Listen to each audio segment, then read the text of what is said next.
Sports app. KIRO AM Seattle. KIRO FM HD2 Tacoma. This hour is brought to you by Goldberg and Jones. Give me a freaking auto! From the Quantum Fiber Studio, this is Brock and Salk on Seattle Sports. I don't read the internet, guys. Take the bull by the hands. And Brooke, you are. And Brooke, you are. Now here are your hosts, Brock Eward and Mike Salk. All right, good morning. Hello, it's the Brock and Salk Show, Seattle Sports on 710, seattlesports.com. Seattle Sports app, all the podcast platforms, 97.3 HD2. And, of course, YouTube, all places to find us, interact, hang out. That app is going to be featured today as we do a little Here's the Thing action. We got some great Here's the Thing messages at 8 o'clock more. It looks like a really good batch. I'm excited for that today at 8.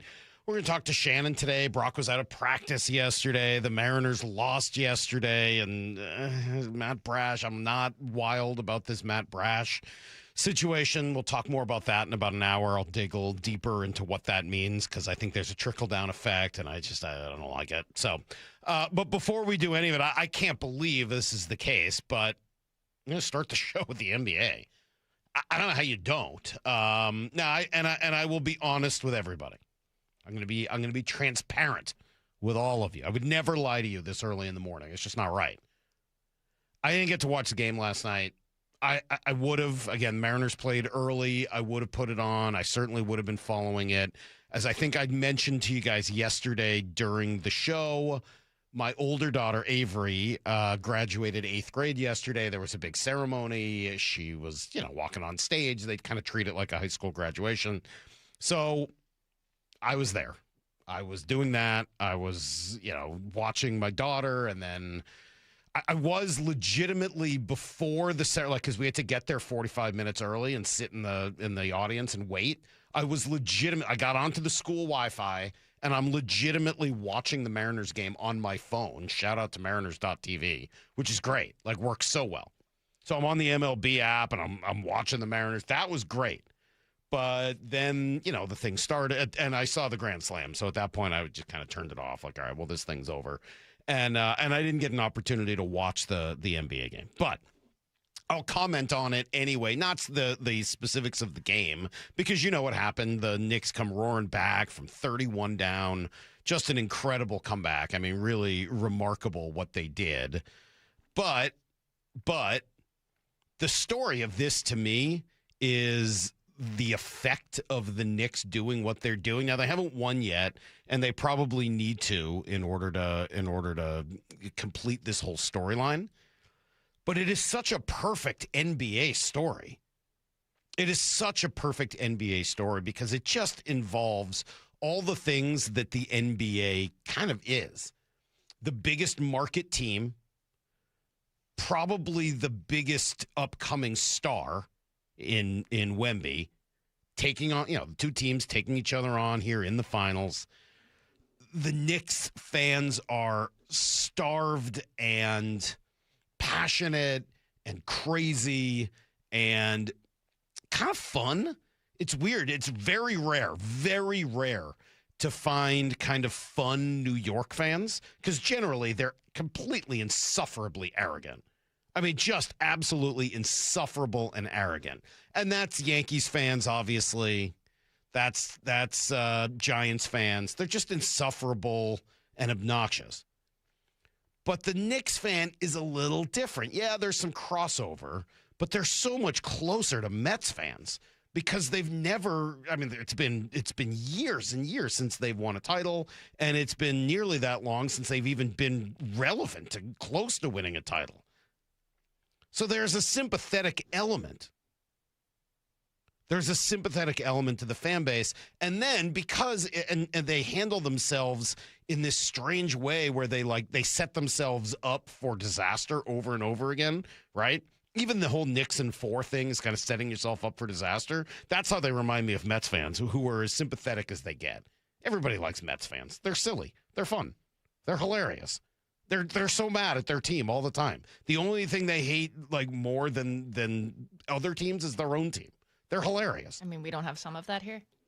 Yeah, but the Mets fans do it with like much more joy. Like they love to go to Citi Field now and they love to boo their team. Like by August, like they can't wait. And that's after the setup early in the year where they're like, Mets are going to win 120 games this year. You're like, no, they're not. Like, no, they really are. And they'll like go through all the reasons why their team's going to win 120 games. By August, they're like, you know what I want to do tomorrow? You can go to Shea. You can go to Citi Field. I made a sign. I'm going to boo these sons of, like they love it. It's like part of their joy. And Knicks fans have a certain similarity, I think, in that way. So, but when you see that element, you see the celebrity row, which is such a huge part of NBA culture, right? I mean, think about the glory years of the NBA. Because the sport is so intimate, because it's got the element of courtside seats, which you just can't do at any other sporting event the same way, you do end up with this bizarre and watchable celebrity culture. So the whole thing I actually have found somewhat compelling, and I love the images of the post-game crowd refusing to leave. I mean, they stayed for a really, really long time just because everyone wanted to stay in the moment. I say 31 earlier, 29-point comeback. Nobody wants to leave after that.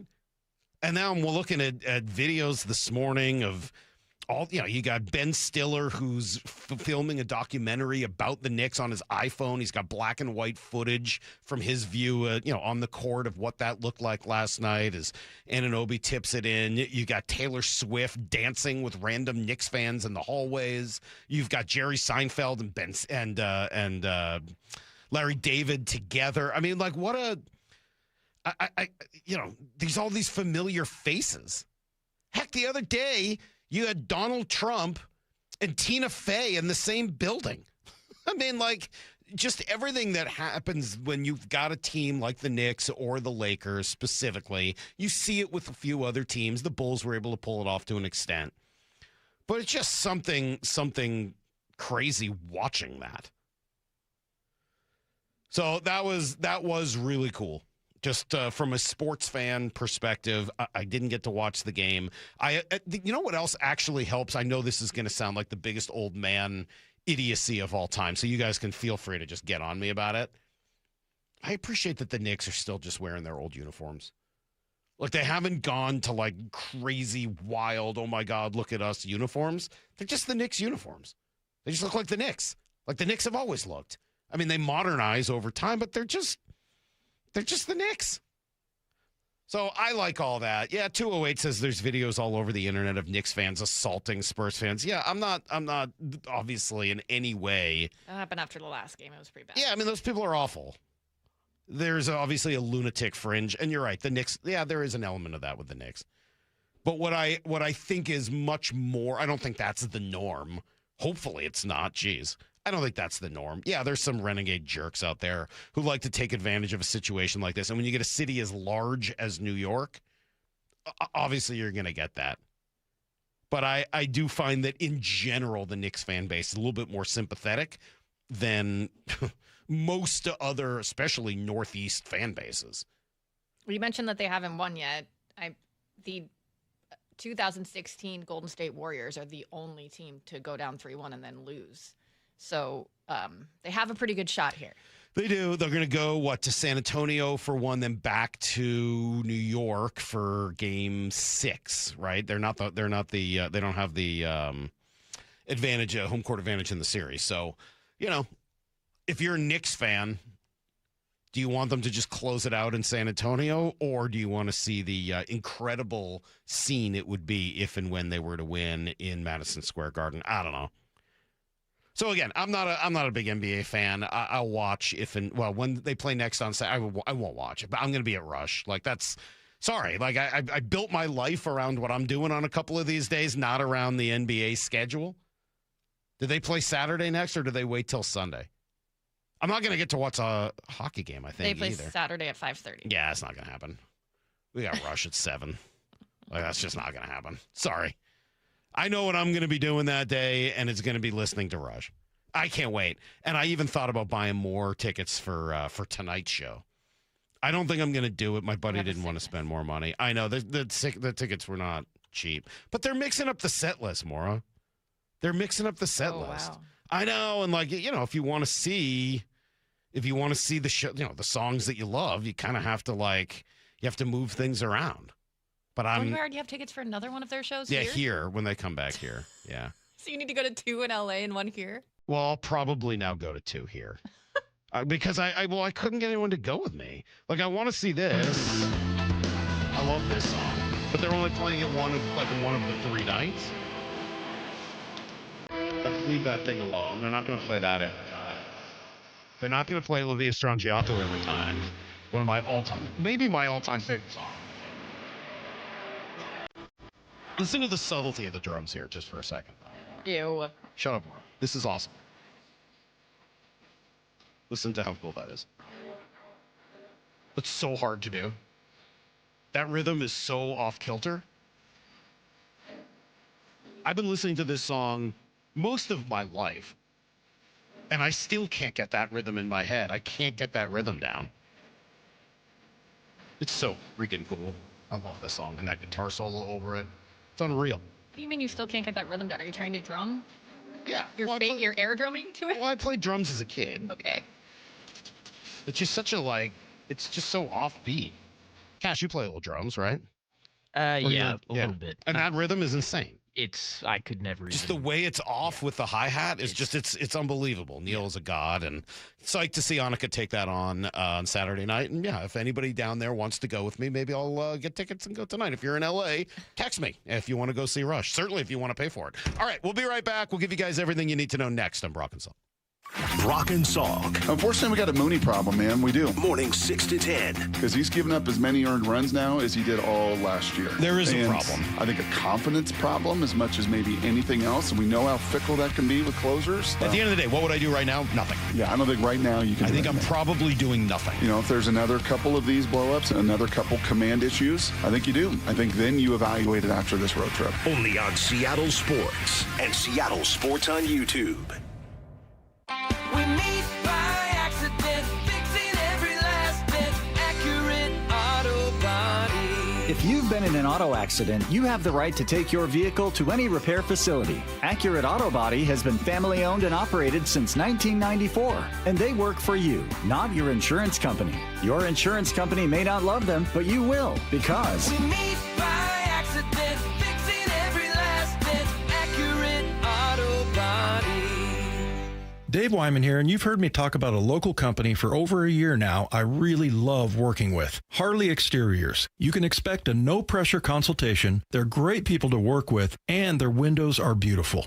I recently met with them, and I was excited to hear about the many Seattle sports listeners they've worked with. And now, Harley Exteriors has stepped up with a can't-miss offer. Right now, get $450 off each new window, $1,000 off each patio or entry door, 12-month or 18-month, no interest, no payment options, plus $200 off your final project total.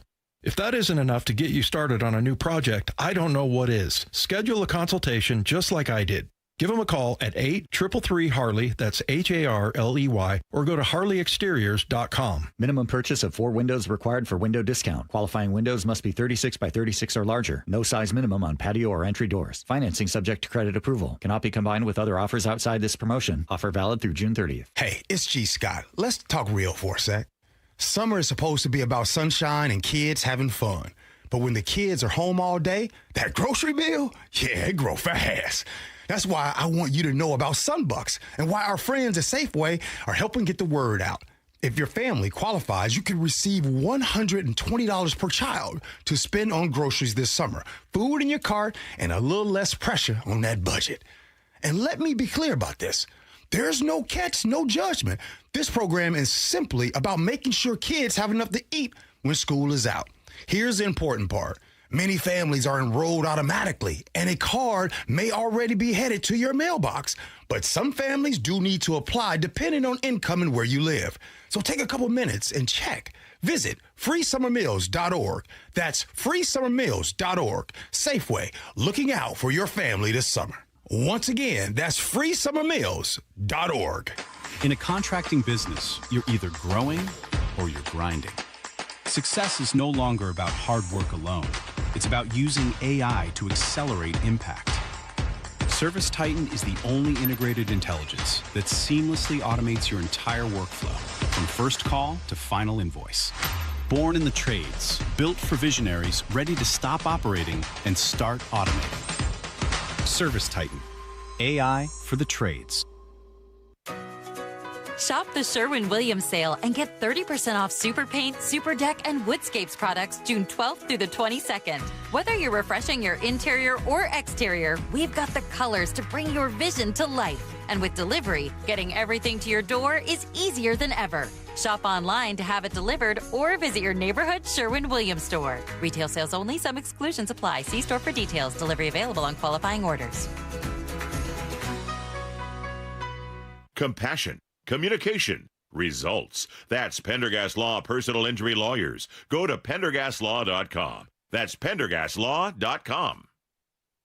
Doctors King and Kopstein from K2 Vision. If you're over 50 and you've been diagnosed with a cataract, or your vision is changing as you're developing an early cataract, you could be a perfect candidate for K2 Vision RLE. It's inevitable. At some point, typically in your 60s or 70s, you'll have a dysfunctional lens that eventually becomes a cataract. To restore your vision, you will someday need a procedure such as refractive lens exchange. The question is, are you done with glasses? Do you want to spend your good, active years hassling with changing prescriptions and needing readers? K2 Vision RLE can give you great vision now, permanently, and you'll never develop that cataract. The procedure is quick and painless, and our state-of-the-art custom lens technologies give highly predictable outcomes. K2 Vision doctors have performed over 150,000 procedures. They know when it's your right time for RLE. Schedule your free Zoom consult today at k2visionrle.com. K2 Vision RLE. No readers, glasses, contacts, or cataracts.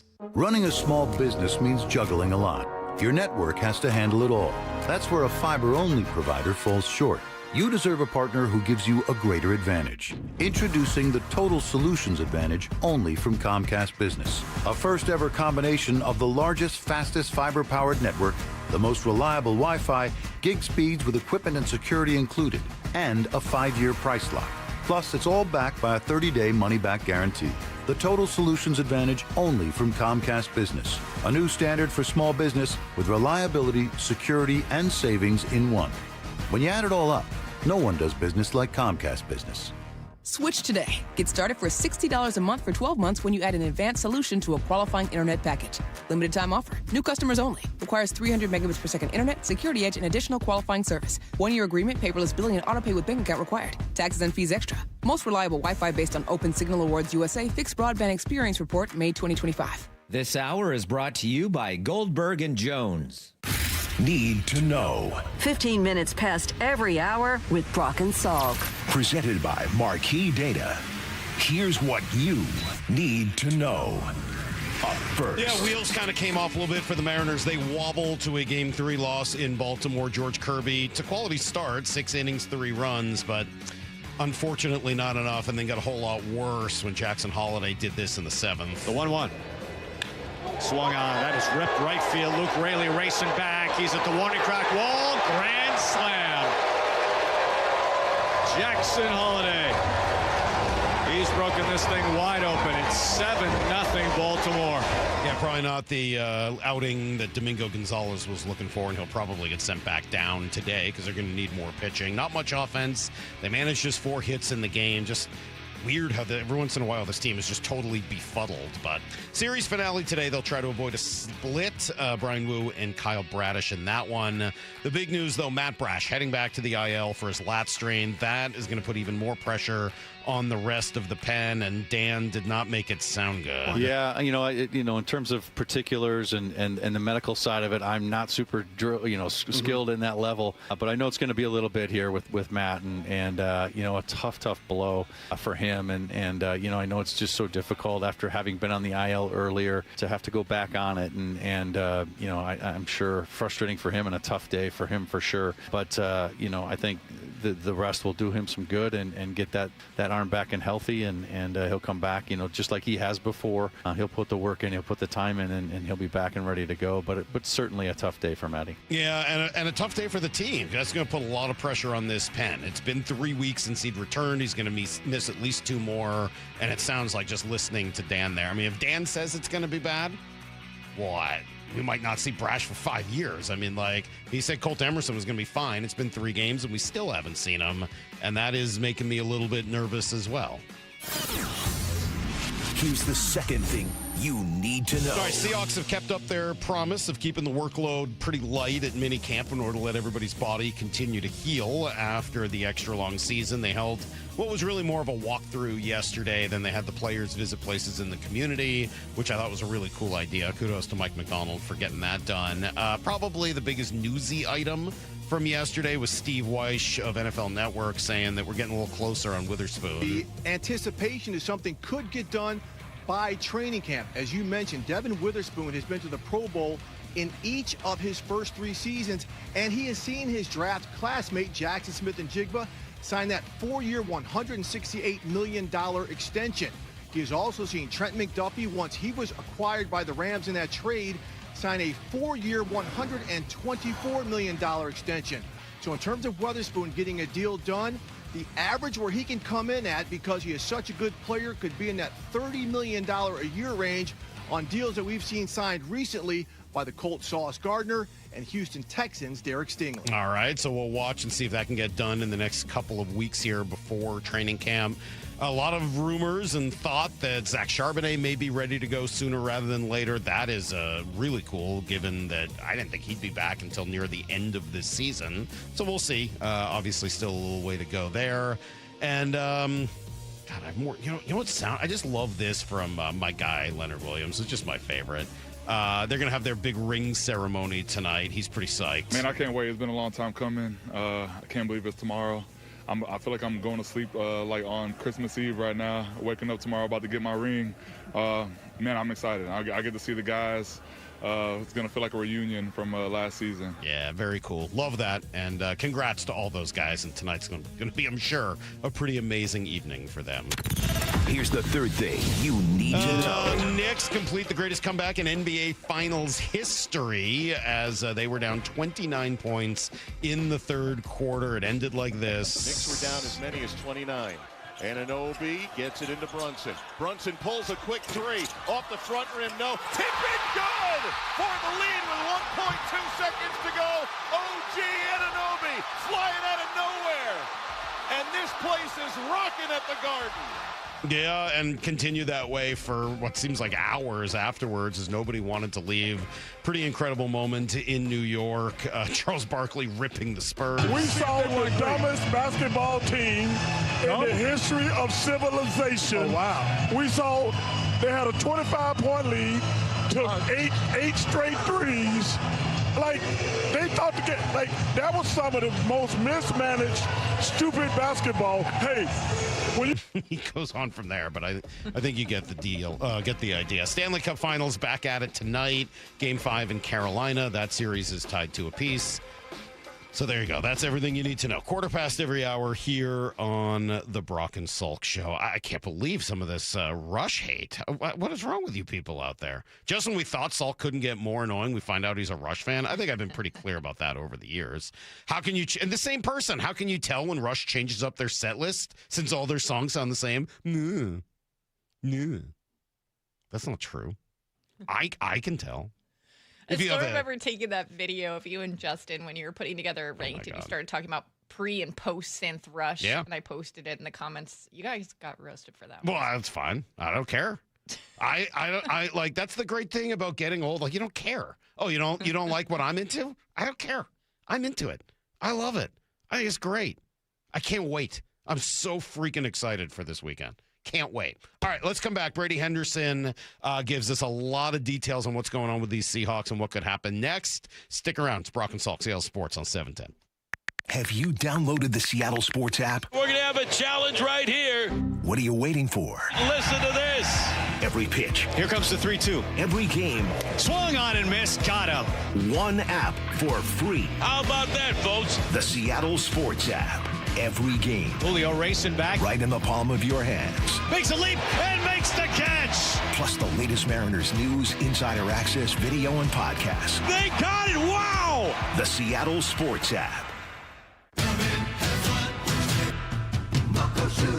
Start having fun. Caesar Sportsbook at Muckleshoot Casino Resort is your #1 place to eat, drink, watch, and have fun. Keep up with your favorite sports anywhere and everywhere on property with the mobile app. Visit MuckleshootCasino.com today. Scan the QR code and let the play begin. Muckleshoot.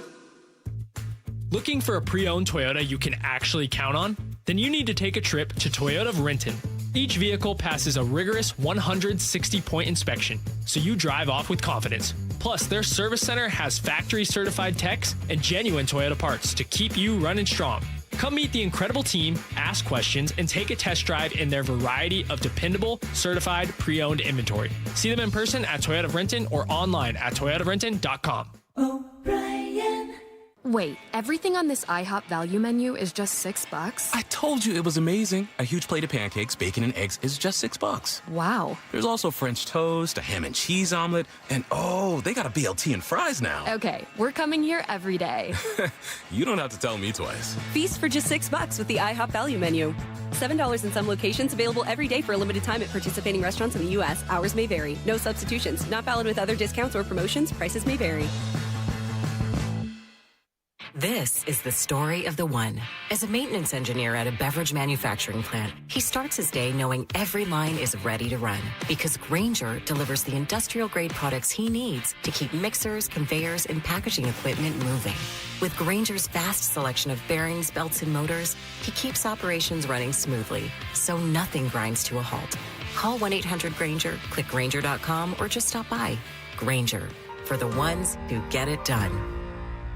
Download to see if you qualify. Not all customers will qualify. Transfer fees may apply. No Albert subscription required. Albert is not a bank. Albert Instant Loans are issued by FinWise Bank, member FDIC. Not an actual client. Terms apply. Kylie, what's wrong? I just got hit with a car repair bill. I'm behind on rent, and I feel like I can never save any money. Have you tried the Albert app? Albert is your financial assistant, helping you find ways to save and create custom budgets to actually grow your money. Plus, you can get up to $10,000 for big expenses or advance up to $1,000 fast when you need cash right away. Albert can get me up to $10,000? Exactly. Albert spots you in a pinch and helps you grow your money in the long run. I'm downloading Albert right now. Download the Albert app and use promo code BUDGET to borrow up to $10,000 for whatever you need. The Albert app helps you budget better and save more money so you reach your financial goals faster. Download the Albert app right now and use promo code BUDGET to borrow up to $10,000. Use code BUDGET to borrow up to $10,000.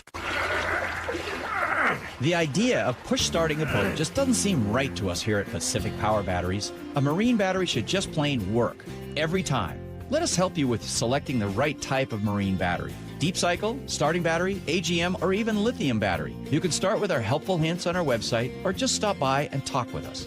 Don't worry, you don't need to be a Marine to buy a battery from us. Get it? Marine batteries? Pacific Power Batteries. Come into a business with a soul. Mariners and Orioles today in Baltimore. First pitch 4:05, pregame at 3. Every pitch, every game, one app for free. The Seattle Sports app.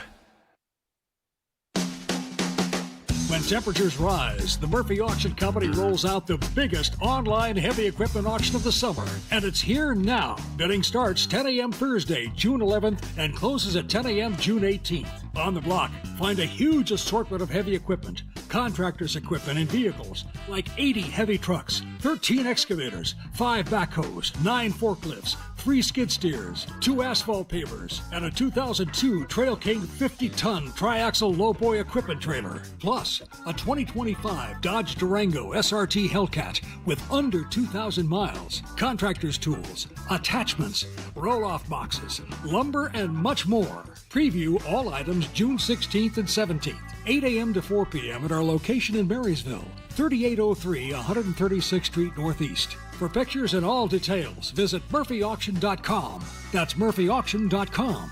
murphyauction.com. A shot to center field. Julio is there, and Julio makes the catch! T-Mobile Park, you've always got the best seat in the house, even when there's not an actual seat, because you're in the T-Mobile pen. They're going crazy here at T-Mobile Park. The pen isn't just the perfect space to hang with your whole crew.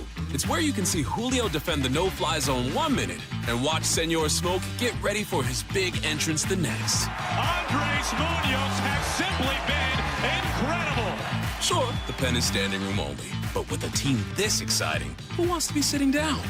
Mariners baseball. Try this up. With Mariners value games, you can score tickets under $12 on select dates all summer, including June 16th through 18th against the Orioles. Plus, on Thursday the 18th, the first 15,000 fans will take home a Mariners Stars and Stripes soccer jersey thanks to Alaska Airlines. Get your tickets today at mariners.com. That's mariners.com. Brock and Salk's Rewind is presented by Toyota of Kirkland and Toyota of Renton. From the Quantum Fiber Studio. This is Brock and Salk. Weekdays 6 to 10. On Seattle Sports and 97.3 FM HD2. All right, it is Brock and Salk here on Seattle Sports on 710 Brock, seattlesports.com. How we doing? Are we feeling good? I'm feeling good. Are we feeling great? I'm feeling great. All right. Get to watch football. Are you ready for football today? Mariners are back in the lead, up 3 in the West. All right. Life is good. The Huskies, another big recruit in Jed's class. Okay, so you're in a good place. Get the number 1 player in the state from Brady Henderson's O'Day High School committed. The one and only. And hey, here is Brady Henderson. What an amazing coincidence. Good morning, Brady. Good morning, Michael and Brock. How you doing? Brady, how much do you think your time playing for Monty Kohler, the Hall of Famer at O'Day, has helped you in your analysis in your current position? Yeah, I think it helped me. I think it just shaped me in general. It gave me a good respect for authority, I would say. I can still hear Monty, Coach Kohler, as I used to call him back then, in his high pitched voice, yelling at me for screwing up on the field. And what would that sound like, Brady? What would that sound like? So you talk about coaches having presence. Yeah, what would that sound like? Having presence. What would that sound like? What would that sound like when Monty yelled at you? You were what? You were a D-end outside linebacker? What were you? Yeah, I was an outside. Yeah, I could not even get my voice to do that. But I will tell you this: you cannot imagine a voice being at the same time like so high pitched and also so intimidating. Set the edge, Brady! Set the edge! Yeah, that's not bad. All right. That's pretty good. And apologies to anybody who just had to turn down their radio station. I apologize. It's not the way it's supposed to sound. Oh, my God. Stop. Oh, my gosh. Please stop doing that. Brady, how was mandatory minicamp different from OTAs yesterday? Really not a whole lot. I mean, there are some differences, I think, in what they're able to do. The practice was longer, but it's not something that is really all that noticeable. I can tell you this: it was very windy yesterday. I told Mara, when she called, that it was sort of like reminded me of playing golf over in the UK. We're talking 2, maybe 3 club wins here. That's how windy it was yesterday. But in terms of what they did on the field, other than it being longer, there may have been more team stuff. Not a whole lot different. You're still in that mode of the off season where it's no contact, and so you aren't seeing defensive backs. You're sort of seeing them pull up at the last minute and not make plays on the ball, and so this naturally becomes a setting where pass catchers tend to be set up to stand out. I did see Brady Henderson from ESPN fame, Monty Kohler's whipping boy at times at O'Day back in the day. I did see you report that Devin Witherspoon, it looked to your eye that he took part in a little bit more of the team, like 11-on-11 stuff.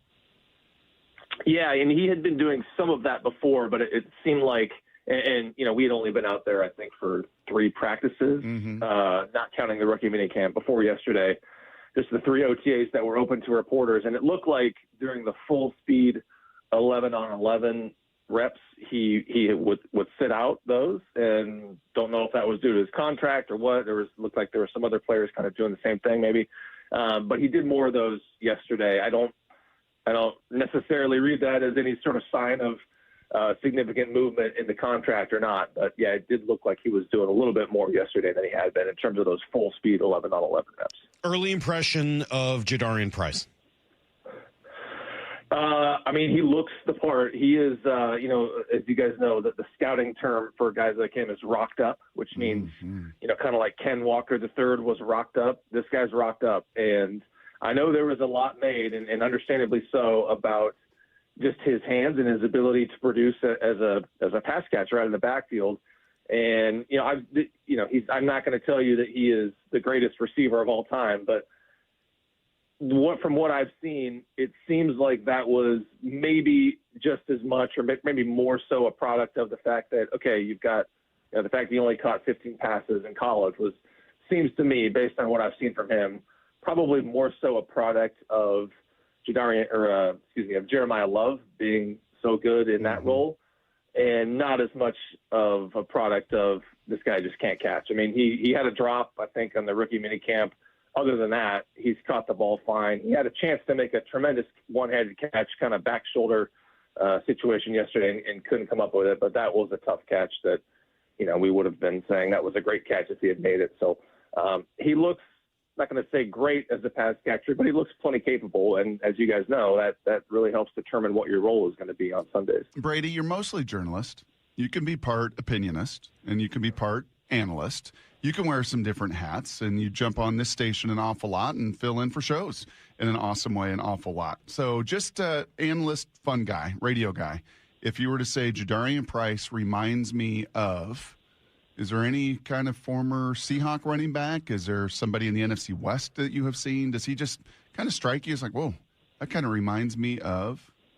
God, you know what, Brock? I that's a great question. I'm going to have paid to ask great questions. That's what you do. It's a great question, and I'm trying to butter you up because I don't have a great answer for you. I've got I know your stalls. I know your stalls. Like when the pads come on. Yeah. If you're just talking about like what this guy looks like in football pads and a uniform, I don't know. I mean, like I said, he is buff. Okay, yeah, his upper body is jacked. Yeah, his lower half may not be Ken Walker, but his upper body, man, he is. Golly, who was the running back you loved? Julius Jones. That dude was. Was I a big Julius? No, Jones? I'm looking at Salk. Salk's rolling his eyes at me right now. Oh, okay. But the upper body, Robert Turbin was kind of a different level, right? He's not quite Robert Turbin Jack, but he is. You said rocked up, just movement wise. Right, because that's really what you're judging. When I get out there today, that's what I'm looking at. Like just the ease of movement, right? The coordination of movement, the effortlessness. You can't see pads, you can't see violence, but you can see kind of movement. Anybody in that way? I got to see more of it to give you a real call. I will answer this question eventually, but to your point on the movement, I will just go around during the positional drills.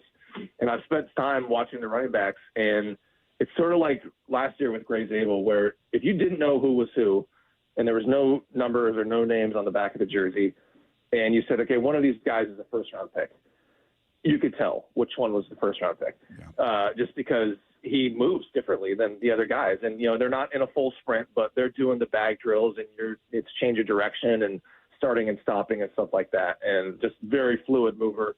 I will give you a comp at a later time. I just got to see them play some actual football. How about just with Charbonnet? How about compare and contrast a healthy Charbonnet? I understand he was out there doing some little jogging and moving around and everything else. How about just Charbonnet last year, or over the years of watching him? Is there any comparison? Is there any comparison to Charbonnet? Yeah. In terms of with Jadarian Price? Yeah. I don't know. I mean, they seem like different runners to me. I mean, Charbonnet is sort of a straight line power runner who's got some good, you see when he gets in the open field, he can turn it on and has, a little bit of an extra gear. That has not struck me. That comparison has not struck me. And certainly another big rocked up guy. Yep. I don't know if I see that one necessarily. You're asking it, so I'm guessing you see it. No, I'm kind of curious today. I've got to see it. Like, I've watched enough videos. I've obviously all the run up to the combine, all the run up to the draft, all the conversations you and I had about what they're going to do at 32. So we've talked a lot about it. But, yeah, I'm kind of anxious to I'm a little curious to know some intel today. When we might see Zach Charbonnet. It's good to hear that there's some positive news. Brady, any thoughts or insight from you or anyone in your family on when we might see Charbonnet? What? Well, is that a little inside baseball? No, what? I'm just kidding. Yeah, my mom was not a doctor. My mom was a journalist, so I'm going to refrain from giving any sort of putting any sort of timetable on it. But I will say this, and we're having fun with our guy Corbin. Yes. The idea that he could come back, sooner than most people might expect, just based on when the injury was and the fact that he didn't have surgery until February. I think most people would assume, okay, just based on the usual timelines for ACL recoveries, like you're not coming back until very end of the season.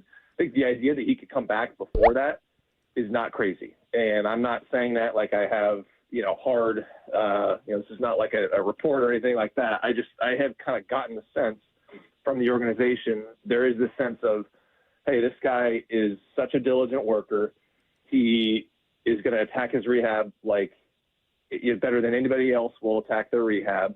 And if anybody can beat the timeline, it's a guy like this. And I remember talking with somebody, and I think their exact words were, this guy is a machine.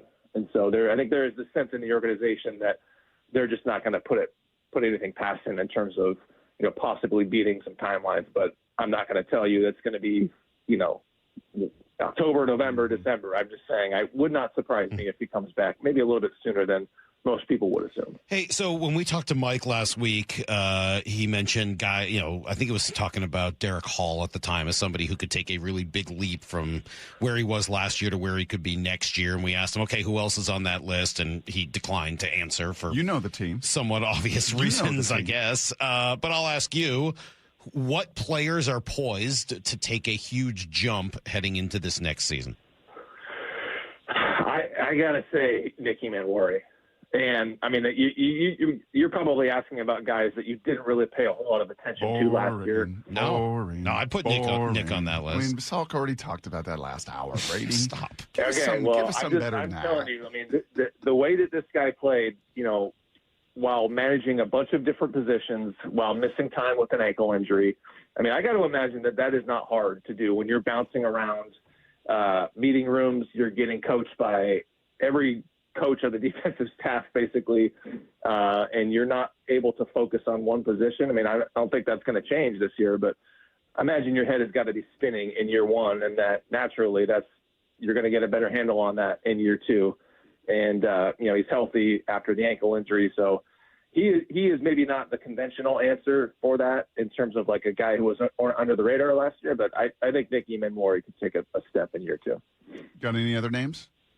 Anybody that's popped this kind of off-season through practices, maybe rumblings you've heard from some of the folks in the building, like, oof, this guy's a little bit more than maybe we thought, or he's coming back for year two even stronger?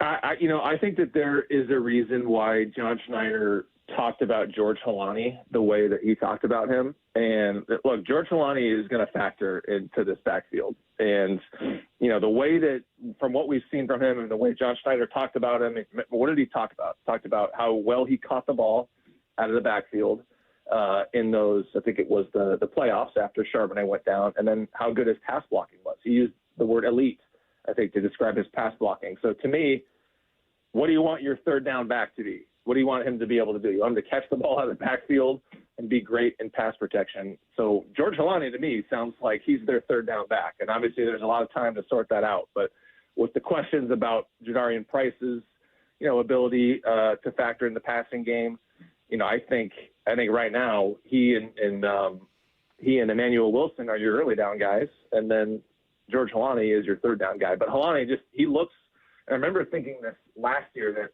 he had more of a burst than I saw from him as a rookie. And I think I see a little bit more of that now. Like he looks bursty and quick, and, it's not like he's trimmed down. I mean, he's still a well-built guy. So George Holani is the guy to me, and maybe he's the more classic example of the kind of guy you're looking for. The hitman here with us, Brady Henderson from ESPN. We love him. I didn't mean to call you boring. I just thought the answer was you're never boring to me, Brady. You know that. I look forward to seeing you in a couple hours on the field. We've seen quite a spectrum of offensive coordinators the last decade plus, right? From Darrell Bevel's personality, Shane Waldron, Shoddy, now the Cowboys head coach, Grubb for a year, Kubiak for a year, And now we're on to Brian Fleury. Have you learned anything about him, watching or listening to him over the course of this offseason? Yeah, I think the most interesting thing, it's more so observing him, is that he is not the most vocal guy at practice. And, if you didn't know who the coordinator was and you didn't know what Brian Fleury looked like and you were out there, you would not just look out at the offensive coaches and be able to pick out and say, yeah, that guy is the one who is running the offense. I mean, he is, I think Sam Darnold used the word stoic, and Cooper Kupp, I think, used the same word, stoic. And he said that he even gives Clint Kubiak a run for his money in that regard. And so it's not to say that that's good, bad, or indifferent or whatever. It's just it stands out to me, especially in contrast to someone like Schottenheimer, who, you felt Schottenheimer out there. You could hear him. You could see him, like he was moving around, bouncing around.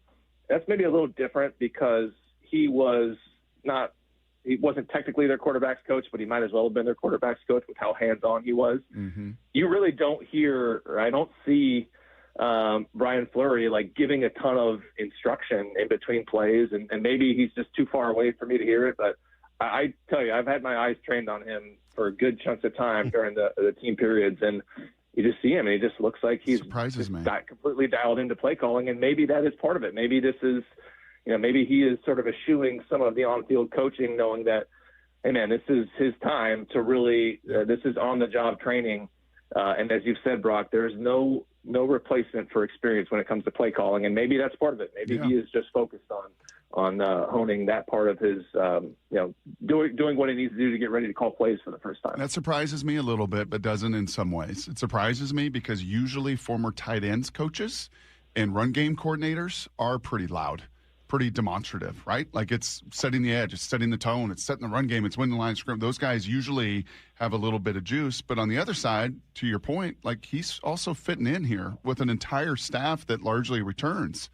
Right, John Benton is out there, your run game coordinator, your pass game coordinator, all those pieces are still there. And maybe that is like, hey, I'm not going to come in here and try to run the whole show.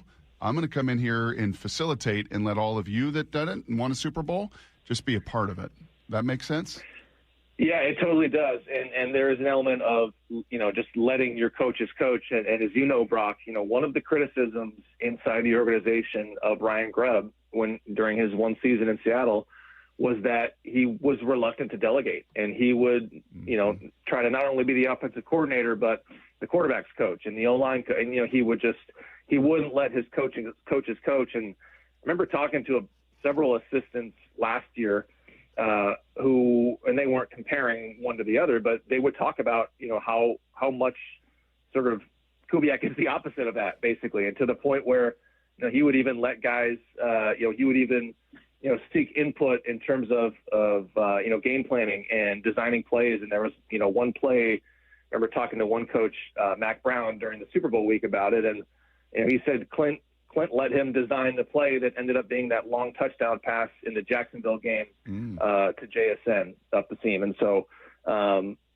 maybe there is some element of kind of Brian Fleury being the same way of like, he's not going to try to step on anybody's toes and be every position coach. He's going to let his coaches coach.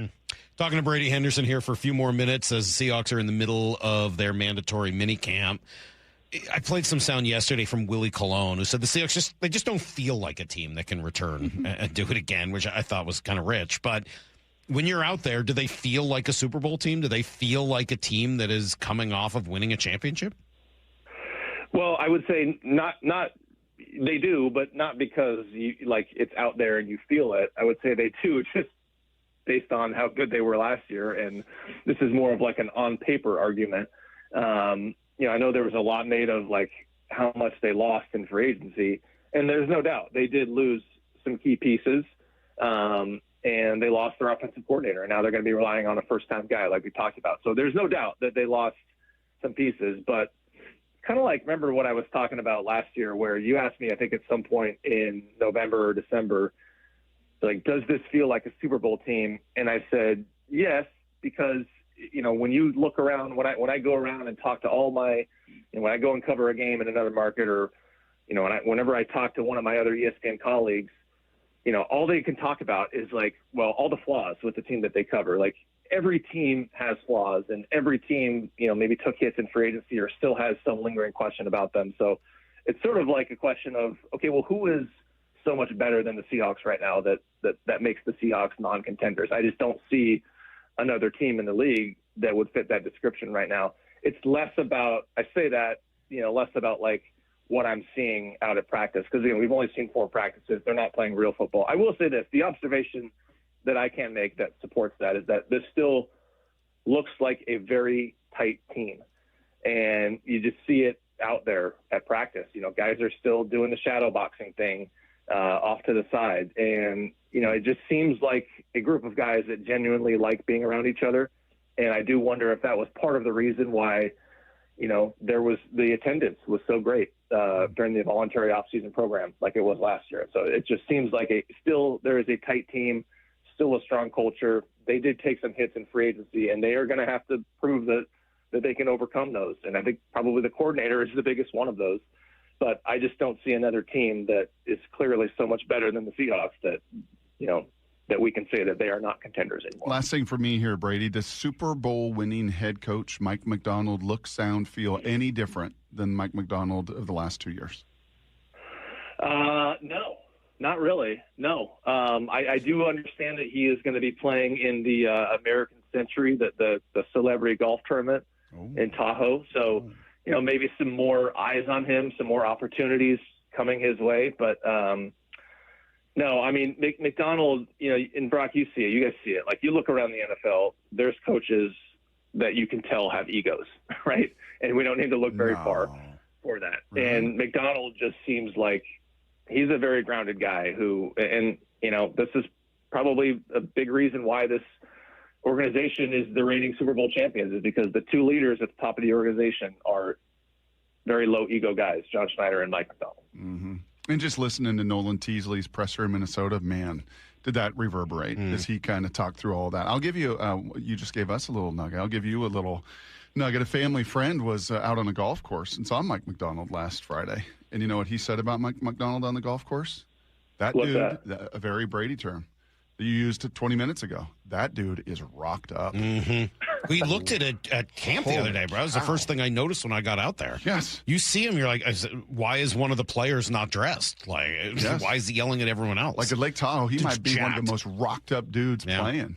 I'm going to tell him that. Yeah, I've always thought, like, he looks like he could pass for a major league catcher. Mm-hmm. Yeah. Remember, like, Rob Johnson? Remember the catcher used to play for the Mariners? Sure. Rob Johnson. Of course. Who could forget? Sort of built like that. Yeah.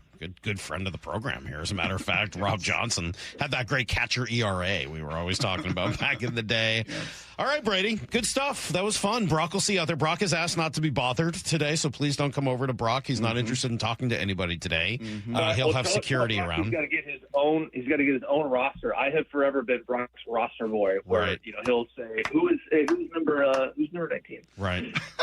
So if Brock doesn't want to talk to me, Brock can get his own roster. Whoa. Yeah. Hey, by the way, I was hoping I was going to hear the Todd Monken drop today. Oh, you like that? I can probably find it. I mean, a little heads up wouldn't have been the worst. What about which one? About Myles Garrett? About how he hadn't met Myles Garrett? is that Hold on. Give me just a moment. I can find you some Todd Monken. Just for the record, have you had any face-to-face with Garrett yet? Myles? Yeah. No. No. You like that one? No. Yeah. Really good. Bye, Good Brady. stuff. Goodbye. See you later. Bye. There goes Brady Henderson. There you go. Good stuff yesterday from Brady. And then Brock, of course, went out to practice yesterday. We'll have some of his takeaways and tidbits at 8:30. That's going to be a busy day, man. We got NBA action, just a crazy game last night. We've got Shannon's going to join. I want to talk to Shannon about what a great job she's been doing on these broadcasts the last week or so, which has been great. Mostly, I'm just thinking ahead to Saturday night when I'm going to be in LA at Rush, since I'm taking off after the show today. But before we do any of that, there was one thing that went down yesterday that was a little different from everything else. Not the regular ups and downs. This is different, and it's next on Brock and Salk. Think you know the Mariners? Not if you aren't subscribed to the Daily Mariners newsletter from Seattle Sports. That's what they've been waiting for. The latest Mariners news and injury updates, exclusives from Mariners insider Shannon Drayer. You look at the pieces and how it works. Plus the best takes and breakdowns from your favorite Seattle sports hosts and contributors. The Mariners seem to be trying to build something that I think is a little bit more sustainable. The Daily Mariners newsletter. Monster solo home run. Subscribe at seattlesports.com/newsletter. In 2026, Bay Alarm celebrates 80 years of security.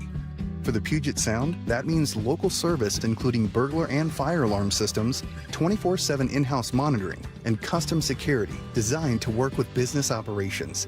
Bay Alarm has real people rooted in your community looking out for your business. After 8 decades and 3 generations of family ownership, our promise is still the same. We got you. Learn more at bayalarm.com. Step inside and let the excitement take you places. This is Muckleshoot Casino Resort, the ultimate spot for action that reaches incredible heights, luxury that knows no bounds, and live entertainment that always thrills. It's all at one incredible destination. So when you look for the best, look nowhere else. Muckleshoot Casino Resort, the biggest and best in the Northwest. Muckleshoot. This summer, go electric and save big at Toyota of Kirkland. The all-new Toyota CHR delivers 338 horsepower, standard all-wheel drive, and up to 287 miles of range. Check out the Toyota BZ, the EV SUV built for the Northwest. Their expert team is ready to walk you through every feature. Take a test drive today and take that car home the same day. Visit their incredible showroom today at Toyota of Kirkland. Summer savings are happening now. ToyotaofKirkland.com.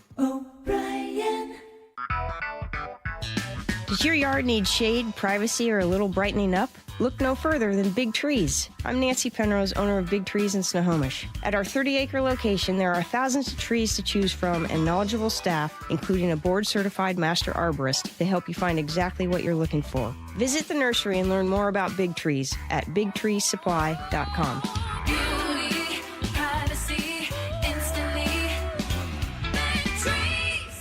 Dave Wyman here, and you've heard me talk about a local company for over a year now I really love working with, Harley Exteriors. You can expect a no-pressure consultation, they're great people to work with, and their windows are beautiful.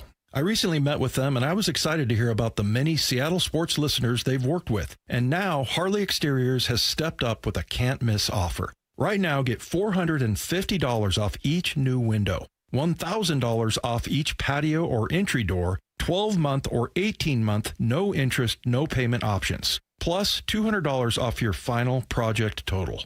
If that isn't enough to get you started on a new project, I don't know what is. Schedule a consultation just like I did. Give them a call at 833-HARLEY, that's HARLEY, or go to harleyexteriors.com. Minimum purchase of 4 windows required for window discount. Qualifying windows must be 36 by 36 or larger. No size minimum on patio or entry doors. Financing subject to credit approval. Cannot be combined with other offers outside this promotion. Offer valid through June 30th. This is the story of the one who keeps multiple buildings running smoothly day after day. Plumbing that flows, HVAC that hums, cleaning supplies that keep surfaces sparkling. That's why she counts on Grainger. With easy reordering online and 24/7 support, Grainger helps her keep the products she needs on hand. So shelves stay stocked and buildings stay ready. Call 1-800-GRAINGER, click Grainger.com, or just stop by. Grainger, for the ones who get it done. Wesley Financial Group is not a law firm. I'm Chuck McDowell, founder of Wesley Financial Group. Did you buy a timeshare because they told you it was a great investment? That's a lie. Most timeshares can be bought online for $1. To find out what your timeshare is worth and to cancel it, call us today and we'll send you our timeshare exit kit free with all your options for cancellation. Call Wesley for your free exit info guide. 800-771-1300. That's 800-771-1300. At Wrangler, we know the essential question for any guy is, can I go like this? It could be date night, boys' night, work, or your nephew's school play. It could be anything. And the last thing you want to do is change. That's why Wrangler makes jeans, shirts, jackets, and tees that answer yes to life's essential question. You can go in Wrangler. Check out our latest styles today at Wrangler.com. Wrangler, for the ride of life. In sports, the tape never tells the whole story. Hiring is no different. AI can make candidates look like an MVP on paper, so knowing the person and the skills behind the resume matters. That's where Robert Half changes the game. Our recruiters combine their expertise with award-winning AI to evaluate skills and fit quickly. Learn how we can find you specialized talent in finance, accounting, technology, and more. At Robert Half, we know talent. Visit roberthalf.com/talent today. This is Seattle Sports. Streaming through the Seattle Sports app. KIRO AM Seattle. KIRO FM HD2 Tacoma. Home of the Seahawks, Mariners, and everything Seattle sports. Give me a freaking auto! From the Quantum Fiber Studio, this is Brock and Salk on Seattle Sports. Brock Heward and Matt Marcus. Sorry about just Mike Heward. Not exactly Joe Cap there in the pocket. Now here are your hosts, Brock Heward and Mike Salk. Morning there, buddy. No, really, Mike. It's my job. It's not your job. No, it's my job to serve you. No, it really isn't. I can't find your drink on Uber Eats or DoorDash from Starbucks. I know. You rip me for my drinks. Oh, look at this venti hot coffee with. Well, yours is more complex. And, you know, mine's just a London fog latte. I like tea. I don't like coffee. Why isn't that not on DoorDash? So Brock shows up here with coffee every day. So I texted him. Was just like, hey, if you're there, and you could pick this up for me, that'd be great. I used to stop at the Starbucks down the street, but it's gone. But it closed. So I can't go there. Thanks to millionaire's tax. I know. And so I can't go there anymore, which is annoying. Yep. And so I just say, if you find a London fog latte with only 2 pumps of vanilla, I'd take one. That'd be great. And he'd already been, so okay, fine. Now it's like, well, I'm going to DoorDash it for you. Like, I don't want you to DoorDash it for me. Though. Like, I don't want you to. If I wanted Starbucks that badly, I would get it myself. But you can't. There's nothing around here. You can't eat, but I can get it just as well as you can. I know, but now it feels like you're like it's over the top. Like I feel like I'm being fussy in a way that I don't want. Now you're putting it on me. Okay, I'm sorry. Please stop. I will. Oh my God. When are you going back to Denver? All right, here's the thing, Brock. When are you going to Rush? We're Saturday night and maybe tonight. I still haven't decided whether or not to buy tickets for tonight as well. If anybody has tickets in LA tonight and you have like an extra one, let me know. I'd be willing to maybe meet up because my 2 buddies down there don't want to go. Anyway, I gotta be honest. I gotta be a little honest with you. Okay. The Brash news makes me nervous. I don't like this Brash thing. You've handled a lot of injuries for these boys really well. Yep. You really have. You haven't freaked out about any of them. And Cal, okay, and it's been bad. Like, it wasn't good, but he was never like that hurt. And so it was like, okay, well, just my only fear there was like, just give him enough time. Don't let it linger like the Cranberries, but like, give him time. You can afford given where, and they did. They've done a great job with it. Brendan Donovan? Yeah, I don't love it. I don't love the core injury, but again, just give it time. And the kid came up for 50, 60 at-bats. It's been just phenomenal. Yeah, I mean, it's been 3 games now since we've seen him after he was going to be just fine. But whatever. I don't like this Brash thing at all. I don't like it at all. Yeah. I don't like going back on the IL for the same thing. Mm-hmm. I don't like the timing of it, where Munoz right now is a little shaky. And you're going to make yourself an arm short in the pen. And now you're going to be another arm short in the pen because of the 6-man. It puts more pressure on everybody else in the bullpen. Look, I'm not freaking out this morning. This isn't a full-fledged Lyle because it's June 11th and they get a 2-game lead in a horrible division. There are only 5 teams above 500 in the American League, and they're one of them. So can they survive without Matt Brash for a while? Yeah, of course they can. As long as they're, surviving, they will do that. But in terms of being the team that I think we all want them to be, I think Matt Brash is a pretty key piece of that. And, all right, it's not Julio going down for the season or Cal or something like that, but I don't think this is good news at all. And it's the first one that has kind of gotten me, and it makes me wonder about 2 things to continue. Sorry to hog the mic here for a minute, but does it speed the timeline speed up the timeline in terms of, okay, you got 6 guys in the rotation. You've now got like 3 relievers. You got to balance this thing. Like it's now become is this a sense of urgency. Hey, Luis, we need you, buddy. Yes. To me, it would. To me, this is going to Luis Castillo and saying, hey, look, I get it, but we need you. Yep. And it's got to be somebody, and you are the best candidate for it because your stuff plays up so much better with a couple extra miles an hour, and we think this could be in the time of your career and this and that. Like, I think this speeds up the timeline on that Luis conversation. That's the first one, right? That's option one. Yeah. The other thing is, does it speed up the Kate Anderson conversation? Right. And again, you got to still say it's got to be about development, not just about about need. But is Kate Anderson really not ready? Well, there was something that Jason Benetti... He sure seems ready. There was something that's stuck in the back of my head here for 4 days now that Benetti said on Mondays. We kind of talked through this and the staff and the six-man and all of that. And he just kind of said, ultimately at the end of the day, whether it's a game 65, 75, 90, like, get your best players. Who are your 26 best players in the organization? Like that's what you need. If you got 40 strong, well, you don't need it today. Best? You need it in September into October. Like, you don't need to have your 26 best today. You really don't. I mean, the reality of the situation is you're going to win the AL West in all likelihood, short of a complete meltdown or something freaky. When do you tell Julio? When do you tell Cal? When do you tell these guys, yeah, we don't need the 26 best right now? Like, when do you pull that trigger? I think it's like mid-August. Does it depend on what everybody else is doing around you? What if the Rangers get really hot pitching? What if the A's get hot? Maybe at some point you have to have the conversation. But, like, to me, it's like mid-August. You don't want to wait too long, obviously. You don't want to be, you don't want to be like in the horse race and forget that you still got to kick it up down the stretch. And, okay, I happened to watch Secretariat again the other day because it was the anniversary of the Belmont. It's so ridiculous. It's so fun to watch. Yep. But I think that the timeline...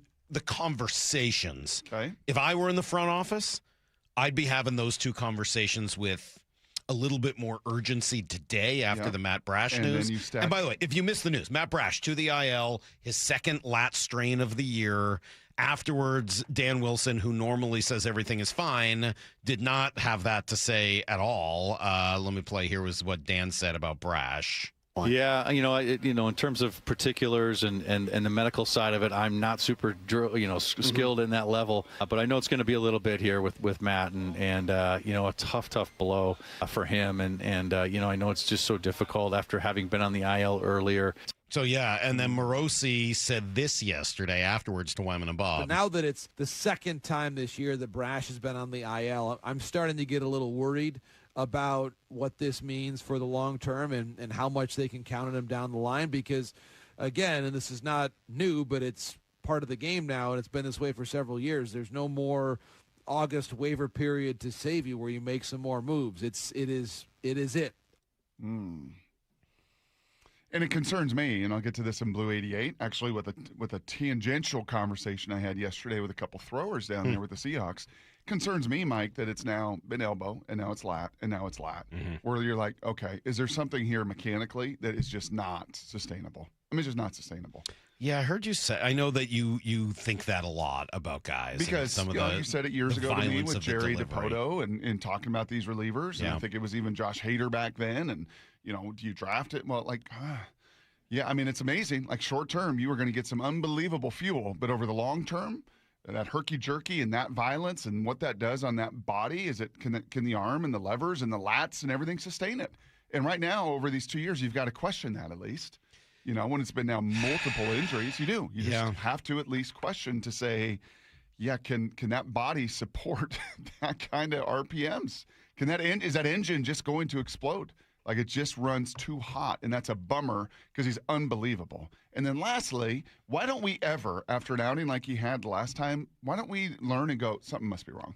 Well, I do. You do? Yeah. You did the other night? Well, I did with Criswell. I did a little bit with Brash. I mean, we didn't really talk about it on the show, but my mind certainly was like, when guys like that struggle like that far off. Yeah, you're just like, well, I mean, sometimes it's just a little one-off, but it's tipping pitches with Munoz. It's a lat. It's a this. It's a that. Like, it's just the finicky, fine line nature of this thing. Well, man. The way it is now, especially. Yes. I mean, you're right, I think, to ask about the delivery. And I don't have the eye for that, but I think you're asking the right questions there. In a world we live in now where guys are max efforting as often as they are and the velocity is crept up and up and up and up and up, I mean, it is a much finer line on the muscles and the joints and the appendages. And just the stress that puts on it. So a lot.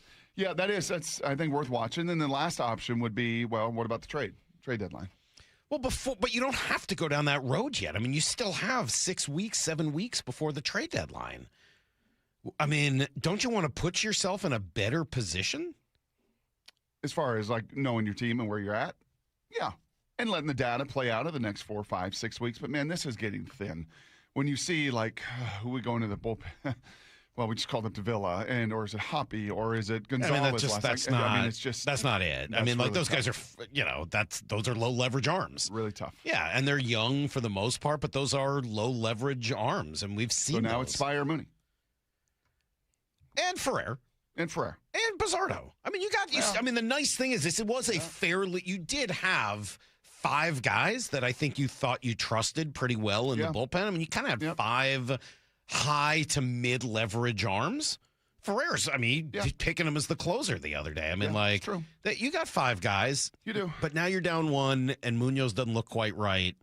And I think the last thing you want to do is overuse Spire, given some of the challenges that he has. When you do use him a lot, his effectiveness starts to dwindle. My guess is they're going to lean on Bizzardo, and they're going to lean on Ferrer, because both those guys have rubber arms. Yep. But if that's the case, what's the line from Ocean's 12? You think you need one more? Yeah, I think we need one more. I think you need one more. Like, I think you need one more. All right, come right back. We'll give you guys everything you need to know, including a game that made me start the show in a way I don't think I ever have. It's next on Brock and Salk. Have you downloaded the Seattle Sports app? We're going to have a challenge right here. What are you waiting for? Listen to this. Every pitch. Here comes the 3-2. Every game. Swung on and missed. Got him. One app for free. How about that, folks? The Seattle Sports app. Every game. Julio racing back. Right in the palm of your hands. Makes a leap and makes the catch. Plus the latest Mariners news, insider access, video, and podcasts. They got it. Wow. The Seattle Sports app. Hon, is your new pinball machine in our budget? KeyBank will meet you in that our money is now our money moment. Actually, our banker Steve recommended we start a joint checking account for bills and keep our individual accounts for things like pinball machines. Did someone say Banker Steve? I was in the neighborhood, in case you had any checking account questions. Steve, you're always there for us. Now, how quickly can we open that account? Steve, are you seeing this? For every financial need, we'll meet you in the moment. KeyBank opens doors. KeyBank member FDIC. Start having fun. Caesar Sportsbook at Muckleshoot Casino Resort is your #1 place to eat, drink, watch, and have fun. Keep up with your favorite sports anywhere and everywhere on property with the mobile app. Visit MuckleshootCasino.com today. Scan the QR code and let the play begin. Muckleshoot. For over 113 years, Pacific Lamp and Supply Company has been your #1 lighting specialist in Washington, from the Space Needle in Seattle all the way to the Riverwalk in Spokane. With the largest lighting inventory in Washington, Pacific Lamp's knowledgeable and experienced staff can assist with any lighting issue, including intricate lighting and control designs. Plus, they work with all utilities in Washington to get you the best available lighting rebates. Pacific Lamp and Supply Company, Washington's lighting experts since 1912. Visit pacificlamp.com. Harry Douglas here to help you get in on the sweet life with Cotton Candy 5-Hour Energy. It's that classic throwback cotton candy flavor, but with 0 sugar and a 5-hour energy boost. I keep these with me so I can tackle that sweet tooth with a tasty caffeine kick and no guilty sugary aftermath. Bring on the sweetness with Cotton Candy 5-Hour Energy shots. Cotton Candy 5-Hour Energy. Available online at 5hourenergy.com or Amazon. You can never have too many tools. Shop DeWalt deals at Lowe's. Get a free Select DeWalt 20-Volt Max Power Tool when you buy a Select 20-Volt Max 5-amp-hour battery kit. Plus, get a free additional DeWalt 20-Volt Max 8-amp-hour battery when you buy a DeWalt 10-inch 20-Volt Max dual-bevel compounded miter saw. Our best lineup is here at Lowe's. Valid through 6/24 while supplies last. Selection varies by location. Ryan Reynolds here from Mint Mobile. I don't know if you knew this, but anyone can get the same premium wireless for $15 a month plan that I've been enjoying. It's not just for celebrities, so do like I did and have one of your assistants switch you to Mint Mobile today. Visit mintmobile.com/radio. Upfront payment of $45 for 3-month plan, equivalent to $15 per month required. Intro rate first 3 months only, then full price plan options available. Taxes and fees extra. See full terms at mintmobile.com. From the FIFA World Cup to competitive business environments, grand ambitions lead to game-changing achievements. At Bank of America, we're there to support businesses at every step, providing insights and expertise to help you gain an edge. He shoots, he scores! What would you like the power to do? Explore winning business solutions at BofA.com/gamechangers. Bank of America, official bank of the FIFA World Cup 2026.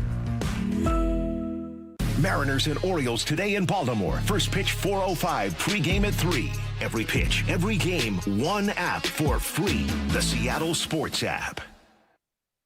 Guys, I'll never forget the first time I saw somebody get results at our clinic. He was an 81-year-old man who hadn't been intimate with his wife in over 8 years.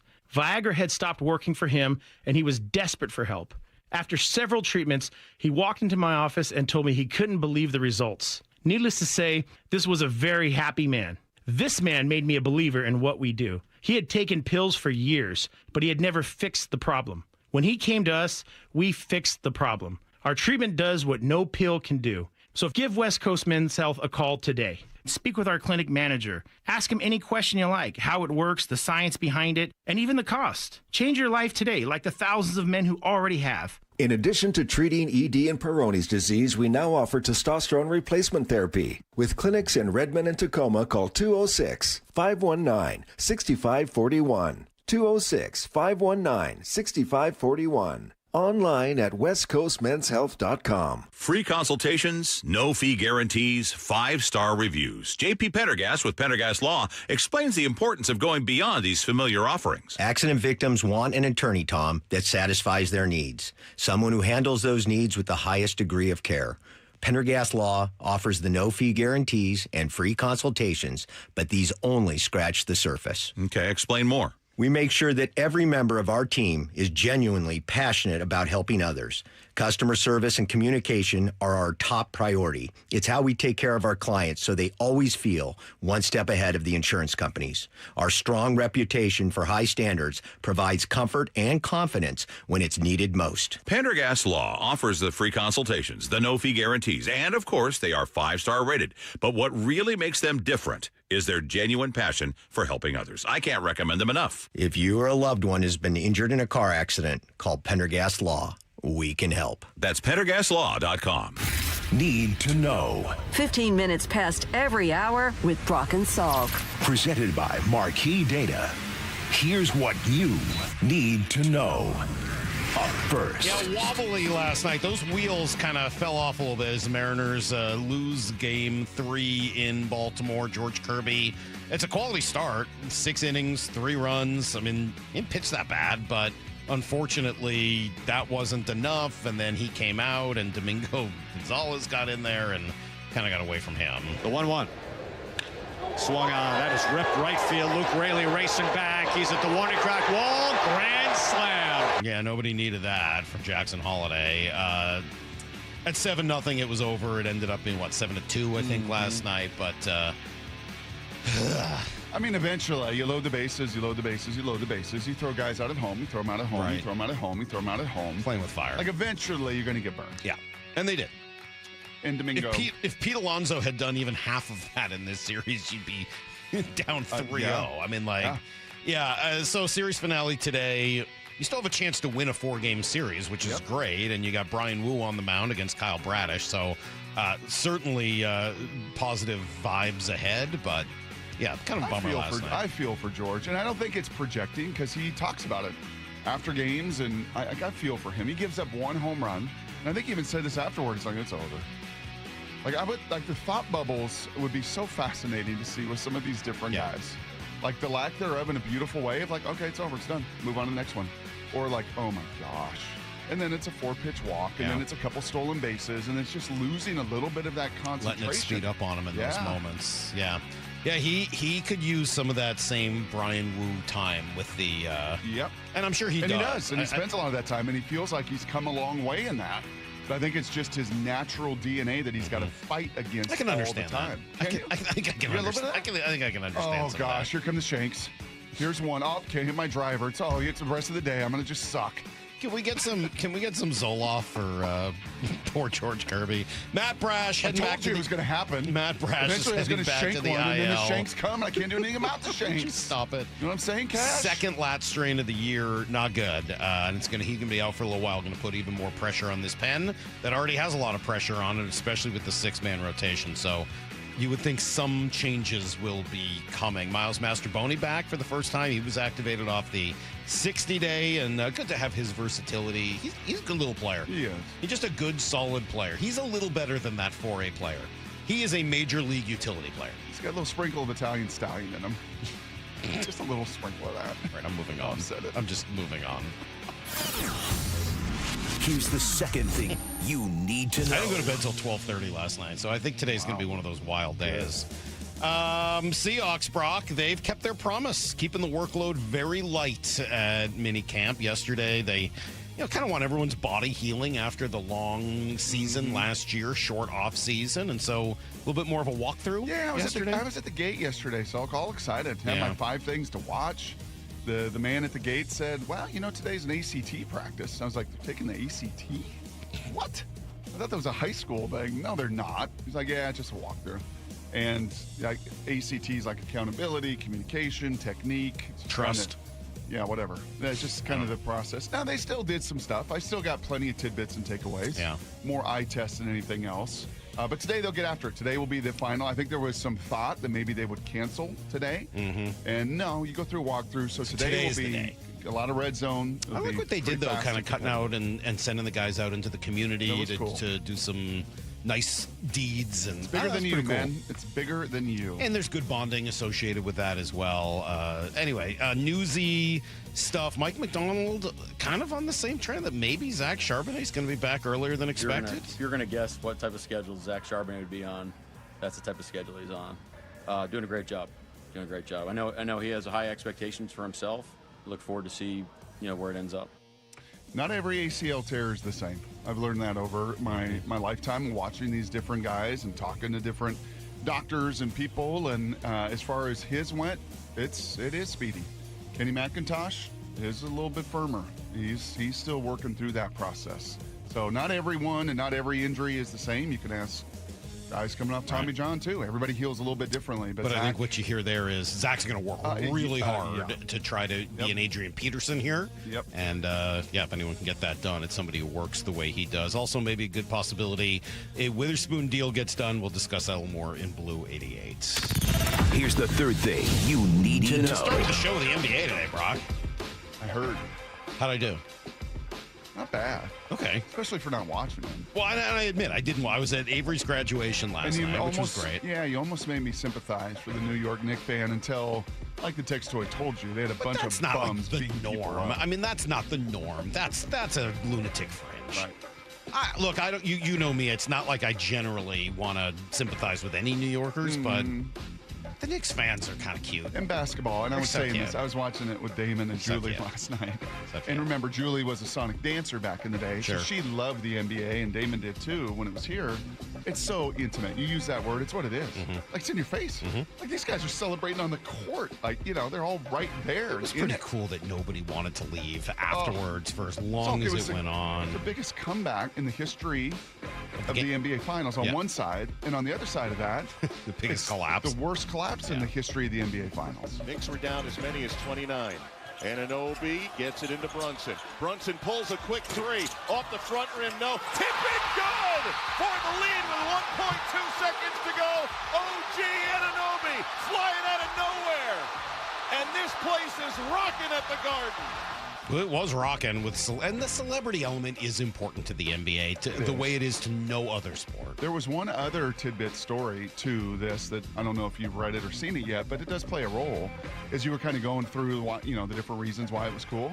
You realize that the Knicks have 3 players that all played for Jay Wright at Villanova together? I think I did know that. You did know that? Bridges, Brunson, and Hart were all I didn't know which ones they were, but I knew they had a bunch of Villanova guys. All starters, all champions at Villanova, all did that together there, and now we're kind of taking that connectivity to this level and trying to do something not done in this century? Long time. Pretty crazy. Stanley Cup Finals, get back to it tonight, and that series has been incredible. Game 5 in Carolina, series tied 2-apiece. That is everything you need to know. 1/4 every hour here on the Brock and Salk Show. 206, I'm confused by this, says, how have you not mentioned the World Cup yet? Well, this is a sports show. I mean, like, come on. We've talked about this before. Maura. We talk about sports here on this show. We have a lot of new people in town that may be tuning into the show that are here for that. Yes. You don't have to be so insulting. Right. I'm not trying to insult anybody. I'm just trying to deal with the reality of the situation. This is a sports show. We're talking about sports. You know that Cash was an All-American middle school goalie, right? Over there in Ebert. You continued to play soccer through middle school? How did you know I played goal? I actually did for a long time. Yeah. Big brain, right? Not in Ellensburg, but yeah. I didn't actually grow up there. I just went to big brain. You're not supposed to play soccer after like 8. Yeah. Once you get to like 9 years old, you're supposed to give it up. Like, oh, that was for kids. That was fun. It's like playing with dolls or something. Like, you give it up. Like, it's for kids, and then you move on. That's fair. So I appreciate the text, but you're probably going to have to go somewhere else for that. All right. Coming up next, Brock, we will talk some actual sports. We're going to go around the NFL. I'm Brock and Salk, Seattle Sports on 710, seattlesports.com. Brock and Salk. Unfortunately, we got a Mooney problem, man. We do. Morning 6 to 10. Because he's given up as many earned runs now as he did all last year. There is a problem. I think a confidence problem as much as maybe anything else. And we know how fickle that can be with closers. At the end of the day, what would I do right now? Nothing. Yeah, I don't think right now you can. I think I'm probably doing nothing. If there's another couple of these blow-ups and another couple command issues, I think you do. I think then you evaluate it after this road trip. Only on Seattle Sports and Seattle Sports on YouTube. Hey, Mike Salk here for my friends at Snoqualmie Casino and Hotel, and they do have great shows coming up. I was just looking through this list. How about the Jabberwockies for dance Thursday and Friday, July 16th and 17th? Comedy, I've mentioned David Spade on Saturday, August 15th. Taylor Dane will be here Sunday, September 6th. And then, of course, Queensryche Thursday, October 8th. Psyched for that one. Go to snocasino.com for all the details. It is Seattle's closest Snoqualmie Casino and Hotel. Please game responsibly. At Uline, they know firsthand the road to success is an uphill climb. Uline started in the family basement and through hard work is now North America's most trusted shipping and industrial supplier. They get what it means to have the support of reliable, hardworking partners. So they keep 41,000 items ready to ship. Whether your company is still in a basement office or expanding cross-country, Uline will be there on your road to success. Visit uline.com. Totally rad and totally Snohomish PUD. Slash energy costs and upgrade your crib with rebates on windows, insulation, heat pumps, water heaters, smart thermostats, and so much more. Since 1980, Snohomish PUD has been stoked to help customers save energy and money.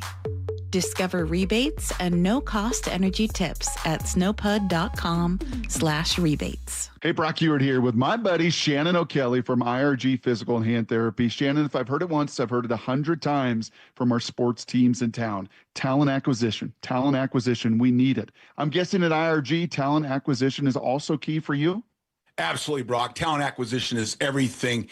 Our strength here at IRG is what I call our human capital. These are the folks that work here at IRG with a passion, with a focus on building great teams, providing great care, and being involved in the community. We want the best and brightest. And if you're looking for an opportunity to be the best and brightest, IRG is the place for you. We will provide mentorship, continuing education, personal and professional growth. We have it all for you. We want the best and brightest. If you want to be a part of that team, all you got to do is go visit one of their 40 convenient locations. IRG is in your neighborhood. All the details as well, you can find them at irgpt.com. That's irgpt.com. Dave Wyman here, brand new member of Harborstone Credit Union, and I got my PNW Cashback checking account for free. No fees or minimums, and when I make everyday purchases with my Harborstone PNW Cashback debit card, I earn up to $30 each month. Gas, groceries, coffee, travel, lunch, all categories count toward your cash back. Open your free account online like I did. Go to harborstone.com/cash or visit one of their 29 branches across the Northwest. Insured by NCUA. Terms and conditions apply. 30 years ago, Davis Law Group was founded to be the best law firm for our clients and our community. Our core values are to win, help, and serve. It means our success is defined by the difference we make in our clients' lives and the impact we can have in our community. Not by giant settlement checks or shiny offices. Our mission to lift up the vulnerable extends beyond the courtroom to our charity partners, promoting safety, uplifting students, accident victims, foster youth, and the elderly. If you've been injured and want better results for your claim and for all of Washington, call Davis Law Group today. Heading outdoors or on the water this weekend? Check in with Joey and Nelly on the Outdoor Line from 6 to 8 a.m. every Saturday on Seattle Sports and the Seattle Sports app. When temperatures rise, the Murphy Auction Company rolls out the biggest online heavy equipment auction of the summer. And it's here now. Bidding starts 10 a.m. Thursday, June 11th, and closes at 10 a.m. June 18th. On the block, find a huge assortment of heavy equipment, contractors' equipment, and vehicles, like 80 heavy trucks, 13 excavators, 5 backhoes, 9 forklifts, 3 skid steers, 2 asphalt pavers, and a 2002 Trail King 50-ton triaxle lowboy equipment trailer. Plus, a 2025 Dodge Durango SRT Hellcat with under 2,000 miles, contractor's tools, attachments, roll-off boxes, lumber, and much more. Preview all items June 16th and 17th, 8 a.m. to 4 p.m. at our location in Marysville, 3803 136th Street Northeast. For pictures and all details, visit murphyauction.com. That's murphyauction.com. murphyauction.com. What if you could have the most reliable fiber-powered Wi-Fi? And get this, what if you could keep it at the same price for 5 years? During the Xfinity Summer Savings Event, now through June 15th, new customers can get our best price on gig Wi-Fi, just $50 a month for 5 years. And get online in minutes with same-day Wi-Fi. It's Wi-Fi that finds and fixes problems before you even notice them, like super intelligent Wi-Fi with a sixth sense. Plus, add one line of Xfinity Mobile Select and you can save an average of $60 a month over Verizon and AT&T. You can even try it free for a year. Lock in your price and unlock the possibilities during the Xfinity Summer Savings Event. Get it now at Xfinity.com. Xfinity. Imagine that. Restrictions apply. Requires paperless billing and auto pay with stored bank account. Taxes and fees extra. Savings based on 1 gig internet and 1 mobile select line compared to similar Verizon and AT&T plans over 5 years. After 12 months, regular rates apply to mobile select. Xfinity internet required. Speeds vary. Use of fiber coaxial cable. This hour of the Brock and Salk Show is powered by Star Rentals, preferred supplier to the West's best contractors. From the Quantum Fiber Studio, you're listening to Brock and Salk. Weekdays 6 to 10 on Seattle Sports and 97.3 FM HD2. What a good text, and I don't know the answer to this question, Brock. Maybe you do. I don't know the answer. I know by your voice right here that you have a little Russell Wilson telling you. No, I'm just saying this is a good text. It's a good question, and I don't know how to answer it. Go ahead, Russ. Homer asking, do host cities have to fund the orange slices for the World Cup? Because I'm not comfortable subsidizing that with my tax dollars. And I don't know the answer to that. I don't know who pays for the orange slices. That's a great question, Homer. Thank you for asking. I don't know. But I appreciate you. I appreciate the question. You just enjoy this, don't you? I do. You just know exactly the reaction you're going to create after all of these years. It's like a chemical reaction. These two compounds, when put together, and when the minute it comes out of your it's so fun reading these texts, out of your texts. mouth, you know what's coming. You know what though? It's like 50-50. There's still a lot of people who were like, yeah, this is absolutely right. I don't agree with Salk's take on much of anything, but 100% agree on soccer. Yeah, it's bad. I don't know what to tell you. If you like soccer, I'm sorry. I really don't know what to tell you. I don't know how you live with yourself. I don't know how you go to bed at night. It's very sad for me, but, you know. Are we going around the NFL? I mean, I know you don't like soccer, but this would also be like if the like the Olympics, the hockey tournament that they did. Ooh, that'd be great. When are they doing that? What was it? The Four Nations? Four Nations. That was great. If the Four Nations was being held here. Hey, man, I got into the rugby tournament when Brock and I were there. Like, hey, if you can put together a sport that's fun to watch, I'm in. Okay. But watching people run around aimlessly and every 10 minutes kick a ball near a goal, I'm out. It couldn't be worse. It is the worst, stupidest, most boring, all right, you want to talk about some football? garbage sport. Can we do that 60-second rant again? Because I got something for you. You got your 60-second rant for the week.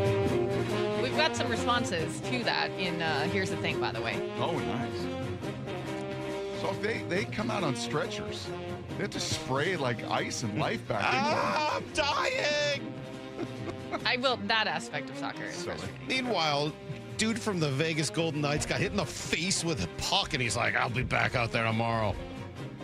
He had like the 20 stitches in his nose. Yeah. I mean, Mike Salk, the rage baiter. Is this rage baiting? Yeah, kind of. It is. Yeah. Yeah, no, that is. Show idea. Cash teaches Salk one cool thing about soccer.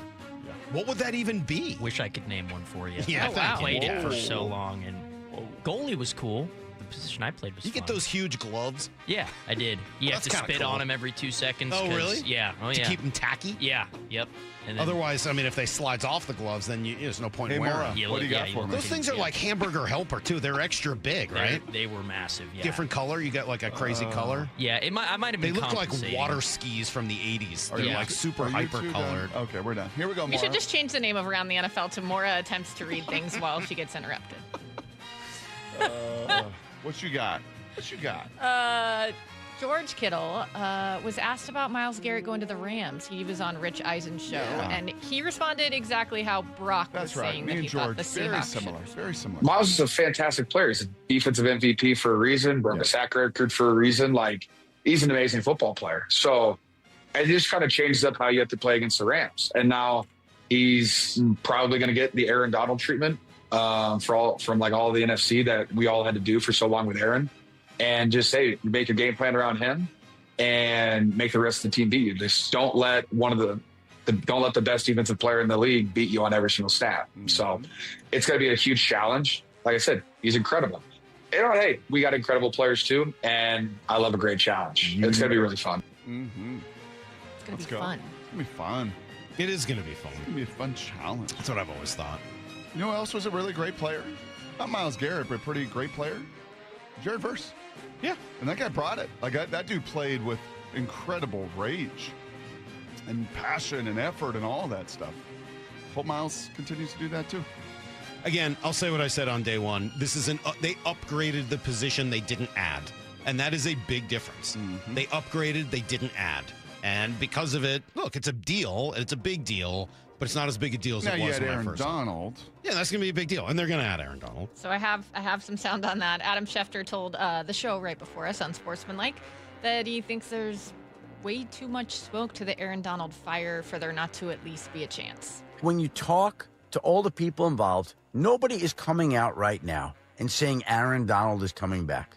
But the fact that this is even coming up, and the fact that the Rams have the team that they do, and the fact that Aaron Donald will get to play with Myles Garrett, and the fact that the Super Bowl's in L.A. this year, and the fact is that Aaron Donald can have a huge impact. I just think the ingredients are there to make it happen. Yeah. I think all those are good. And the fact that everybody loves Aaron Donald, and the fact they're going to give him his flowers, and the fact they're going to respect him, and the fact he's been out of football for 2.5 years. Brock, let me go one step farther than that. Adam Schefter, who doesn't have opinions, does not say that unless he knows it's going to happen. He just doesn't. Adam Schefter doesn't put himself out there. He doesn't do that. We've tried. We've asked him questions like that. I'm not insulting him. Mm-hmm. He just doesn't do that. Mm-hmm. So I just don't believe that Adam would say those things unless it was extraordinarily likely. Now, I'm not saying it happens before the season, but I would be blown away if Aaron Donald does not suit up at some point for the Rams next year. I won't be still. A lot of talk. A lot of talk. And they got to pay him a lot of money, too. And where's that going to come from? We'll see. Yeah, they'll figure it out. It's the NFL. It's the NFL. It's nice we're on the other side of this one. Yeah. I like that. We'll get to see who's right. Dude, how many text messages we have? 1 million. You're distracted. It's a global game, Saul. There's so many text messages. It's a global game. I would say roughly 90% of them agree with me. It's the World Cup. Okay. Well, that's why we don't talk a lot of soccer here. That's fine. We'll move on.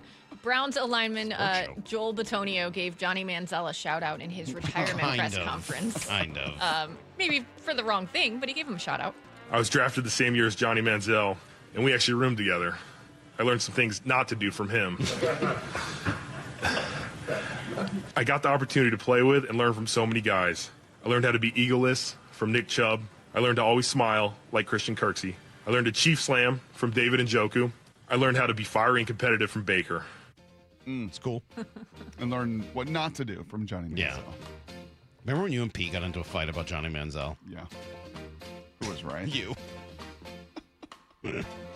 That was a good one. You guys are mad at each other. Let me guess, Pete thought he was redeemable. Oh, Pete wanted Johnny. No, this was at the beginning. Like, Pete thought Pete wanted to draft him. He was legitimately mad at me for being super judgy and judgmental and how dare you and who do you think you are? And he's a college kid and give him some grace. I said, Pete, here's the deal. I think I know more on him than you do, which at that point I did. And I know that, like, I'm just not comfortable with the guy that will wear the black hat and then when it gets tough, put on the white hat. And then, I'm going to put on the black hat. Oh, let me put on the white hat. I'm uncomfortable with that. That documentary dove into what he was doing at that time, too. And it was rough. And then it ended, and I felt like it was basically like, yeah, he's still kind of doing the same stuff. Yeah. Like, he hasn't changed He had much. a good MMA fight the other day. Did you watch that? Yeah. Knocked some dude out. He did? He did. That's cool. Yeah. That sounds fun. Kind of. Just a little sloppy, but yep. Have you guys been following this Chicago Bears stadium debacle? Illinois won't really work with them. It sounds like it's pretty much a done deal that they're moving to Indiana. Bears legend Brian Urlacher joined Kevin Clark on This Is Football to give his thoughts on how sad that is, but why he understands it. I do not like the Bears playing anywhere but Soldier Field. I can't picture them because even if they went to Arlington Heights, which is in Illinois, they're going to be in a dome. And I think if they go to Indiana, they'll be in a dome. I don't like that. I don't like the idea of them playing in a dome anywhere. I understand financially it makes a ton of sense for them to go to Indiana.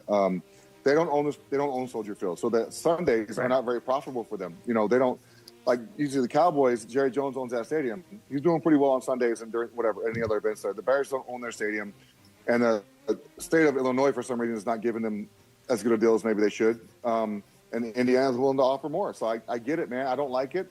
But business-wise, it makes a ton of sense for them to go to Indiana. It's only 25 extra minutes from downtown, so what's the big deal? I agree with him. The Bears playing in a dome seems so weird. That's dumb. It seems wrong. But the it's only 15, 20 minutes from town thing is the real answer to this. Like, what kind of a stadium they build? Okay, yeah, that has some interest to me. I don't care if they're in Illinois or Indiana. People make it sound like, oh, they're going to be in Indiana. It's a different state. Like it's 1,000 miles away. Chicago is on the Indiana border. They're moving 20 minutes. I mean, Foxborough might as well be in another state. It's nowhere near Boston. It will be farther from. Foxborough is farther from Boston than this will be from Chicago. You confident in that, or you just? I don't know that, but I mean, like it's in the. You said it very confident. But it's in the Chicago suburbs. It's not like they're going to Indianapolis. Like it's gonna be close. Yeah. That's a weird. Oh, poor Kevin Warren. He was a commissioner in the Big Ten. He's one of the nicest, kindest men. Like when he was a commissioner of the Big Ten and all that stuff started to happen with the SEC and their TV deals and the Big Ten and the COVID not playing. Like, oh gosh, he was just over his skis. And he's like the sweetest heart guy. And then he goes to be the president of the Bears, and he's going to move the Bears out of their stadium out of Chicago. Poor Kevin. Not great for Mr. Warren, but good for the Bears business and bottom line. Yeah. And he's going to take the arrows for it. All right, we'll go back to our guy Todd Monken. You guys like this him. Poor guy. He hasn't named a starting quarterback between Deshaun Watson and Shedeur Sanders yet. Seems like Dylan Gabriel didn't even get considered in this. We didn't even QB have race. his number anymore. Yeah, Jared Verse took his number. But he says he probably won't know until training camp. When he was asked why, I don't know. He just seems in over his head every time I hear him talk. I don't know what to say. It's really as simple as that. I like both of them, and as much as I'd love to have made that decision either by someone separating themselves upward or downward, either way, which has not occurred. So, and we haven't even gotten to practicing against an opponent, putting the pads on, having a controlled scrimmage or playing preseason games. I would have loved to. I was being honest. I think you'd love to have the starter named. I just can't do it. I'm not there yet. This guy is annoying. He really is. And is it the voice? Yeah, the voice is annoying, but also the just complete befuddlement. Like, you know what you say here? We haven't started practice yet. Right. I'm not going to tell you guys. I'm not giving you an answer now. Started with, I don't know what to say. Yeah. Why don't you just say this? Because you didn't know you were going to be asked about it? Who's doing PR for the Browns? Dave Pearson, call that guy and offer them some advice. You don't tell them what they're going to be asked about. So Monken doesn't sound like a fool. Just come out and be like, yeah, look, we haven't even started training camp. There's a long process here. We'll let you know. Done. Yep. I'm not giving you any information, but this whole well, I don't know, and I wonder. Stop talking. If you're talking, you're losing. I did have him. I was trying to remember. If you're talking, you're losing. I'm looking at his Wikipedia. I'm trying to remember. I thought I did one of his games back in the day. Mm-hmm. And I did. He was a Southern Miss head coach for the beautiful Conference USA game in Bowling Green, Kentucky, which is where Western Kentucky is. Sounds like he made an impression on you. Yeah. All right. Thank you, Maura. Thank you for taking us around the NFL. Thank you for not reading through all the soccer texts and letting me finish. Were there soccer texts? Yeah, no. Kind of a reason you've been an assistant for all your career, but 3 years at Southern Miss.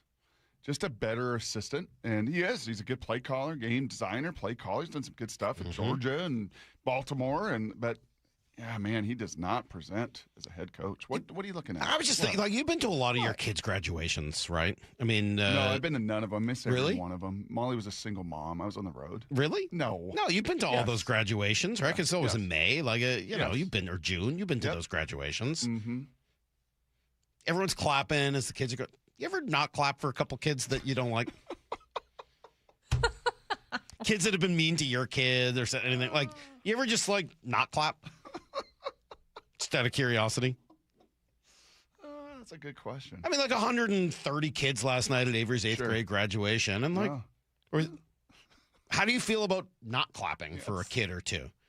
I mean, not the kids you don't know. The kids you don't know, you give a little a little clap, right? They're going up. Because you don't want to be rude. May surprise you. And then your kids' friends or the kids you know come out. And you're like, yeah, all right, okay, go Kevin. That's great. I like that. I like a little cheer. Yeah. But then, there are a couple kids that you're like, I'm not clapping. I mean, you didn't boo, though, right? No, I'm not standing. You suck. We're not. It's not like that. This isn't Philadelphia. But a couple kids where you're like, I'm not gonna cheer. I'm not gonna do that. I don't like that kid. That kid's been rude to my kid. That kid's been a jerk to my kid. That's funny. Yeah, I'm good. I'm not gonna clap for you. I'm just not gonna do that. I'll ask Brock some questions instead. This is Brock and Salk's Blue 88. We're going to go red, right, tight, close, sprint left, G, U corner, halfback, flat, on one. Ready? Brock Ewart tackles 3 football questions as only he can. Blue 88. Now here's your hosts, Brock Ewart and Mike Salk. I'm not saying I did that. I'm not saying I didn't clap for kids. I'm just asking. Salk, you know the address to the high road? Don't always take it, but you know the address, please. There have been big moments in which I've taken it. Yeah. A lot of people saying they don't clap for any of the kids, just their own kid. But I don't know. There's a lot of other kids that I like, and I want to, Yeah. I don't think you clap for every kid. Certainly my clap. Can you imagine the people around me? Yeah. I got to be careful when I pull out these hamburger most of it's hands. just most of it's sort of a little golf clap. Yeah, you're just because you don't want to hurt your hand over an hour. You're just kind of just a little pleasant. When you got your earplugs in, polite. so loud. As a high school teacher who's been to 25 graduations, yes, Salk, there are definitely kids for whom the clap is withheld. Thank you. We need sleep-deprived Salk more often. I'm 100% not clapping for some kids. Bleep them kids. Okay. Yeah. Okay. I'm with you. Some of these kids are bad kids. Or at least I've had a personal reason. All right. What if you visibly see someone that's been clapping, not clapping for your kid? If you got that big a problem with Avery, you got bigger problems. It's like the nicest person in the world. Cecily, now in a couple years, if I look around and I notice a couple people aren't clapping, I'll be like, oh yeah, Cecily shoved that kid. Yep, I know. Yep, that parent's probably mad because Cecily punked. Yeah, like that I would get. Cecily was rude. Sure, I get that. Yeah. But if you're not clapping for Avery, that's a you problem. All right, question number 1, Brock. I know you got a chance to talk to Sam Darnold, Drew Lock yesterday. What'd you learn? Yeah, a couple things. I was struck again. What a big dude Drew Lock is. He is a big... Athletic, too. Yes, he can move. Is. He's good. Like I think I said this to you last year after the Milroe pick, and even in training camp in the Blue 80. That's one of the best QB rooms in the league. He's a really good backup quarterback. He is a tremendous teammate. He's a good player. Like if something were to happen to Sam, you feel totally comfortable with him playing 2, 3, 4 games, whatever. And then you got Milroe, who's a talented guy beneath all. That's a great QB room. But it was with those guys that I was talking about, and I didn't know the Matt Brash news then. We were just chatting, and I'm not a big QB guru guy. That may surprise you. But I don't think a lot of voices for my son's a good thing. So Mike Stanford is head coach, QB guy, QB coach. You're his mechanics guy. Okay. But there is a guy that is doing a ton of work, and we've been to all these colleges, and he's a biomechanics guy, and actually Sam uses him. And when Sam uses them, Drew jumps in as well. And it's all biomechanics. And where you're getting the most efficiency and the inefficiency, where you're putting strain on your body, where you're going to eventually hurt yourself. And they said this guy called it with an NFL guy that ended up getting hurt. They're like, you watch, like it's too much strain on the shoulder. He's going to have issues, and he did. And so he then gives you kind of tools to fix it and try to be more efficient. And it did get me thinking to Brash. That man, I just don't know. At 175 pounds like he is, going down the mound as violently and as fast as he does, and the strain, you just look at watch the delivery biomechanically, and the strain that it puts on an elbow that popped, on a lat that popped, on a lat that again popped. Like, I don't know. I hope there's ways to create efficiency in it, but I certainly have just biomechanically my concerns. All right, question number 2. Did you write Sam Weish? You wrote Sam Weish. Oh, did I write Sam? You did. Oh, R.I.P. Steve Weish. Steve Weish was out of practice yesterday. Brock wrote Sam in the email, so it actually says Sam, and I had to do a double take for a moment. Sorry about that. I liked Sam. Yeah, everybody likes Sam Weish, Bengals coach. Yep. Yeah. Anyway, Steve Weish, who we also like on this show, was out of practice, NFL reporter. Mm-hmm. What are you guys hearing on the Witherspoon contract? Yeah, I think kind of the same thing. You start to hear, just like Adam Schefter and Ian Rappaport, these guys hear rumblings and you hear numbers. And by the way, Steve said, gosh, I had fun with you guys last week. Oh, that was nice. I said, well, we'll bother you again for sure. I mean, what a nice guy. Yeah, I've met Steve in person a couple times. I hosted like a panel discussion that he was on. Mm-hmm. He's such a nice guy. And the salt and pepper thing with his hair, awesome. It totally works. So good. I told him that too. It does. He looks so good. Like your salt and pepper looks so good. It's so cute. So cute. So cute. He said this about Spoon. Hold on, I'm distracted. The anticipation is something could get done by training camp. As you mentioned, Devin Witherspoon has been to the Pro Bowl in each of his first 3 seasons, and he has seen his draft classmate Jackson Smith-Njigba sign that 4-year, $168 million extension. He has also seen Trent McDuffie, once he was acquired by the Rams in that trade, sign a 4-year, $124 million extension. So in terms of Witherspoon getting a deal done, the average where he can come in at, because he is such a good player, could be in that $30 million a year range on deals that we've seen signed recently by the Colts' Sauce Gardner and Houston Texans' Derek Stingley. All right, the base is there. Numbers are there. Here's the market. Let's go. Get it done. Anytime this has happened, and it's JSN, and it's all the way back to players the last 18 years with John. Like, well, here's the numbers. Let's get it done. Mm-hmm. And maybe the cynic in me, that Salk has grown in me, the cynic in me says, maybe this agency just wants to wait till Hard Knocks. So they can get a nice little pop. So there can be maybe a phone call so we can get a little exposure and look at the great things we're doing, because agents every once in a while kind of like that exposure too. Sounds about right. And I don't have a problem with that. Yeah, it's fine. We're doing the job. Whatever, as long as it gets done. All right, question number 3.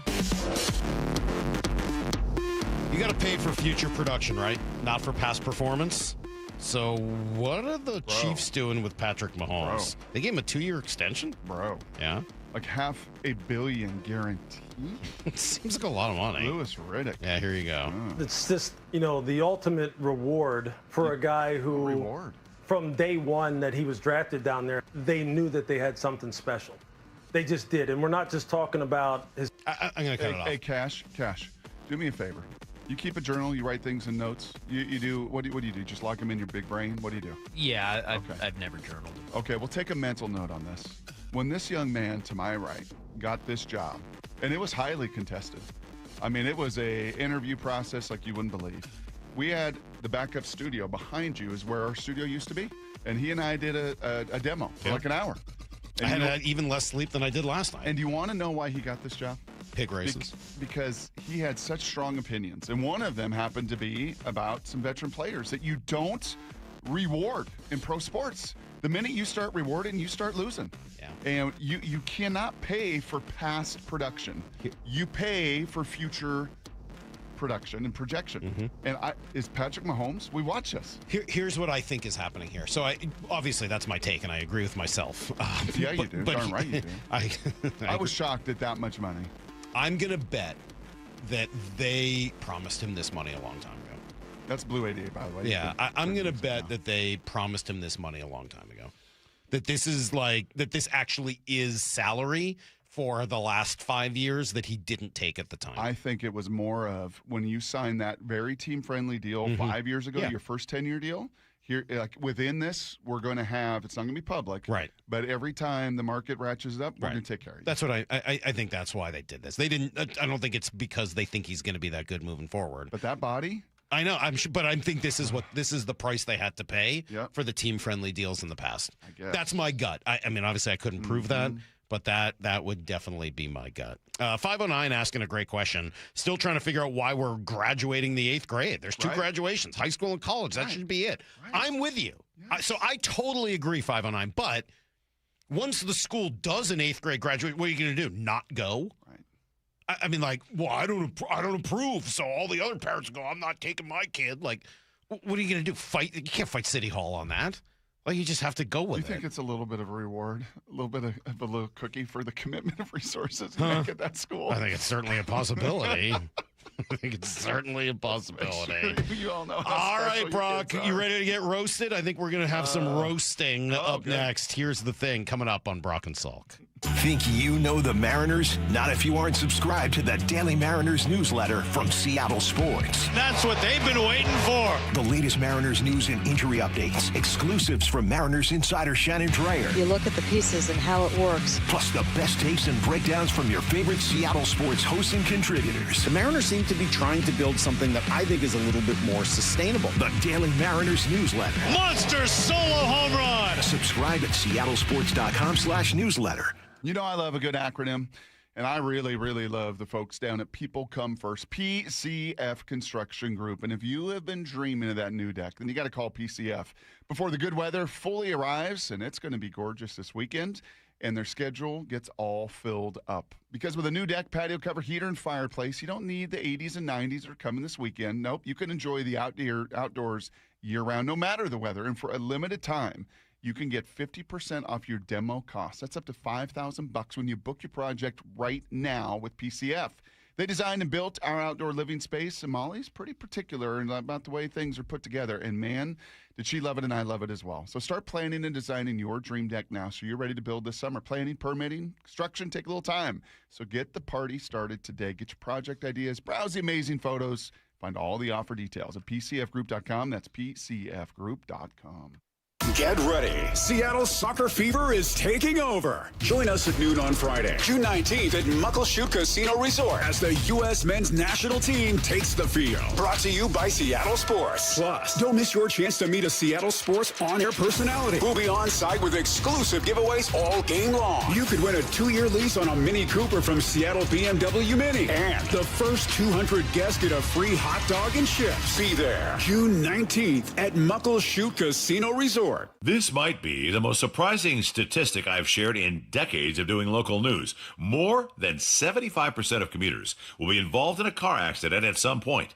JP Pendergast of Pendergast Law with more. What makes it more surprising? The average person will be involved in 3 to 4 collisions in their lifetime. With accidents unbelievably prevalent, what are some safety tips if it happens to you? Safety first. Secondary collisions are not uncommon while awaiting help. Turn on those hazards and remain in a safe place. If a bystander witnessed the accident, capture their information and encourage them to remain at the scene. Seek medical attention immediately if needed, as delaying can be a costly mistake.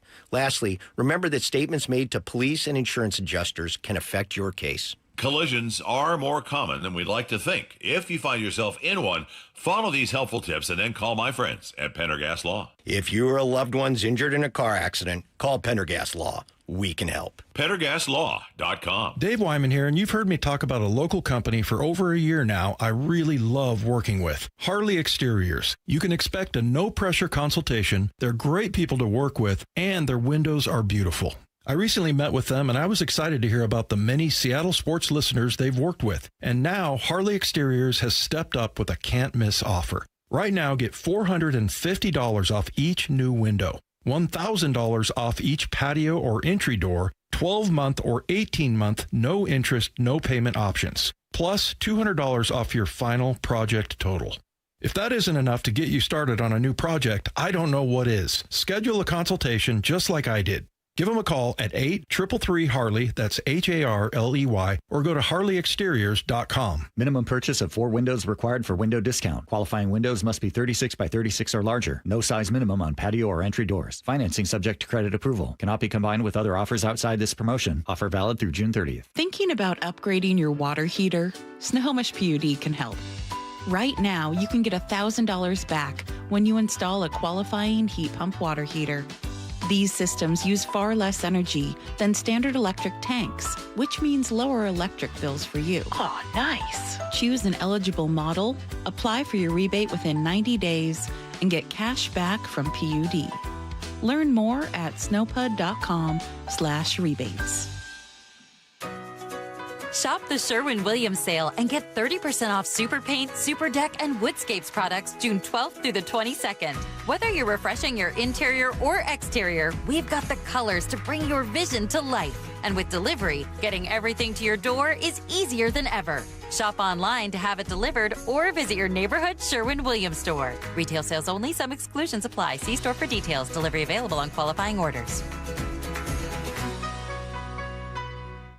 Hey, John, why so glum? I just got let go. The company's downsizing. This is the 3rd time in the last 2 years. I'm done with this. Have you thought about My Computer Career? I've heard they can train you for a career in IT in just a few months, including cybersecurity and the basics of AI. And you don't need prior training or experience. Now that's a recession-resistant career. Wow, thanks. I'll check them out. Go to mycomputercareer.edu and take the free career evaluation. mycomputercareer.edu, an Elite CompTIA certification partner. Financial aid is available to those who qualify, including VA benefits. Let's go! This is Seattle Sports. Streaming through the Seattle Sports app. KIRO AM Seattle. KIRO FM HD2 Tacoma. Home of the Seahawks, Mariners, and everything Seattle sports. Give me a freaking auto! From the Quantum Fiber Studio, this is Brock and Salk on Seattle Sports. Brock Ewert is my hero. Jay Buhner just punched me in the kidney. We're going to see you a minute. Doesn't really work that way, Sherm. This is a show that has my name on it. It kind of does, though. Now here are your hosts, Brock Ewert and Mike Salk. Hello! All right, let's jump right into these Here's the Thing messages for this week, Brock. And we're going to get to your takeaways from minicamp. We'll do that at 8:30. Shannon's going to join us. Like, new voice of the Mariners, Shannon Drayer. She sounds amazing. Have you gotten a chance to listen to any Shannon? I have. It's so good. Mm-hmm. Oh, my God. I'm so psyched to talk to her. We'll do that at 9:30. Right now, though, let's see what we got. What kind of messages you guys left us? Brock Ewert doesn't just hate one kid. I am so disappointed in Michael Salk. You don't know what you're talking about. You're mindless. Love you, bye. It's time for Brock and Salk's Here's the Thing. Okay, here's the thing. Let's jump right in. We've got Dave. Here's the thing.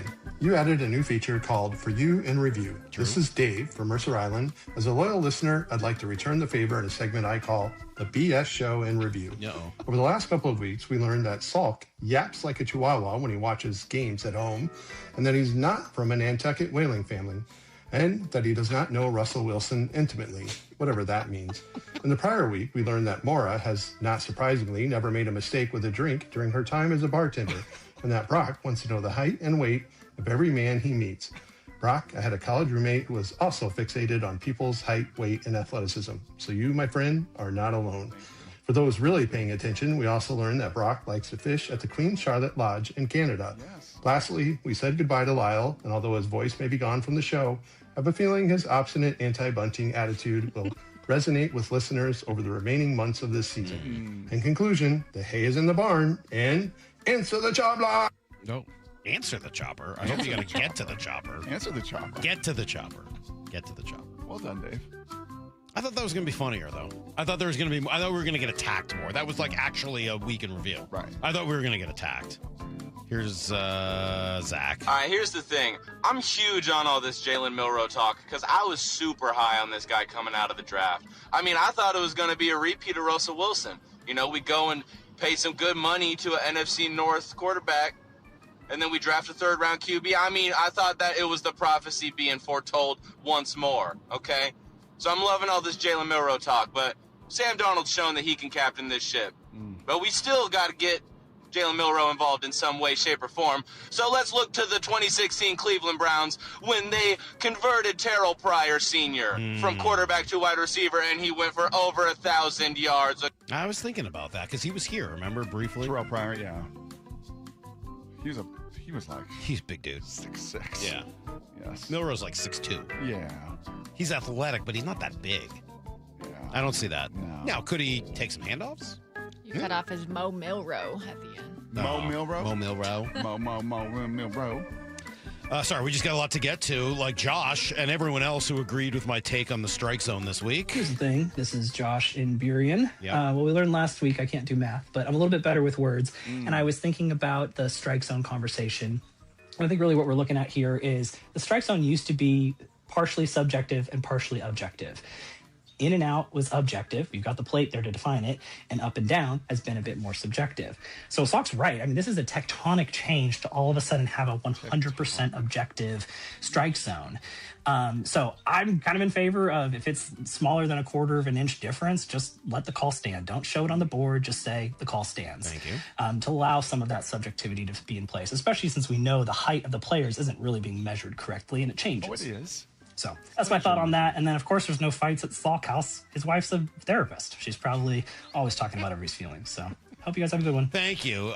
See, Brock, everyone agrees with my take on the strike zone. We have a I think different one including Adam. So, love most of your takes, but the take where Brash's pitch clips the top of the zone is not a strike just because he hasn't been pitching well at that inning is total hot trash. And frankly, what we want to get away from in baseball. First of all, look up the rule. The strike zone, the top of the strike zone is the midpoint between the shoulders and the belt. It is not the letters.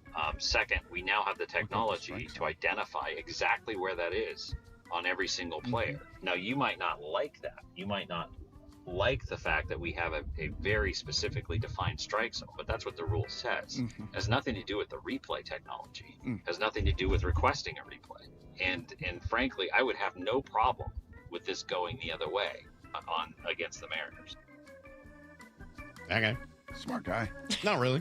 How about my guy from Afraida behind Sounds the like an dish? idiot. How about my guy from Afraida behind the dish last night, Mike? Mike Muchlinski? Oh, my gosh, was he good last night? Oh, you want to challenge? You're going to be wrong. Oh, go ahead and challenge. You're wrong. You challenge, you're wrong. Yeah. He was nails. Go with Afraida. Here's the thing. I'm Brock Stewart, and I just saw a disgusting slob at the airport having a Bloody Mary and McDonald's at the same time. Disgusting slob. You don't care about your life at all.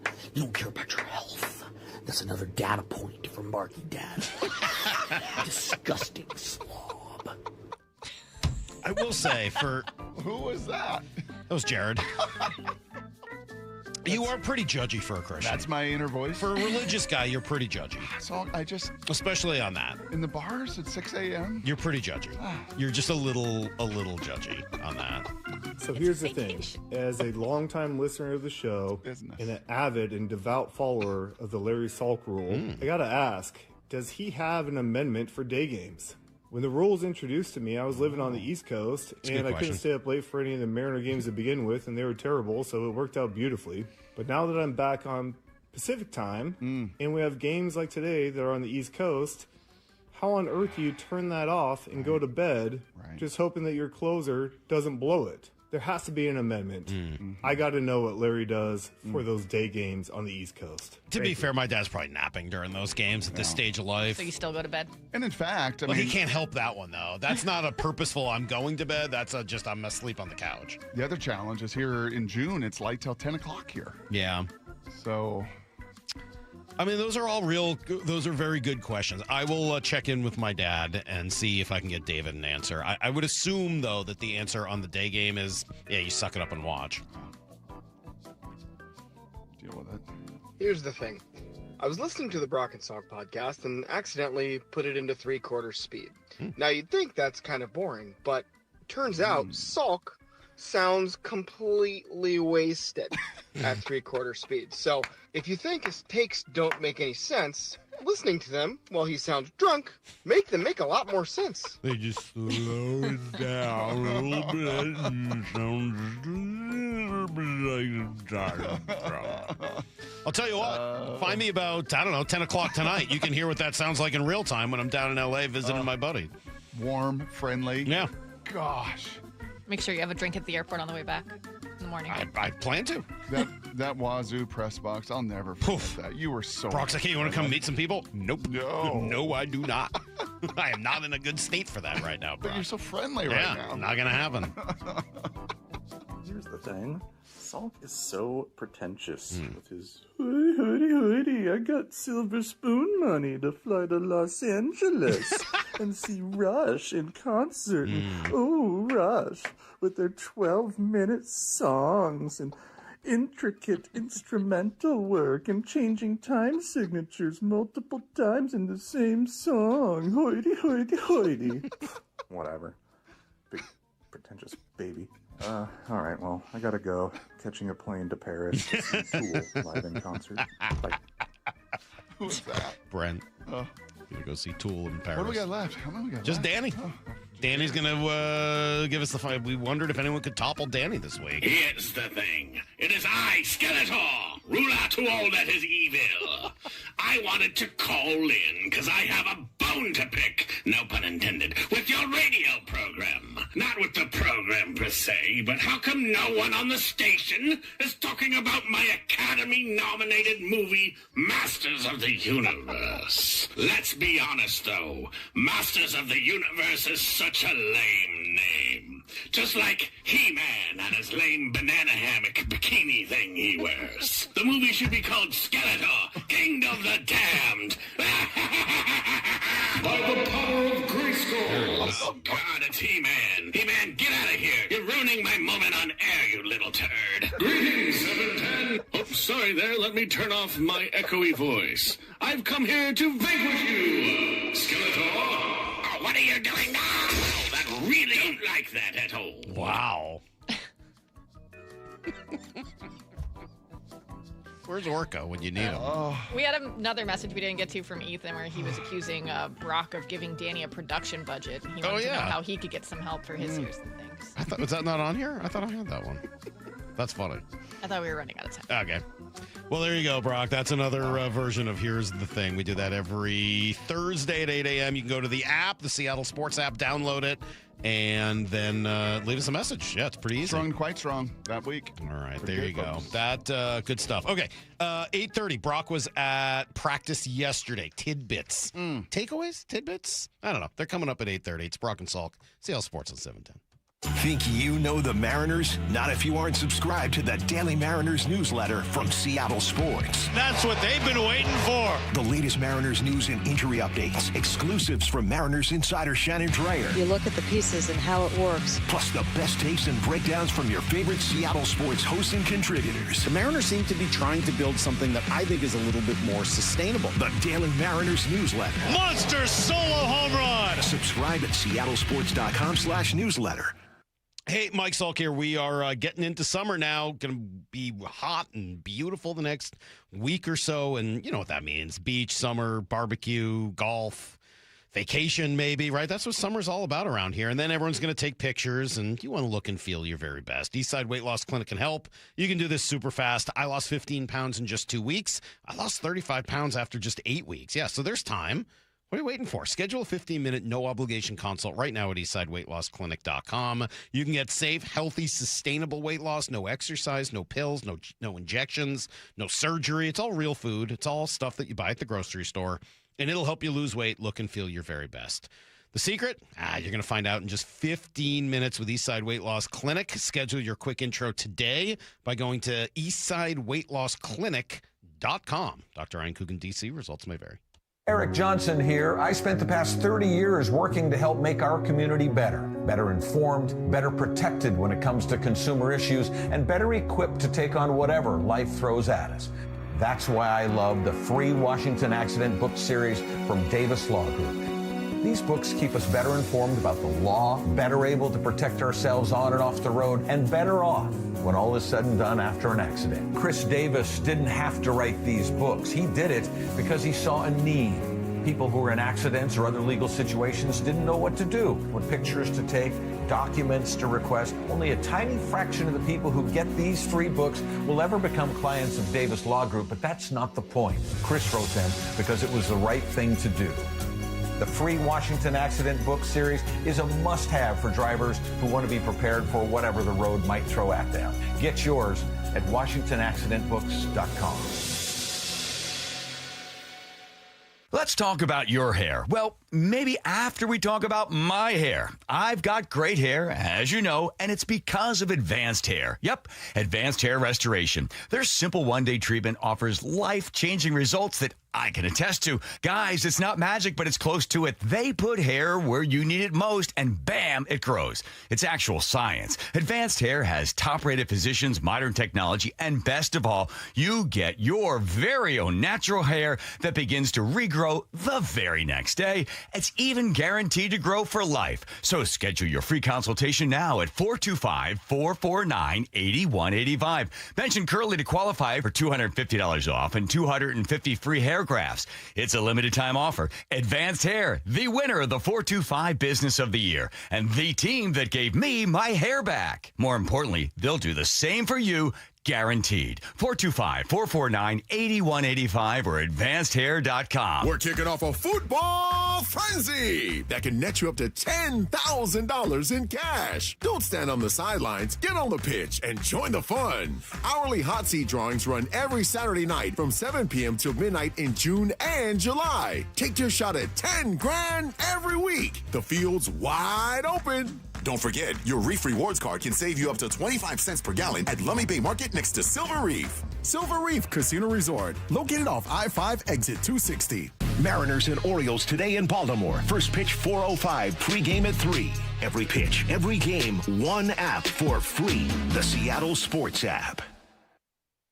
If you have unfiled taxes or are in debt to the IRS, this is important news. Did you know the IRS has programs specifically designed to help people struggling with tax debt? Powerful tax assistance programs that can save you thousands if you qualify. No one knows these programs better than the experts at Optima Tax Relief, America's most trusted tax resolution firm, A-rated by the Better Business Bureau. Their award-winning tax attorneys and licensed professionals have resolved over $3 billion of tax debt for their clients. One call to Optima can start the process, helping to put an end to your worries about wage garnishment, asset seizure, and other aggressive IRS actions. Find the best options to solve your tax problems. Call the experts at Optima Tax Relief today for a free consultation. Call 800-343-6460. 800-343-6460. 800-343-6460. Optima Tax Relief.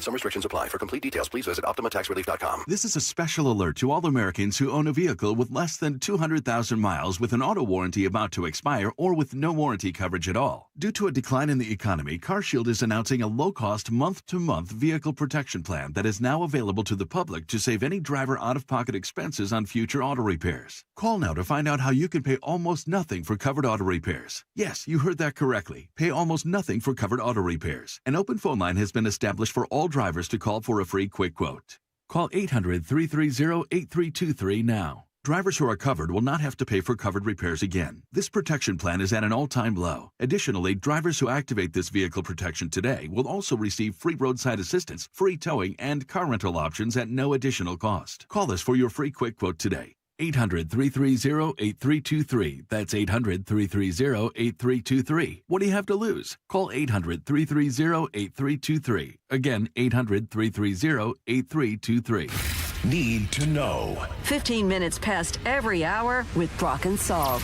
Presented by Marquee Data. Here's what you need to know. Up first. Yeah, certainly not the worst loss of the year for the Mariners yesterday, but just kind of wobbly.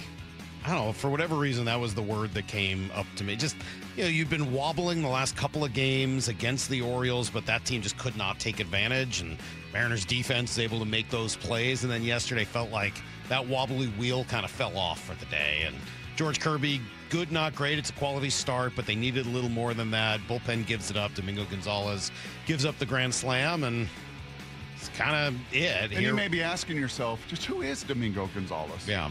I think he was asking himself that same question after the game. Anyway, here is George. I think it starts with getting ahead. I feel like I did a little bit better of that early on today. But, I mean, that's how you get guys out. You get strike one, you make them a way worse hitter, and you just keep attacking, and you expand a little bit when you have to. But that's the name of the game, and that's what I got to do a little better of. Mm-hmm. Yeah, 3 walks. Not uncharacteristic. Yeah, very. 10 strikeouts. I think that was a career high, season high, I know for sure. I mean, they do sometimes come together, right? Like, in order to get guys to swing and miss at pitches outside the zone, you got to throw pitches outside the zone, and sometimes they're not going to swing at them. That's sort of how that goes. Yeah, the one thing that just maturity-wise has just got to change in his game. Just got to change. Is that, okay, give up a 1-2 home run to Pete Alonso. After getting him on the high fastball, he caught up to it, he hits it out of the yard, flush it, it's over, it's done. And then the next one's a 4-pitch walk. And then it's allowing multiple stolen bases. And it's just like, no, you got to put a stop to that. Whether that's anger, whether that's emotion, whatever it is, you got to flush it. And like the next one's got to be the next one. And good for Mitch. Mitch came out a couple times trying to slow it down and trying to help him get out of it. But at the end, it was 3 runs, and that was going to be too much yesterday. Yeah, it was. And then really the worst news was that Matt Brash is going back to the IL for his lat strain. Don't like this at all. Yeah, in terms of particulars and the medical side of it, I'm not super skilled in that level. But I know it's going to be a little bit here with Matt, and a tough blow for him. And I know it's just so difficult after having been on the IL earlier to have to go back on it, and I'm sure frustrating for him. Yeah, and then we had John Morosi saying, he's concerned that this is twice. You're putting a lot of strain on that bullpen. You're already in the 6-man rotation, so you're an arm short in the bullpen. You take Brash, one of your highest leverage arms out. Criswell and Spire's been on the IL. And Munoz not been at his best. Like, it's just a lot. Playing with fire a little bit there. There's a lot. You're playing with a little bit of fire there. And as we said earlier, maybe it is time to have a really serious conversation about putting one of your starters in the pen, and maybe there's a Kate Anderson conversation as well. And in the meantime, what's going on with Colt? 3 games? How do you feel about this? No, I don't like it. Now, he did swing yesterday. Good. So that's a step in the right direction. But I'd sure like to see him in the lineup today. I wanted to see him in the lineup yesterday. He's dealt with this before. I thought this was going to be a one and done. 2, okay, fine, you're being a little careful. 3 made me a little nervous last night. If he's not in there today, full-fledged panic attack. All right, maybe not, but I do hope he's in there today. Here's the second thing you need to know. All right, Seahawks practicing yesterday and then again today. It's kind of a light workout, really, yesterday, so they get out into the community and do some positive things. I love this from Leonard Williams, just kind of talking about the team in general. I mean, Devin, he's just like one of the heartbeats, engines of the team. Like his energy and his passion, the way he plays the game. Guys on the defense have no choice but to step up to that level, because if he's playing at a certain level, you're going to stand out when you're not playing at that level, and that's the way our whole defense is. And, having a Swiss Army knife like Nicky Manwari really keeps offenses guessing, because we can line up on we can line him up at safety, linebacker, D-line, anywhere you want. Really, he could do it all. And I think we just have a great combination of like older guys who we could pass our wisdom down to the young guys, and then we have young guys who are coming in with new talent, new ideas, new mottos, and it's just a great mix. Pretty cool mix. There's no question about that. And they got it going on in so many different ways. It was cool to be indoors yesterday and see that championship banner. To see that right up next to the other one, to look at kind of the names too of all those different guys and all their different stories. And we've said it once, we said it 100 times. Last year largely came out of nowhere. Mm-hmm. Maybe not some of them in that building, but for a lot of us in and around it, kind of came out of nowhere. It's going to be a little different when Hard Knocks comes to town. And even yesterday, NFL Films was there, Steve Weiss was there. You're going to just see so much more activity around this building as they will look to not run it back, Saul. No, run it forward. Run it forward. Run it forward.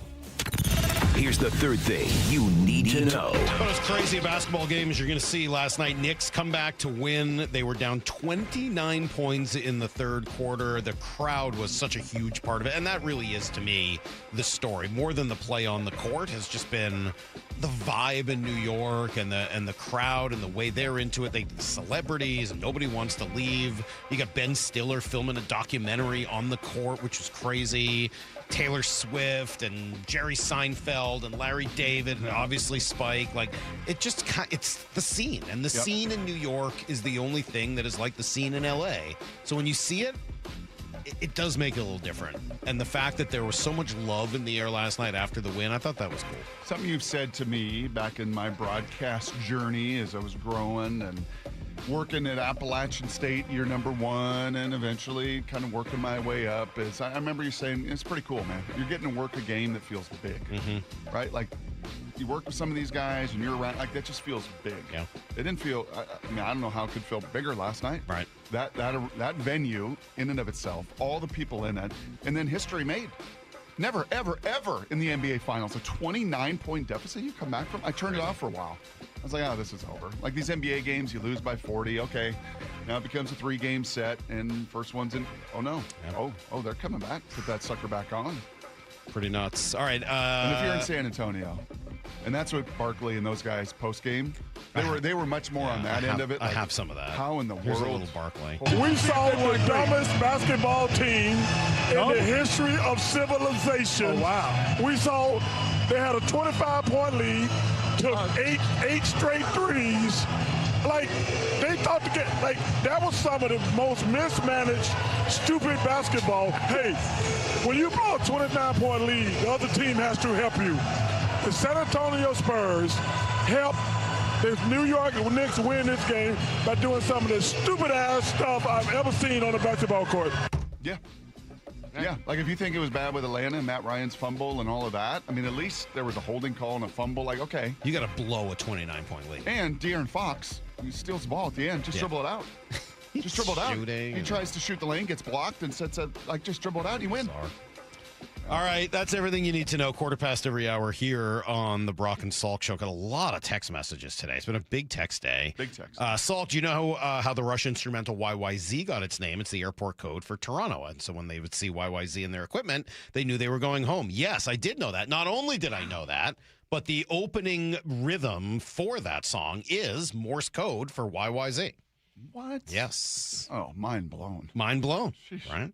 Can Salk just put on a different face for soccer for the 4 weeks that we host a game that most of the rest of the world enjoys? Yeah. Probably not. Yeah, that's not going to happen. It's just absolutely no chance that that's going to happen. Yeah. No. It's definitely not going to happen.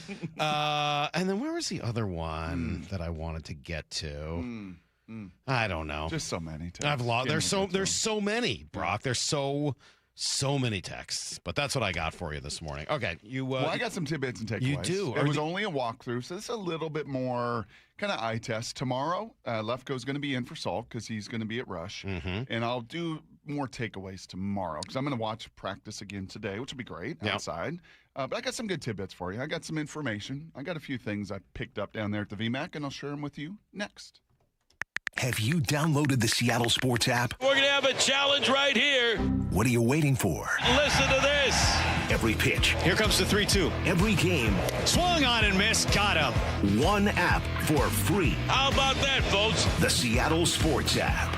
Every game. Julio racing back. Right in the palm of your hands. Makes a leap and makes the catch. Plus the latest Mariners news, insider access, video, and podcasts. They got it. Wow. The Seattle Sports app. Highlights don't win games. The full box score does. I'm Brock Hewitt, and most business leaders aren't short on data. They're short on clarity. Numbers are scattered across ERP, CRMs, and spreadsheets, making decisions reactive instead of confident. And that's not how great businesses are built. Marquee IQ brings all your data together into one clear view even if it lives in disconnected systems or offline, so you can see what's really happening and act faster. Stop running your business on highlights. Get the full picture. Visit datathatwins.com to see what Marquee IQ can do. Summer's here, and Toyota of Kirkland and Toyota of Renton have the all-new 2026 Toyota Tacoma SR5, ready for every adventure you've got planned. Right now, during summer savings, lease a new Tacoma for just $299 a month for 36 months or finance at 3.99% APR for 48 months plus $500 TFS finance cash. Whether you're in the north or the south, they got you covered. Visit ToyotaofKirkland.com and ToyotaofRenton.com. Offers valid through June 30th, 2026 on approved credit through TFS. Excludes taxes, titles, license, dealer accessories, and a $200 negotiable dealer documentation fee.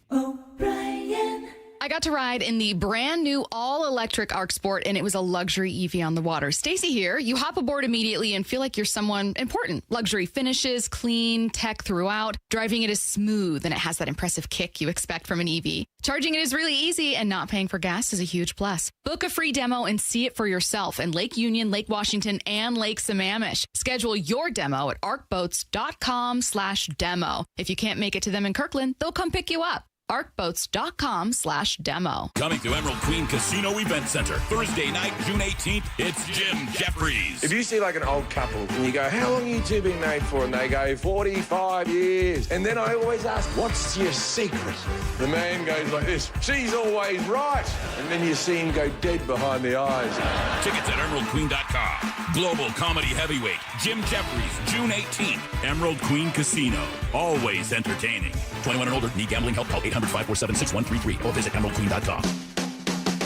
When temperatures rise, the Murphy Auction Company rolls out the biggest online heavy equipment auction of the summer, and it's here now. Bidding starts 10 a.m. Thursday, June 11th, and closes at 10 a.m. June 18th. On the block, find a huge assortment of heavy equipment, contractors' equipment, and vehicles, like 80 heavy trucks, 13 excavators, 5 backhoes, 9 forklifts, 3 skid steers, 2 asphalt pavers, and a 2002 Trail King 50-ton tri-axle lowboy equipment trailer, plus a 2025 Dodge Durango SRT Hellcat with under 2,000 miles, contractors' tools, attachments, roll-off boxes, lumber, and much more. Preview all items June 16th and 17th, 8 a.m. to 4 p.m. at our location in Marysville, 3803 136th Street Northeast. For pictures and all details, visit murphyauction.com. That's murphyauction.com. murphyauction.com. For over 50 years, Bucky's Complete Auto Repair has been the one locals trust for honest pricing, expert service, and guaranteed repairs. This dedication has earned them a Carfax Preferred designation. At Bucky's, every customer gets detailed Carfax updates, timely service reminders, and a full service history, all at your fingertips. With 16 family-owned locations, no appointment needed, and easy financing, Bucky's makes auto care simple. Visit Bucky's.com today and drive with confidence. Bucky's.com. Heading outdoors or on the water this weekend? Check in with Joey and Nelly on the Outdoor Line from 6 to 8 a.m. every Saturday on Seattle Sports and the Seattle Sports app. This is a special alert to all Americans who own a vehicle with less than 200,000 miles with an auto warranty about to expire or with no warranty coverage at all. Due to a decline in the economy, CarShield is announcing a low-cost month-to-month vehicle protection plan that is now available to the public to save any driver out-of-pocket expenses on future auto repairs. Call now to find out how you can pay almost nothing for covered auto repairs. Yes, you heard that correctly. Pay almost nothing for covered auto repairs. An open phone line has been established for all drivers to call for a free quick quote. Call 800-330-8323 now. Drivers who are covered will not have to pay for covered repairs again. This protection plan is at an all-time low. Additionally, drivers who activate this vehicle protection today will also receive free roadside assistance, free towing, and car rental options at no additional cost. Call us for your free quick quote today. 800-330-8323. That's 800-330-8323. What do you have to lose? Call 800-330-8323. Again, 800-330-8323. Yay to Bruce, the streaming king. With quantum fiber internet, he's gonna binge. He wants more, he's got to have more. More bedtime true crime. More podcasts in the shower. Quantum fiber Wi-Fi has the power. More fast internet speed. He's got the geeks to go big, bring him the game. Right now. And his royal we. More sports non-stop, his quantum fiber's on top. Yay to you. Switch today at quantumfiber.com. Limited availability, service and speed in select locations only. Spring is a season homeowners start improving their homes. Hi, Justin Shirley, CEO of State Roofing and Exteriors. If your home needs roofing, siding, new windows, gutters, or decking, our team can take care of it all. For a limited time, save up to $3,000 on a new roof, siding, deck, or windows project. Planning multiple upgrades? Combine your projects and save even more. Or with 0 down, 0 payments, and 0 interest up to 24 months. You can start your project now and pay later. Call 866-ROOF-ROOF or visit stateroofing.com. From the Quantum Fiber Studio. This is Brock and Salk. Weekdays 6 to 10. On Seattle Sports and 97.3 FM HD2. All right, well, here you go, Brock. This is Morse code for Y/Z. That's the path.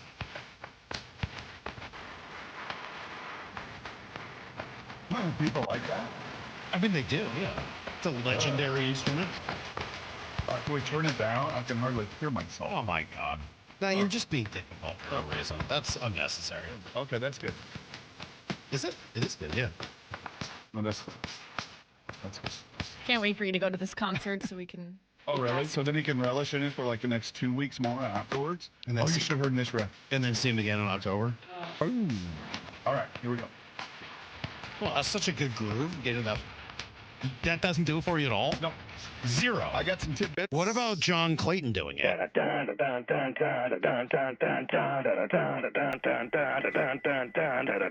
That was just a JC. Sorry. I thought it said JC. I thought maybe we had John Clayton doing it. That would have been great if we had John Clayton. It must have just been some rando named JC. All right, Brock, what'd you see at practice yesterday? Takeaways.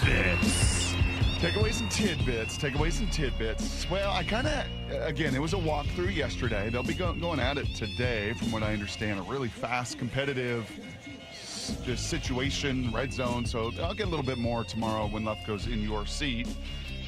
2 guys that just jumped out to me. I told you I was going to go look at that D-line and just kind of, and it was good. DeMarcus was there and Dante was there and Leonard was really active. Jaron was super active. Peely, all of them were there. But 2 that do catch your eye are Jared Ivey and Mike Morris. Mike Morris does not look like the same human being from 3+ years ago. Do you remember when he was drafted? Do you remember how Pete made a point of wanting to see him step on the scale and weigh 300 pounds? Do you remember that whole story? Brady and I were reminiscing about it after practice yesterday. Yeah, because Mike was drafted kind of late because he was kind of a tweener. Yeah. He's not necessarily fast enough to play edge. He's not really big enough to play inside. But maybe within, Pete's 3.4 and a 4.3, he could kind of fit in there if he can gain enough mass. And he weighed 300 pounds, and they ended up drafting him in the later rounds. That's not the same. It's just not the same guy. And I think he eventually is kind of found, this is my best version of me. And he was in there quite a bit on the edge. He can't be anywhere near. He had a decent year last year. He did. He was a good rotational piece for them. He sure was. Yeah. He did some and special teams. Done some good stuff. So kudos to him as a guy that could have easily been a tweener that I'd be seeing in the UFL, has just really gone to work and found the best version of himself. The other one I would put on that list, maybe not quite as dramatically, is Jared Ivey. You just look at Jared Ivey and it's that guy looks, if you squint your eyes, he looks like Leonard Williams. He's 6'6". He's 290. He's got 33.5-inch arms. Yeah. He was playing inside. He was playing outside. He was kind of moving up and down the line of scrimmage a little bit. Did you get eyes on Connor O'Toole?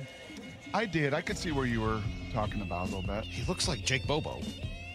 Jake Bobo is put together now. I know that, but not as a defensive end. Yeah. No, he's bigger than that. But yeah, I get where you're coming from that, and it's going to be an uphill battle for him. But Ivey's versatility and just that frame is unique, stood out, and hopefully when the pads come on, we feel a lot of his presence. Takeaways. Okay, speaking of Jake Bobo, and this is not just from one person or another. This is from some folks in the know. And I don't know if Brady can ever write a story about this, because I don't think they ever give you all their marquee data and numbers, but this is the leanest, highest muscle mass and lowest body fat team that they've seen around there in a long time. And it speaks to nearly 100% participation, guys believing in the process, the proof of concept of development over there. And guys are like, yeah, I'm in. I don't need my own personal trainer. I don't need to go train in Florida for 3 months. Nope, they do it here. Jake Bobo is freaking ripped. Like, he is. Have you seen Jake Bobo? Like, that dude is not what he was 3 years ago. Coming out of UCLA, he's just not. Like, he's probably added 10, 15 pounds of, like, lean muscle mass. He looks tremendous. There are guys like Rashid Shaheed and just that are body beautiful, but the other ones, Brady Russell, and I'll get to him in a second, like, that's not the same guy that I saw as a former walk-on at Colorado 5 times in college. Like, that just doesn't even look like the same person anymore. And you only get that, like Cole Young with the Mariners this offseason, by truly being disciplined, going to work, and having the attention to detail, and they got it. And as I said, the proof of concept, hey, man, if you buy into what we do, if you will do what others have done here, you got a chance to truly develop and still change in your 20s in dramatic ways, and a bunch of them have. So we're 2 for 2 with body type stuff, right? Well, I told you, Salk. They were in walkthrough. I know, but we're 2 for 2. Okay. I want to see how deep into this we can get. Takeaways. Okay, I'll tell you. Your Jadarian Price one? Nope, I'll get to him in a second. I'll tell you who carried himself, again, just a walkthrough, just a, second penultimate practice of the offseason, but just who carried himself with just a little different, like, oh, yeah, that's different. Josh Jobe.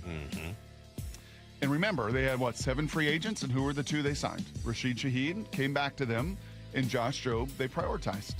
And Josh Jobe is, folks in Philadelphia, I know they're excited about Rick Woolen, and he's had a really good offseason by all accounts, and he should. He's on a 1-year look-at-me deal and trying to get his big bag. So there's going to be some really positive stuff. But if you ask people in Philadelphia and said, you know who's starting opposite Spoon and who's a really good player that Mike McDonald and staff prioritized?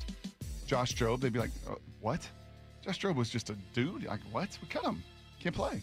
No, he can play. And just the way that both he and Shaheed, and maybe it's projecting because they both got new deals, Salk, but just kind of watching them like, yeah, remember watching Brian Wu when Brian Wu came into his own? Different guy. Yeah. Josh Jobe looks and feels, I think a little different. I'll give you a little confession. Yeah. Leonard Williams is my favorite player on the Seahawks. Mm-hmm. Josh Jobe might be my second favorite player on the team. Second? He might be. I'm not saying he's the second best player on the team. Just your second favorite. He'd be. I do just something about Leonard Williams. I just love the way he plays and the whole package. And there's a bunch of guys that would be in the running. Eamon Worry is rapidly climbing up that list. Yep. And I really do enjoy Derek Hall and a couple other guys. But I just love the way Josh Jobe plays. I know. I love that he's the guy who got cut in Philly. I love that he's a self-made man in the NFL who did it just by working hard, being willing, and being physical. Like, I don't know. I gravitate towards guys like that often. Super feisty. He's on my list. Super feisty. I like him. Super smart. Yeah. Super do the right things at the right time that's asked of you. Fundamental. But just now, a little lucky that he didn't get that penalty called in the Super Bowl. Maybe that's one that hopefully he learned from. But other than that, he might be my second favorite player on the team. Takeaways. Speaking of Brady Russell, and again, penultimate practice. There's no A.J. Barner. There was no Arroyo. That tight end room's a little down. But, man, Brady Russell was everywhere yesterday. And just kind of thinking like of a Kyle Juszczyk kind of guy that this coordinator is used to and has had in the past, that can play some H-back, that can play some fullback, that can play some tight end, that can play special teams. And now that he looks great. He's just a football player. Well, certainly when the other 3 tight ends are all not playing, that really helps. It opens the door for him. There's no Barner, there's no Arroyo, and there's no Saubers. Yep. Was Collar up? It's really like him and Nick Collar up. Yes. And that's it. Yep. It's funny that you went there, and I saw the same thing when I was there last week. He caught every ball. And he's playing fullback a lot. But it's interesting. There were a lot of questions yesterday about Robbie Oots. Here's what Mike McDonald said about him. There's some more ways we can move him around. And he's done a good job. He's learning the whole route tree, and he's had a great attitude. And I think he's going to have a great opportunity in training camp to carve out a great role for himself. Where maybe we're not sitting in I-backs every time he's out there, and though we will be in I-backs, but there's some opportunity to grow his role for sure. And he's a power dude. We saw that. Powerful. And he looks great. I think he's leaned up a little bit. He looks great. Brady's a little bit more Swiss Army knife. right? He can catch better and move a little bit, I think, with more agility. But that's going to be awesome. It'll be great competition, and just to see you guys working in different spots. And, yeah, when a new coordinator comes in with a new set of eyes and has the background he does with a guy like Juszczyk, I've got just a little watch on him. Takeaways. Jadarian Price. Good to see him. A bunch with the ones yesterday. 2-minute drill, in with the ones. Blitz pickup, in with the ones. Sam chatting with him a few times. Running back coach chatting with him a few times because you get to blitz pickup and there's a few more things going on. But nice to see him just right in the mix with all of that. You may not love this comparison. Uh-oh. Because I asked Brady yesterday, remind you of any Seahawk back of the last 10, 15, 20 years. And obviously he is all rocked up. His upper body is massive. And it's, I don't want to say totally disproportional to the lower body. That's not fair. But if the lower body was as big as the upper body, he might weigh like 230 pounds. Like, he is that big upper body. But there's just something, and I saw this in his tape, and I wanted to see it in person. There's just some of the way he walks and moves. There's some Sean Alexander to him. Now, Sean did not have that upper body. Sean did not love the weight room. Sean did not love to catch the ball. Sean did not love to pass block. He loved to score touchdowns and was prolific at it, was phenomenal at it. Get inside the 20-yard line, and that dude was like, I'm going to score. But just, and Sean gets hated on because then the things he doesn't do, and sure, he slid, slide tackle and get out of some contact to survive. But, yeah, man, there was just something, and I'll keep watching that through camp and everything else. Sean was a really, really good player and a super productive one. So to compare him movement-wise, body-wise, is not a slight in any way. And as I said, holy cow, I think he enjoys the weight room big time and has every capability. Can he change the lower half stuff? Or I don't know. Just sort of the way he's built. Yeah, I think that's just kind of the way. It's not like he's not lifting his legs. It's not that he's skipping leg day. No. And he's still got plenty of legs too. But just, kind of the way he moves and walks and runs a little bit. Just out of curiosity, how much relevance is there? How much value is there in having that upper body strength for a running back? Well, you would think it would really help with ball security, but that's not been the case, right? That's been the one little knock on him. Yeah. You would think when you got that kind of strength, you're too strong, though. Yeah, you tuck that ball in there. And the muscle's so big, it's knocking the ball out. There's not enough room. Quite possible. Yeah, that's what I would assume. Yep. Okay. Takeaways. Who will be the starting edge players on this defense week 1 against New England? I would assume Chenna and Hall, right? I think so. Or DeMarcus Lawrence? I don't know. I mean, any of those three. I don't know that they think about it that way. I don't think they do either. And I really don't think they think about it that way. But I was a little just curious. Kind of the ones go out in the 2-minute drill. Who is it? And it was Uchenna and Derek Hall. Mm-hmm. I think it will be Derek Hall. I think they want him. They just decided to build around him. That's right. Yeah. So, and then who's it going to be? Is it going to be DeMarcus? Is it going to be Chenna? Is it going to be Fowler in some spots? Are you going to need all of them? Yes. Over the course of the season, will you even dip into other supplies? Yes. But just kind of out the gate yesterday, and man, you see head neck, and it's a lot. Love head neck. It's head neck. Just that's Derek Hall for those who don't know. That's what Quandre Diggs called him. It's a lot of head neck. Yeah. There's the absence of the throat. It just is all one big thing. Yeah. It's all just one head one neck. mass above the shoulders. Just head neck all glued together. It's amazing. But then Uchenna runs by you, and you're like, oh, that's a very big man, too, now. He's solid. Oh. Yeah. Yes. Yep, he's solidly put together. Those two just kind of have, like, mass. They just kind of have just thick, and then Dante and DeMarcus run by, and you're like, those guys are a little more lean, long, kind of first-round picks, top 10 picks, because, there's just a little bit more length there. But you mix it all in, kind of like a Mariners rotation with all the different flavors, and it's highly productive. Takeaways. No E-Man Warrior yesterday. That's too bad. Yeah.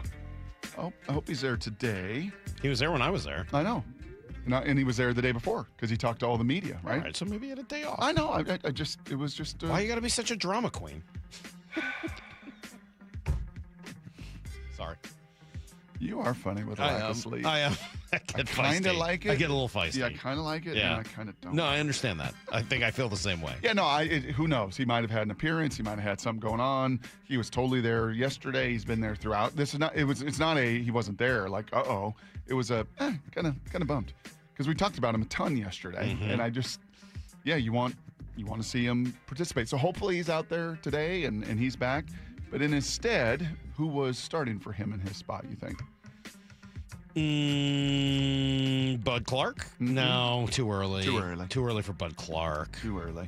They didn't sign the guy from the Dolphins, so D'Anthony Bell. Ah, yes. Good little player, by the way. They let him go last year, right? They did. He kind of got snaked away from them. Exactly. He had a lot of picks in camp. Yeah, they tried to slide him to practice squad, and Carolina, I believe, was like, no. You're going to come be on our active roster. And, and then had a chance to be a free agent, and they gobbled him right back up. He's a good little player. And I bet you the D'Anthony Bells of the world are like, hey, man, y'all go ahead and write your stories about Bud Clark. I'm a grown man. He's not taking my job. I've been in this league, and I'm too hungry, and I've been cut, and I've been on squads, and you're going to have to come take it from me, bud. Because he has ball skills. He has, and guys like him, you see it with Mike McDonald. Mike McDonald don't care. He's like a honey badger. I don't care. If Drake Thomas is better than our Tyrese, he's going to play. If Josh Jobe is better than Reek Woolen, he's going to play, and we're going to sign him. I don't care. Right. And D'Anthony Bell got kind of some of that vibe to me. So kind of. And even if he doesn't, he's a heck of a special teams guy as well, right? He's a wizard there. Yeah. Yes, he is. Okay, couple more. Takeaways. Got this little tidbit as well afterwards, chat with some of the guys. They had their rookie deal, their rookie skits, and all that good stuff. And, back in the day, you'd get up as a rookie, or you come in as a freshman in college, what's your name, where you from, what position you play. And in the pros, it was always, what's your name, where you from, what was your signing bonus. Okay. Right, we've heard that through the years on Hard Knocks. So when you got there, you said... What's my name? Brock Hewer, quarterback, Washington, 425,000. 425,000 for the 77th pick. I think it was 425. It's 20-something years ago. I would have thought you could have made a pretty good argument that you deserved a little more than that, too, since you were a quarterback. Yeah, I tried, but that didn't work too well with Marvin. Yeah, sorry. Well, they didn't have a second-round pick. I don't care. This is where you're slotted. Good try. Stupid. So you know what they do today? Because, that's fine. Name, where you're from, your signing bonus, and you know what they add to it now? NIL. Oh, what'd you get for NIL? Yes. Okay. And it was rather fascinating hearing from some of the guys like, yeah, so-and-so, college, signing bonus, $25,000, NIL, $800,000. Wow. Like, excuse me?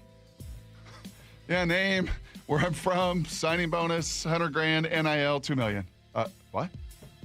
Like, these dudes have made a lot more money in college than they have as being late round picks or undrafted free agents. Like, they're pretty valuable to those colleges. Come again? Yeah. So for the veteran guys who had none of the NIL, come again? What? Excuse me, what? I've been in the league 8 years. You have more money than I do? That's Fingers says what? Whoa. All right. What show was that? What is wrong with you? Wayne's World. Wayne's World. Come on. It's a family show. I apologize. But that's what they were saying. Like, NIL has been a little eye-opening to some of the veterans. Like, these kids really making that much money? Yeah, they're really making that much money. Damon Williams, $4.5 million NIL. Yeah, stay in school. Stay in school the next 3 years, my man, because that's a lot more money than you're going to make as a mid-round pick for the next 4 years in the NFL. Anywho, next one. Last one. Takeaways. I can say this definitively. Seahawks Hoopers, greater than sign Mariners Hoopers. Oh, yeah? You're more impressed with the shooting prowess? Bro. Spoon I saw some Spoon and D-Hall. Not only before practice, after practice.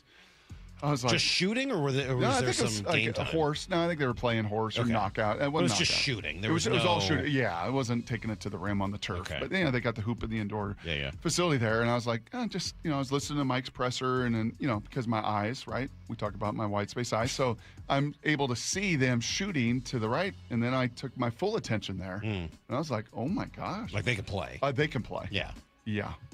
Like when you saw JP, and you saw some of the guys, maybe one little Mariner, reliever or whatever could shoot. Like it was like Casey Legamine, I think, won that whole thing, or somebody like that. I think that's a good memory. If it wasn't him, it was definitely someone like him. But yeah, this was rather impressive.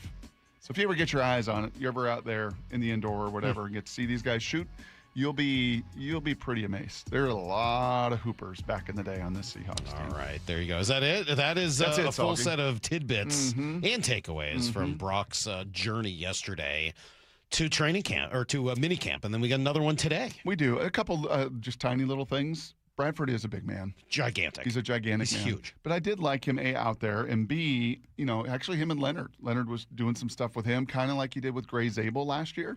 Just some technique stuff, just some little things, and I'm sure food for thought. And the more engaged he is, and the more like every snap he's engaged, the better for the team, because he's still going to be the guy they've invested in, and they do love his power, and he was in there quite a bit. Fleury does have I don't want to say stoic, but there is. Did you notice him? That was our question. I certainly noticed him. But like, did he have a presence? Yeah, a little bit more than I thought, because he's a bigger guy and he's the one calling the plays. So obviously in the dome yesterday, the indoor, you really kind of reverberate. You could hear him very audibly. So he was kind of front and center and doing some of that. But yeah, I thought I'll go back to my point. Like, this is not the time to make it the Brian Fleury show. This is the Seahawks show. And I'm a piece in amongst all these other pieces of the puzzle that won the Super Bowl last year. So let me just fit in. Cool conversations with him and Mike. You see that a lot in practice, situationally. This is what we're going to go to. I think that you hear Mike shares with us on Monday, oh, that was a yellow. Oh, that was a green. Oh, that was a red. So they get in these situations, and you can hear some of those calls as they're working on, situational ball, which is so much of the game and going to be so much, from what I understand, scripted today in their final off-season practice. Did they feel like a Super Bowl team? There's a confidence.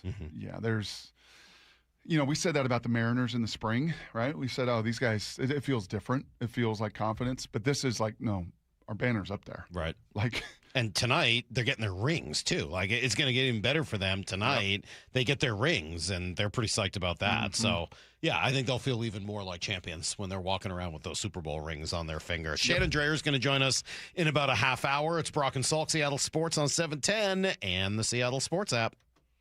Brock and Salk. Unfortunately, we got a Mooney problem, man. We do. Morning 6 to 10. Because he's given up as many earned runs now as he did all last year. There is a problem. I think a confident problem as much as maybe anything else. And we know how fickle that can be with closers. At the end of the day, what would I do right now? Nothing. Yeah, I don't think right now you can. I think I'm probably doing nothing. If there's another couple of these blow-ups, another couple command issues, I think you do. I think then you evaluate it after this road trip. Only on Seattle Sports and Seattle Sports on YouTube.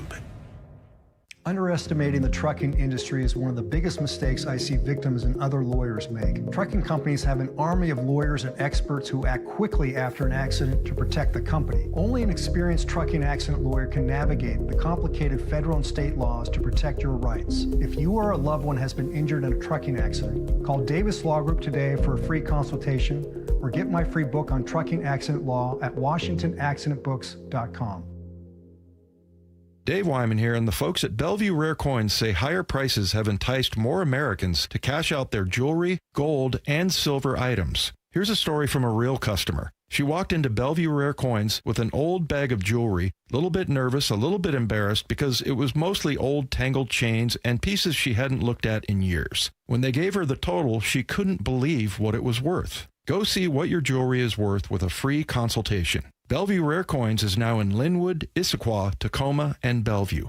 Making gas go further is on everyone's brain these days. And at Valvoline Instant Oil Change, we've got a wallet-friendly way to help you squeeze more out of every tank. Right now, you can get a fuel system treatment and engine air filter, normally $48, for free with any premium oil change. Just head to VIOC.com/fuel offer and get this special offer now to help your car run more efficiently down the road. That's a $48 value from Valvoline Instant Oil Change. Get yours at VIOC.com/fuel offer. This is for all you guys on Viagra. ED pills are no longer needed. The brutal side effects like 4-hour headaches, blurred vision, and that flush feeling can all be put behind you with our treatment. Here at West Coast Men's Health, we have a better approach to ED. Acoustic wave therapy creates blood flow circulation by safely removing the plaque in your arteries and restoring function naturally. Guys, let me be clear. Pills will never fix your problem. Our equipment is the latest technology, and our medical staff is the best in the industry. So give West Coast Men's Health a call today. Speak with our clinic manager. Ask him any question you like, how it works, the science behind it, and even the cost. If you suffer from ED or Peyronie's disease, give West Coast Men's Health a call today. In addition to treating ED and Peyronie's disease, we now offer testosterone replacement therapy. With clinics in Redmond and Tacoma, call 206-519-6541. 206-519-6541. Online at westcoastmenshealth.com. You're losing your hair and you simply need a solution that works. You want the best. Modern technology, top-rated physicians, something that's guaranteed to work. Guys, you need world-class Dr. Perungo and his team at Advanced Hair. Advanced Hair has completely redefined hair restoration. From the experience itself to their unmatched results. Receding hairline, bald spot, thinning hair, maybe all three like I had. Get your hair back with Advanced Hair's simple one-day treatment that begins to regrow your own natural hair the very next day. Advanced Hair has changed tens of thousands of lives, including mine. And get this, Advanced Hair is once again the winner of the 425 Business of the Year. For your free consultation, call 425-449-8185. Right now, you'll get $250 off and 250 free hair grafts. Refine your hairline with the team that redefined hair restoration. That's 425-449-8185. Or for the before and afters, visit advancedhair.com. Get ready. Seattle Soccer Fever is taking over. Join us at noon on Friday, June 19th at Muckleshoot Casino Resort as the U.S. men's national team takes the field. Brought to you by Seattle Sports. Plus, don't miss your chance to meet a Seattle Sports on-air personality who'll be on site with exclusive giveaways all game long. You could win a 2-year lease on a Mini Cooper from Seattle BMW Mini. And the first 200 guests get a free hot dog and chips. Be there June 19th at Muckleshoot Casino Resort. Brock and Salk. Unfortunately, we got a Mooney problem, man. We do. Morning 6 to 10. Because he's given up as many earned runs now as he did all last year. There is a problem. I think a confidence problem as much as maybe anything else. And we know how fickle that can be with closers. At the end of the day, what would I do right now? Nothing. Yeah, I don't think right now you can. I think I'm probably doing nothing. You know, if there's another couple of these blow-ups and another couple command issues, I think you do. I think then you evaluate it after this road trip. Only on Seattle Sports and Seattle Sports on YouTube. People can see through if it's not genuine, and it's genuine here. The Johnsons always talk about in orientation meeting, their dad and grandpa, they always maintain that it's a people business. We're not here to sell cars and work on cars. That's what we do, but it's really about just helping people. Every month we have a new employee orientation meeting, and the Johnsons present. They can't get out to all the stores every day and meet everyone, but at least they get to shake hands with new employees every month in the orientation meeting. And they tell everyone there's not one car deal or one repair order that is worth tarnishing our reputation and ruining an experience for a customer. That just is really what is instilled. Lee Johnson Auto Family, the LJ way. This is Seattle Sports. Streaming through the Seattle Sports app. KIRO AM Seattle. KIRO FM HD2 Tacoma. Home of the Seahawks, Mariners, and everything Seattle sports. This hour is brought to you by Davis Law Group. Give me a freaking auto! From the Quantum Fiber Studio, this is Brock and Salk on Seattle Sports. I don't read the internet, guys. Take the bull by the hands. And Brooke, you are. And Brooke, you are. Now here are your hosts, Brock Heward and Mike Salk.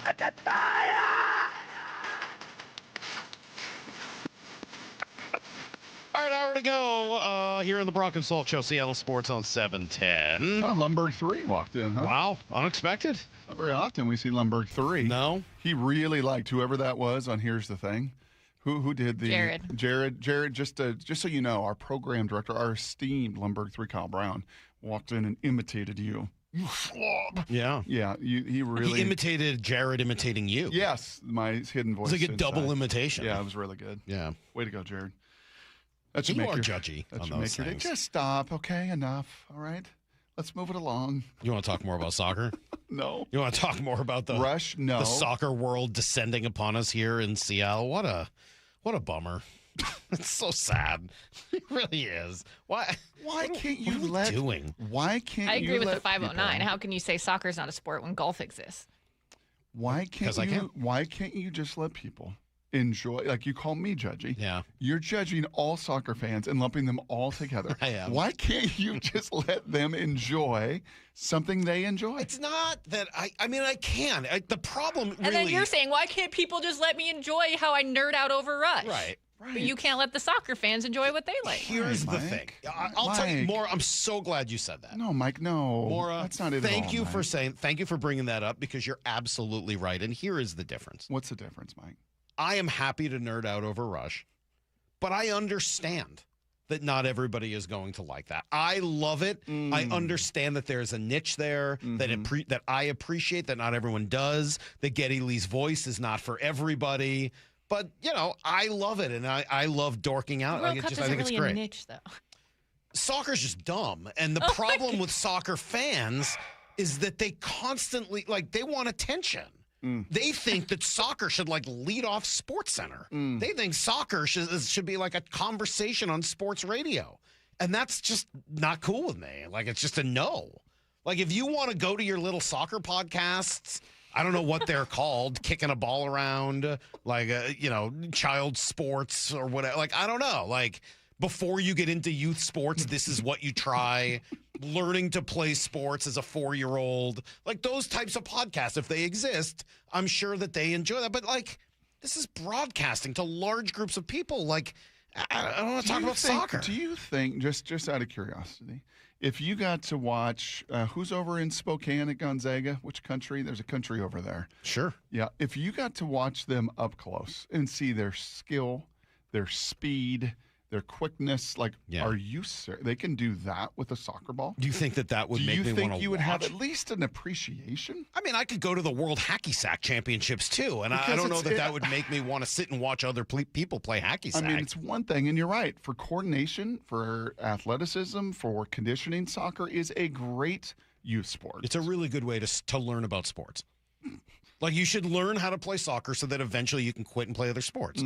Yes. Okay. It's a really nice, because it's simple. All you do is, run around and kick a ball. That's pretty simple. It's why it's a global game. That's why you start it early, right? That's how you teach kids what it's like to be on a team, and you find out which ones are fast and which ones aren't, and which ones are athletic and which ones aren't, which ones are aggressive and which ones aren't. And then eventually you take the ones that are good and you help them introduce them to other sports that are good. I get it. There's a value to that. And then there's a Ronaldo and a Messi and guys and a Pele that are just superhuman. They're just different than everybody else. But I mean, if they played other sports, would they be? They're the ones that are left. After you've weeded out all the people that are going to play real sports, you're left with those guys. I think I've tried to empty the tank as much as I possibly can. You're not going to watch this stuff, are you? We kind of squeeze the... Are you going to watch this stuff? I don't watch other countries. Will I watch the Americans? Probably. Will I be frustrated? Sure. Will we hear from Landon Donovan that the program sucks and it has for 20 years? And thank God. Because I live in fear of the U.S. Let's bring in the next coach, and let's bring in the next coach, and let's steal somebody with an English accent and bring in the next coach, and none of it ever seems to work. Do they always bring in guys with British accents? I did love that, by the way. And it's carried over, whether it's Washington or Colorado. Oh, you're the soccer coach. I can tell you're the soccer coach. You're the British guy. Yeah. They're running a British guy. Yeah, you got an English accent. Yes, yeah, there we go. Guy. Yeah, you bring in a British guy and let him teach soccer to adults. Adults playing this game, Brock. Just blows my mind. Yep. Absolutely blows my mind. Anyway, let's talk about something exciting. So the Mariners... No.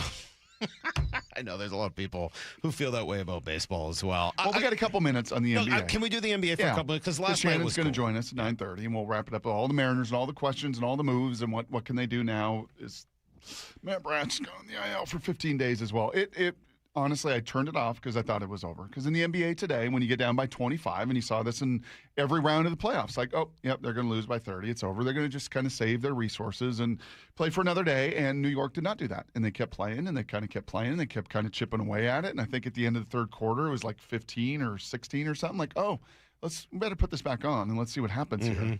And honestly, if you are in San Antonio, and I told you, there's some different rooting interests in this game for Seattle. Mitch Johnson, his dad, John Johnson, was a Sonic, and Mitch played at O'Day, and it's pretty cool to have a Seattle kid leading that team. But, man, your team can't do that. You just can't do that. You can't blow a 29-point lead. I'll give you a Bob Stelton here. That just can't happen. That's inexcusable. And to just launch up three-pointer, I mean, Charles will tell you what's up. And like you had to play a critical, enormous role for that to happen. And De'Aaron Fox, like in San Antonio, that's a pretty proud. It's been dormant, but it's won a lot of titles, and it's a proud place too. And basketball comebacks are a little unique. They're a little different from comebacks in other sports, right? Like when it happens in baseball, you feel the pitcher just totally like imploding. It feels like it's a one-man problem. Often, generally. Like, hey, you're up big, and then this one guy, like the game speeds up, and then the manager doesn't get him out in time. Then the next guy, like you just feel the complete implosion of a team. Okay. In football, it tends to happen pretty quick with turnovers and like, oh my God, that just happened. Like it takes turnovers. It took Rashid Shaheed's punt return. Right. It takes moments like that are just crazy and totally flip the momentum. They flip everything. Yep. Basketball is sort of unique in that it happens over time and in waves. Surge. Yeah, like the big comeback I think of, and I'm not a Celtics fan. I did not grow up a Celtics fan. I grew up a Laker fan, oddly. Shocking. But I always think of Game 3 of the 2002 Eastern Conference Finals, which was that big Celtics comeback against the Nets. I don't know if you remember that, but there was 26 points, 21 heading into the fourth quarter. Wow. Paul Pierce had 19 in the fourth quarter. That's like, I think it was still Antoine Walker doing the wiggle like that. And that team wasn't all that good, but they came back and won that crazy game. And I kind of remember watching it. I was in San Diego. I'd gone to the zoo that day, and I was like watching in this bar and just feeling the way people kept coming over, and nobody cared about those two teams in San Diego, but they just kind of kept coming over. It was like, there's just felt something big about a big basketball comeback like it. And I think last night you felt some of that, and certainly then what it does afterwards with the desperation of these Knicks fans who and then there is a little bit of an interesting juxtaposition here. A lot of people texting in about the angry, violent mobs of Knicks fans out there beating up Spurs fans and causing chaos, and I'm not going to ignore it. I do think that's mostly a lunatic fringe, but there is a bit of a like, you know, you've got these celebrity dilettantes inside Madison Square Garden. Meanwhile, outside it's like absolute carnage, and inside they're hugging and dancing and all that. There is a little bit of like, you know, playing the fiddle while Rome burns outside element to it. But I think when I think of Knicks fans, I think much more of the sort of downtrodden Mets fans than I do of the obnoxious, arrogant Yankees fans. Yep. Yeah, when was their last NBA championship? Well, it's Bill Bradley and those guys. Was it really? Yeah, it's like the 70s. Holy cow! Yeah, 70s. So they never got it done because of Jordan, right? They never got it done. They were always good in those years. They just could never overcome Jordan in those years. So it was my birth year. It was 50 years ago.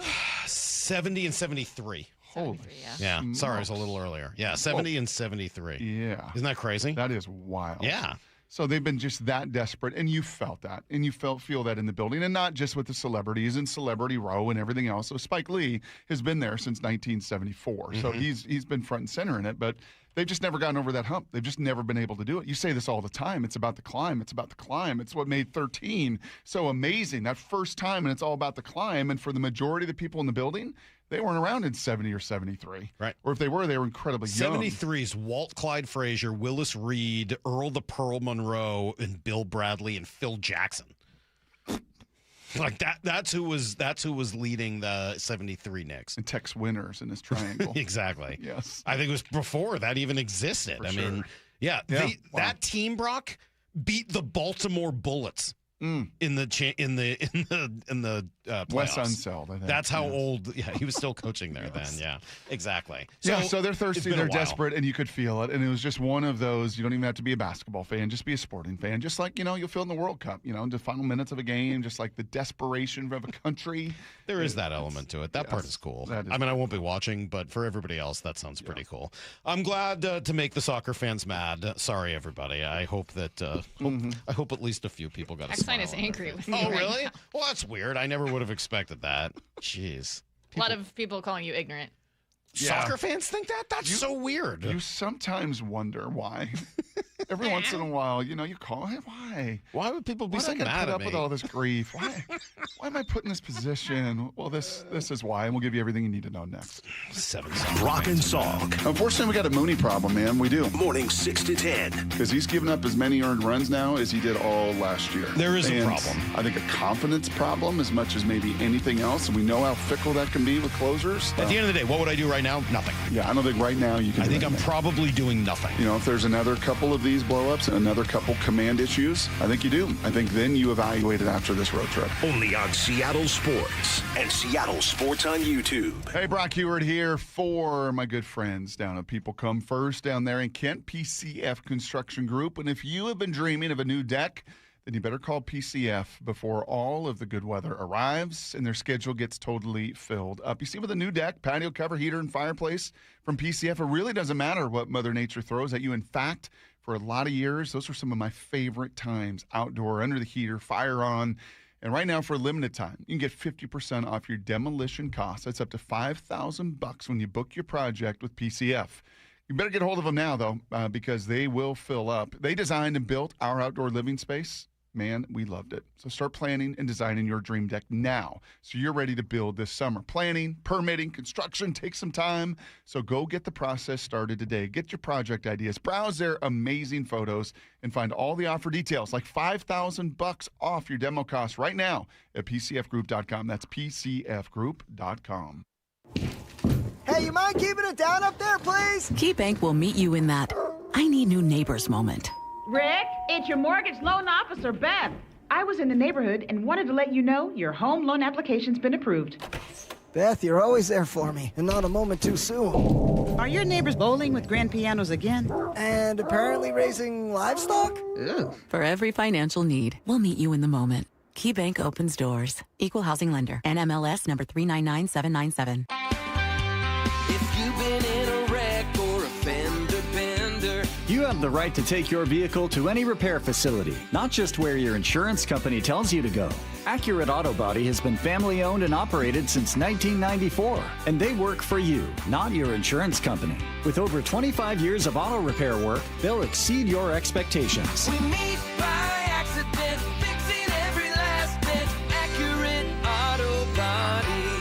At Accurate Auto Body, all their work is performed by certified technicians, only using OEM parts to guarantee the safety of you and your family. For the best in auto body collision repair and customer service, give them a call at 425-883-2450 or AccurateAutoBodyWA.com. Your insurance company may not love them, but you will, because We meet by accident, fixing every last dent. Accurate Auto Body. Wendy's new Biggie Deals lets you choose whatever you're in the mood for. It's like a music mixing board of deals, and you're the producer. Go with some chill folk music with a JBC in the $4 Biggie Bite snack. Try the drum and bass of deals with a double stack in the $6 Biggie Bag. Or go full-on sandwich symphony with an $8 Biggie Bundle, the grand finale of snacking. And the best part? They all come with napkins. $4, $6, and $8 Biggie Deals how you want them at Wendy's. Price and participation may vary. Single items at regular price. Prices may be higher in Alaska, California, and Hawaii. This is the story of the one. As a maintenance engineer at a beverage manufacturing plant, he starts his day knowing every line is ready to run because Grainger delivers the industrial-grade products he needs to keep mixers, conveyors, and packaging equipment moving. With Grainger's vast selection of bearings, belts, and motors, he keeps operations running smoothly, so nothing grinds to a halt. Call 1-800-GRAINGER, click Grainger.com, or just stop by. Grainger, for the ones who get it done. Heading outdoors or on the water this weekend? Check in with Joey and Nelly on the Outdoor Line from 6 to 8 a.m. every Saturday on Seattle Sports and the Seattle Sports app. 1-877 Cars for Kids. KARS Cars for Kids. Ready to get rid of that old car? Donate it to Cars for Kids. Call 877 Cars for Kids to reach a friendly live agent. Donation is super easy, and your car can be picked up as soon as tomorrow. Call us now or go to carsforkids.org. 1-877 Cars for Kids. Donate your car today. Did you know you can donate real estate too? In 2026, Bay Alarm celebrates 80 years of security. For the Puget Sound, that means local service including burglar and fire alarm systems, 24/7 in-house monitoring, and custom security designed to work with business operations. Bay Alarm has real people rooted in your community looking out for your business. After 8 decades and 3 generations of family ownership, our promise is still the same. We got you. Learn more at bayalarm.com. When temperatures rise, the Murphy Auction Company rolls out the biggest online heavy equipment auction of the summer. Bidding is underway now. On the block, find a huge assortment of heavy equipment, contractors' equipment, and vehicles, like 80 heavy trucks, 13 excavators, 5 backhoes, 9 forklifts, 3 skid steers, 2 asphalt pavers, and a 2002 Trail King 50-ton triaxle lowboy equipment trailer. Plus, a 2025 Dodge Durango SRT Hellcat with under 2,000 miles, contractor's tools, attachments, roll-off boxes, lumber, and much more. Preview all items June 16th and 17th, 8 a.m. to 4 p.m. at our location in Marysville, 3803 136th Street Northeast. This is the auction you don't want to miss. For pictures and all details, visit murphyauction.com. That's murphyauction.com. murphyauction.com. Need to know. 15 minutes past every hour with Brock and Salk. Presented by Marquee Data. Here's what you need to know. Up first. Not the Mariners' best of the year. I wish you all could hear the off-air stuff. I really do. I think at some point we really should tape it and just make it like a premium pay. Because you're a beautiful human being, so you are. I love there's a lot of great texts that come in. I do enjoy this. I'm sorry that people don't see the humor in this. That some people, anyway, don't see the humor in the soccer take. That's too bad. Yeah. It is too bad, because it's very funny. It's like... Maybe the one it's thing... It's meta funny. Like, honestly, the one thing that you and John Clayton had in common. It's our hatred. About the only thing, yes. You and John truly had in common. Truly hated it. But also, too, it's not... But also, too, it's dumb. That's true. I mean, he grew up in the ghetto. You did not. No. But his, you grew up in a whaling family. He did not. No. That's true. But you both did not like soccer. Oh, man, these texts are just great. I should read these to you rather than need to know. Not. No, let's go. Dang, I just can't listen to this show anymore. That's the single worst 2 minutes of takes I've ever heard in my life. Come on, man. You got to smile a little bit more. You kind of knew after the first 2 games in Baltimore, they were kind of due. Yeah. Traffic, base loaded, throwing it at home, throwing it at home. That's not sustainable. What's the double dribble or the what? Double dribble? That? Is that what you mean? No, is it the hockey one? Oh, connect the pass. Connect the pass. Blades of steel. Throwing it at home. Throwing it at home. Connect the pass. Grand slam. Connect the pass. Yeah, Baltimore was kind of due. You were on fumes. Offensively, I didn't love a lot of the bats yesterday. It was kind of the first game in a while where I was like, that's just not a good at bat. That's just not a great approach in that at bat. And if you were going to win that one, it was going to be like 1-0. Had that feel through 5 innings. And George was awesome through 5. 74 pitches, 7 strikeouts. He was awesome. Ended up getting to 10 strikeouts, but 3 walks. After the bomb to Alonso, just kind of lost his edge and focus, and a walk and stolen bases, and then the grand slam. He just, that put the nail in it yesterday. This text says I'd rather watch badminton in the rain than soccer. Can you play badminton in the rain? Of course you can. What happens with that shuttlecock? Does it? Can you say that? What's the name of the thing? The birdie, the shuttlecock. What does it work in the rain? I would think it would get weighed down. Next. Here's the second thing you don't get need to say to know. next. I just did. Cash and I. I was ready for it. I've been overthrown. It's like a coup d'etat in here. Shannon today. loves soccer. Shannon plays co-ed soccer, doesn't she? With her broken pinky? She still has shin guards.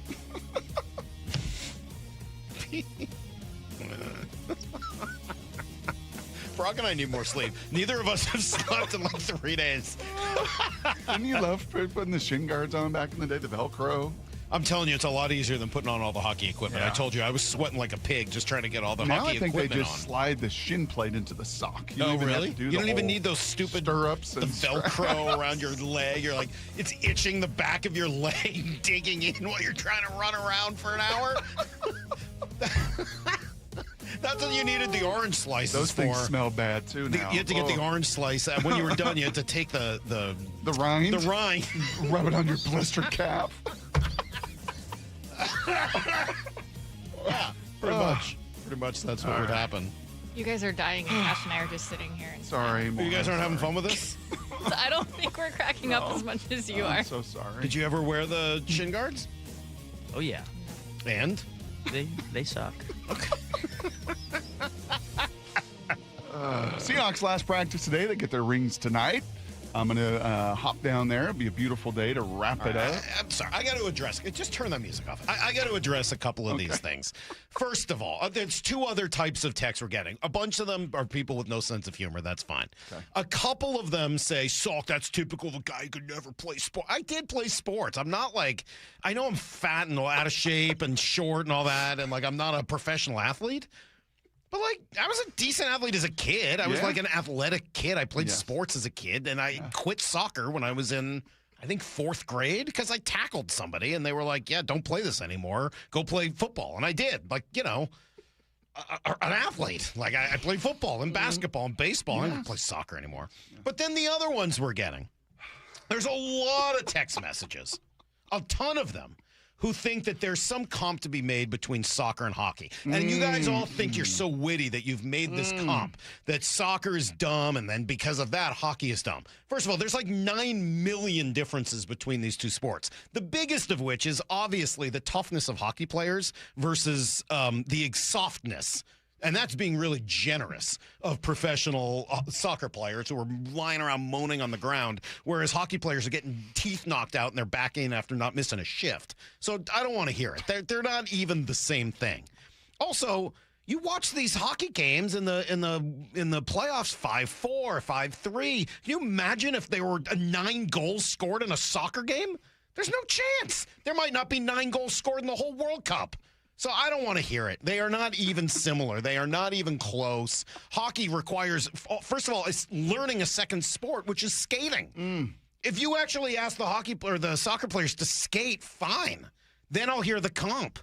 But like, there's more scoring. There's actual hitting. There's tons of action. There's more of everything other than people lying on the ground pretending to be hurt. I don't want to hear it. Don't want to hear it. Don't want to hear it. I'm out. I'm out on all that. Is it all out?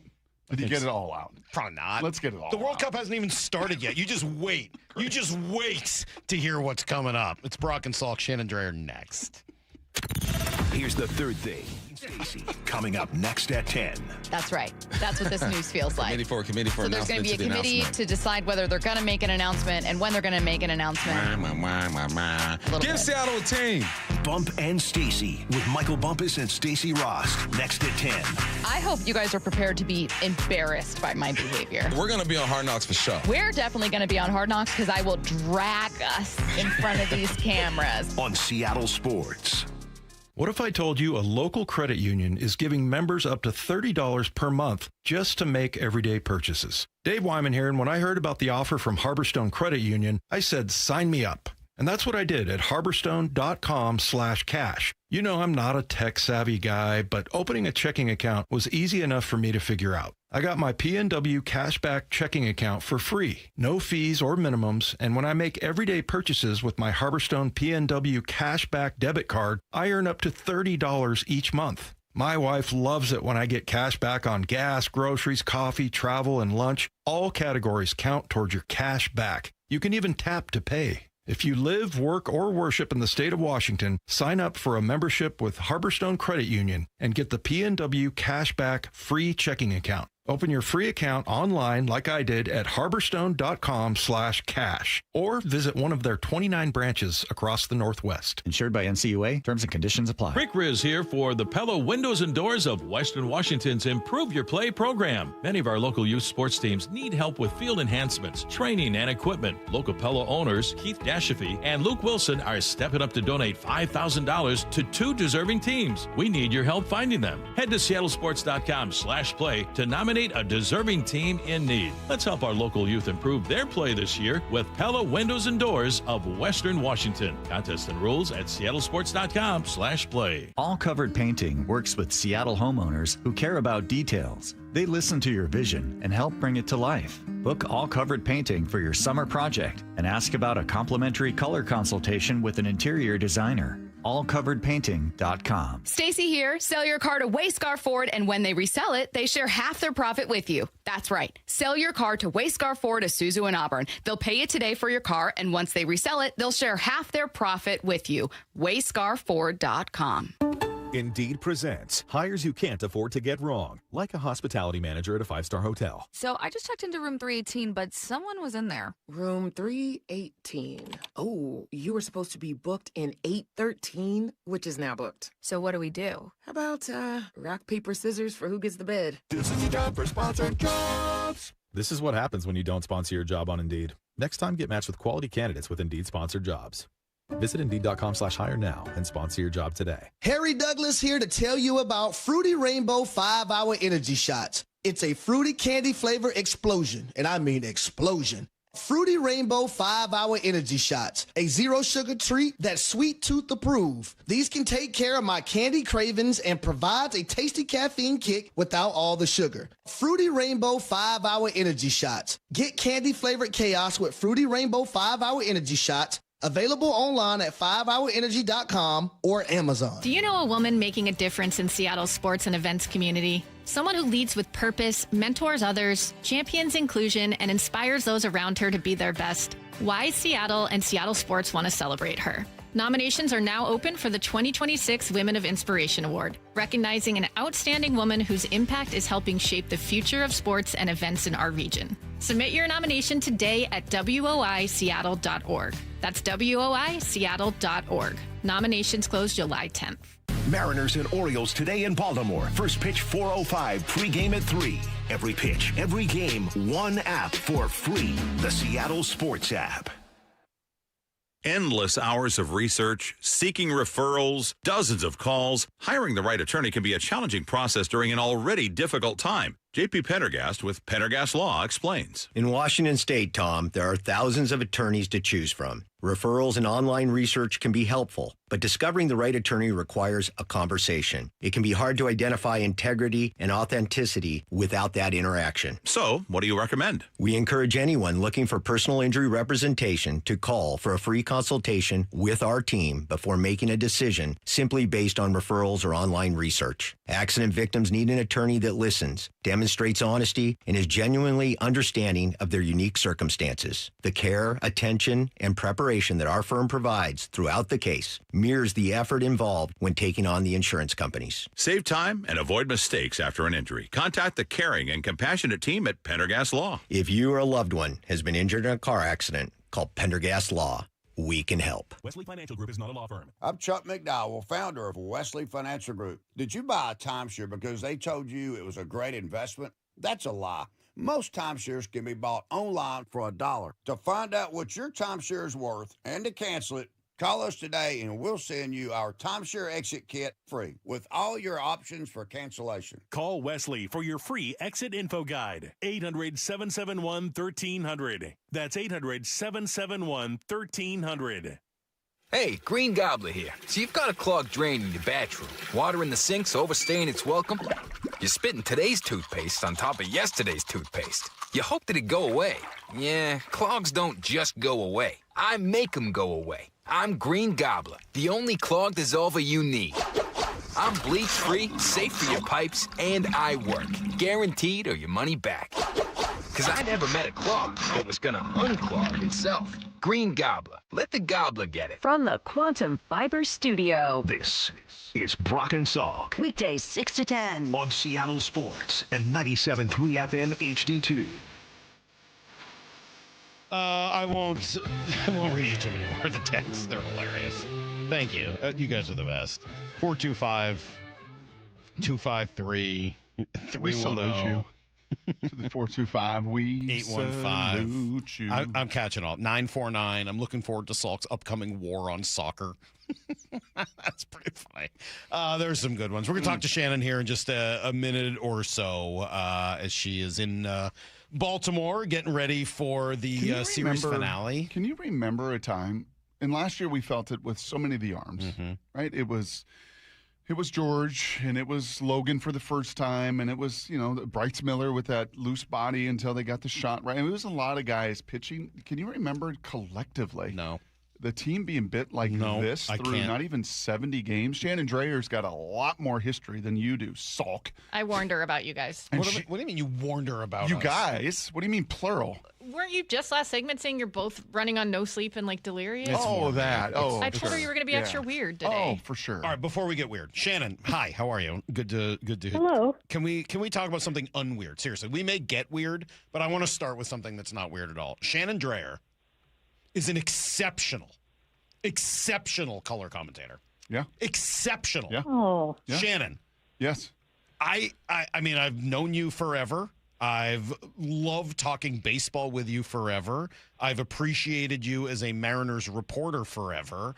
First time I've really heard you do color with Gary over the last week. I didn't get to hear it over the weekend, and some people told me it was really good, and I felt bad that I didn't get to hear it, given, what a big fan of yours I am. And then I finally got to hear some this week in Baltimore.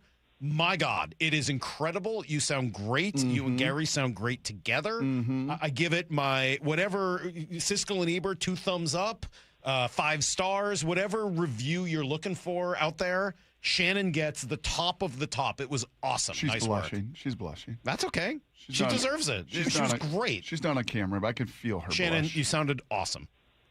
I really, really appreciate that. It's been a lot of fun and a lot of learning, and I love working with Gary. I mean, obviously we're together as much as we were, and just trying to bring our baseball conversations that we have in the breaks and in the off seasons on the phone into the broadcast as much as we can, and some of the conversations we have down in the field. And it's been an absolute blast to basically get to talk baseball from the start of the pregame show to the end of the postgame show, finally get the in-between too.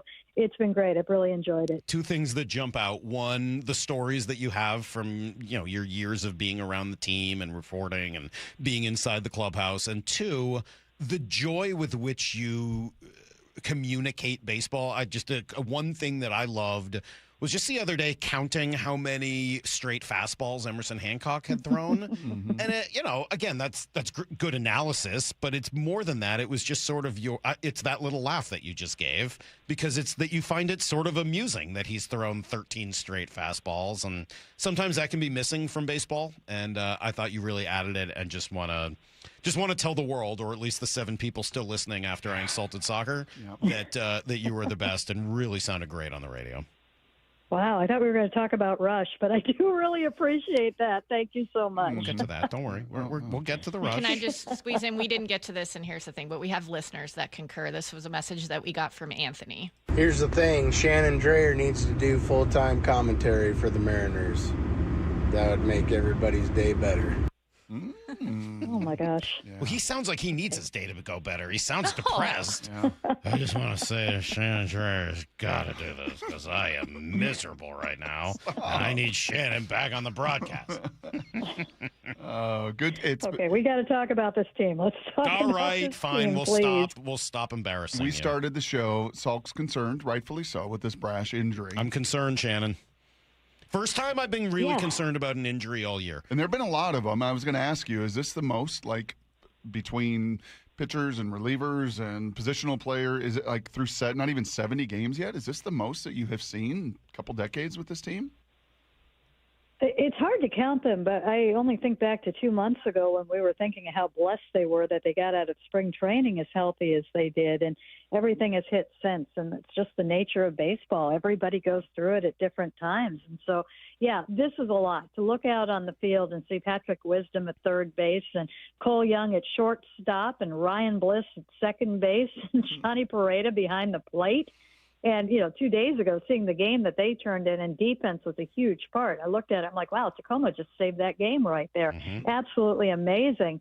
But you can't, go day in, day out like that with that number of players that are out. Fortunately, I do think some are coming back sooner than later. And as far as Matt Brash goes, we just don't know. We did not have an opportunity to talk to him yesterday, either before the game or after the game. So we do want to learn a little bit more about that. And with any kind of strain, you're always wondering, well, what grade is it? What are you dealing with? It's exactly what he was dealing with. Or I don't even know if it's exactly because we haven't talked to him, but the injury itself, right, late lat strain, is what had him on the IL and missing 18 games at the beginning of May. So I don't, to me, I don't think that all of a sudden, well, he just can't go any further because of his right lat. I just think that it is probably more of a case where perhaps it was weakened a little bit more than he realized it. And, hopefully they get it in a timely-ish fashion and that you have him later in the season when it is most important.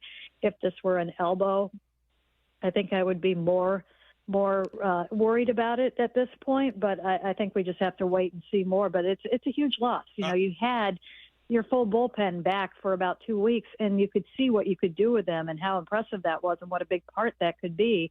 And now you don't have that, and now we're starting to see the taxi squad quite a bit more. I should clarify, it's not specifically that I'm worried about Brash, although, Dan has said after every single injury that it's fine, except for this one. Every injury, it's fine, just going to be a day or so, it's fine. But this one was like, it's going to be a little while. And so that makes me a little more nervous. But it wasn't really so much that I'm nervous about Matt's future. It was much more like, man, that's a key role. Like, with Munoz struggling in a 6-man rotation and you're already one short in the bullpen, the need for a leverage arm, it did make me wonder if this starts or maybe speeds up some of these conversations about either Luis Castillo to the pen or perhaps a guy in Double-A who is just way too good for that league right now. And obviously talking about Kate Anderson, does this accelerate either of those two conversations? I think it should. The good news on this is it is a position that you can fill at the deadline. Now, the Mariners haven't had the most luck with the relievers of late in the trades that they've made. So I think that I think you add something, but if you can grow that from within, I think that is probably more advantageous. You know them, you know where they're at. There's no trauma in moving them from one team to another and whatever happens when that happens at the deadline. So I do like that idea. I don't know that it would be off of the major league roster. I don't know that, it would be tough, I think, to get Luis to the point where he is a reliever that can come in at any time. I think we like the stuff that we saw from him, but I think that it would be, you're going to see it every 5 days for probably the better part of a month before you see it on any kind of regularity. You've got to be ready when you're needed, and you've got to be used to pitching without the routines that you've had before. And I think that's a tough thing to do with a veteran in the middle of the season. Had they done this at the beginning of the season, it would be a different story, or in spring training, or more specifically going into the winter. For me, I think that might be easier to do with a younger player, in that you can do that down in the minors. You can tailor everything to them in those games when they pitch, and specifically it has nothing to do with the win at that point, and have more hands on it. And this is our main focus right now, is we're getting one of these guys ready to do this and making it absolutely clear to them, this is just for now and through the postseason. You are a starter. And they've had success with that. They had success with Matt Brash with that. And of course, Edwin Diaz, the first one that they did that. So I think that I would definitely be maybe speeding up that plan a little bit, especially when you take a look at what we have seen over the last 3 weeks. I think confirms that the Mariners can get to where they want to get to. As rough as the first month and a half were, I think you do see them playing the kind of baseball that they talked about when they have had something close to the full team. And so I think now you can really start to look ahead and say, okay, yes, everything's fine, and start making those plans. And, of course, an eye on the trade market at all times. Any rumblings on when Cal Raleigh joins the team? No, I know the original plan was for them to reevaluate after a week of games at AAA. He did not play last night. That was part of plan.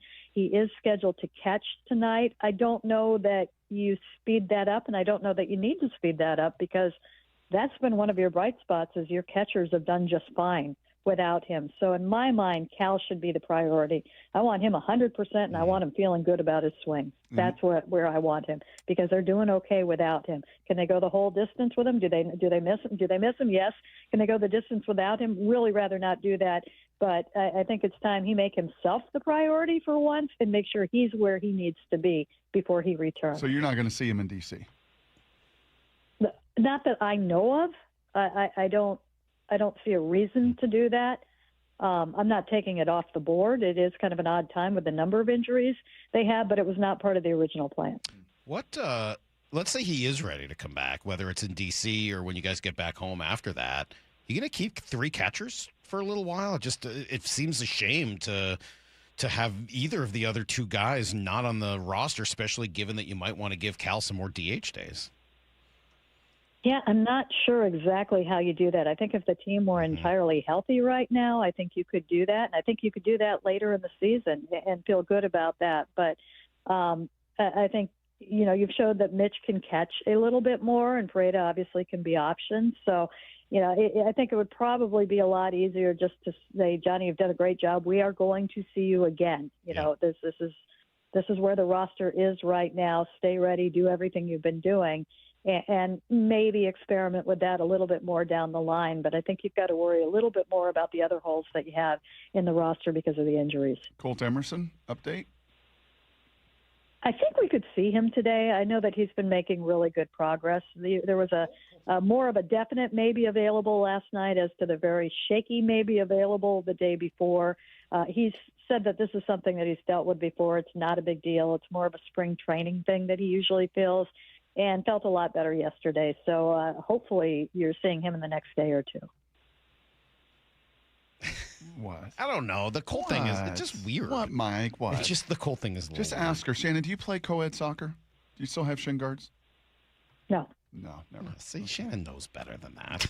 Shannon's not playing soccer. No. Shannon is Shannon is the best. I can't believe I play softball and baseball. Exactly. I do not play nothing against soccer. It's great for the kids. Thank you. No.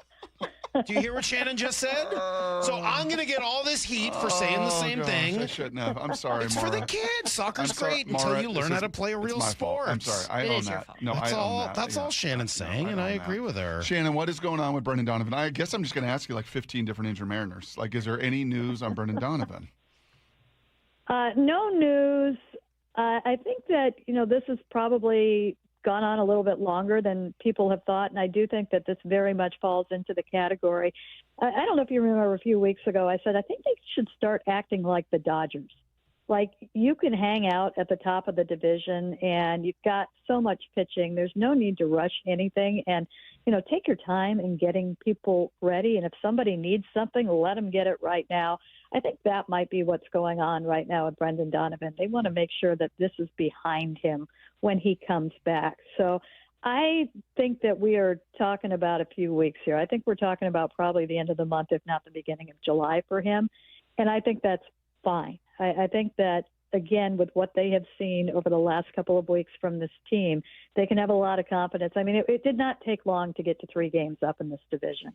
Now, you do have to keep an eye on Texas. They've won some games. They've also made some moves. So, they have not bowed out of this by any means. But I do think that you are in a spot where you can be really smart about things and then perhaps even do a little bit extra in terms of getting people ready. And I think with coming back from that surgery and where Brendan's mindset was and kind of understanding it a little bit more and coming back, I think that he would like to have little questions. It's one of those ones where that first year back, it's going to be a little different, and I don't think anybody's enjoying that very much. So if you can get him even better than he was at the start of the season, I think that's probably a good idea. And so I think that means we're looking closer to July with him. You want some early period Rush, Shannon, like kind of classic rock Rush? Do you want some 80s synth Rush? You want some 90s post-synth? What would you like? I got a little for you. What would you like? I like it all. Although, did I hear right? They did 21-12 last night? They did. In its entirety. Yep. Wow. They did the whole thing, Brock. How long is that? 92 minutes? Oh, it's probably 20. 25. It's half a side. It's an album side. What? Yeah. This one song is 20 minutes? It's a concept album. What? Yeah, that's a little Temples of Syrinx. Yeah, 21. What? One song is 20 minutes? It's probably longer than that. It might be a 30. I don't know. It's a concept album, man. What does that even mean? What do you mean? What does it mean? It's an album or it's a song? Well, it's half an album. It's the front side of the 2112 album. Yeah. Anything else you want, Shannon? Give me another. We got plenty of rush here, and we got time. You got some subdivisions? I must have some subdivisions in here. Let's see if we have some subdivisions. As you're looking for subdivisions, were you surprised JP went on the 10-day IL? Not from watching him up close. It didn't come along as quickly as possible. I know he had an MRI a couple of days ago, and we didn't hear anything about it. I saw him play catch yesterday, and it went so much better. He came out to play catch, I think it was in Detroit, and it didn't go well. It was about 15 catches and shook his head and went back in, and yesterday came out and played. It looked like a pretty full catch. So he needs to grip the bat. I know that was a problem the last couple of days, but yesterday that was genuine progress. So I'm feeling pretty good about him, which they need. I mean, he has been kind of their example in the order for what they do. He's been about as good offensive JP as we've seen in some time, and just really valuable at the top of that lineup. So you hope to see him back. Does Rush have a song named Tease? Tease? Because the longer we talk here, it just like the Mariners have been a tease a little bit, and it's not their fault. We've just been teased by seeing, we've been teased by seeing Colt and teased by JP's power and not in a bad way. I don't say that in any like we just haven't seen the whole group. Right. Like, my goodness, there's part of me that's like, I can't wait to see this whole group, Shannon, because I think you're going to be better for it in the end. But in the meantime, my gosh, like, what's the next news? Like, what's the next thing that's going to hit my phone?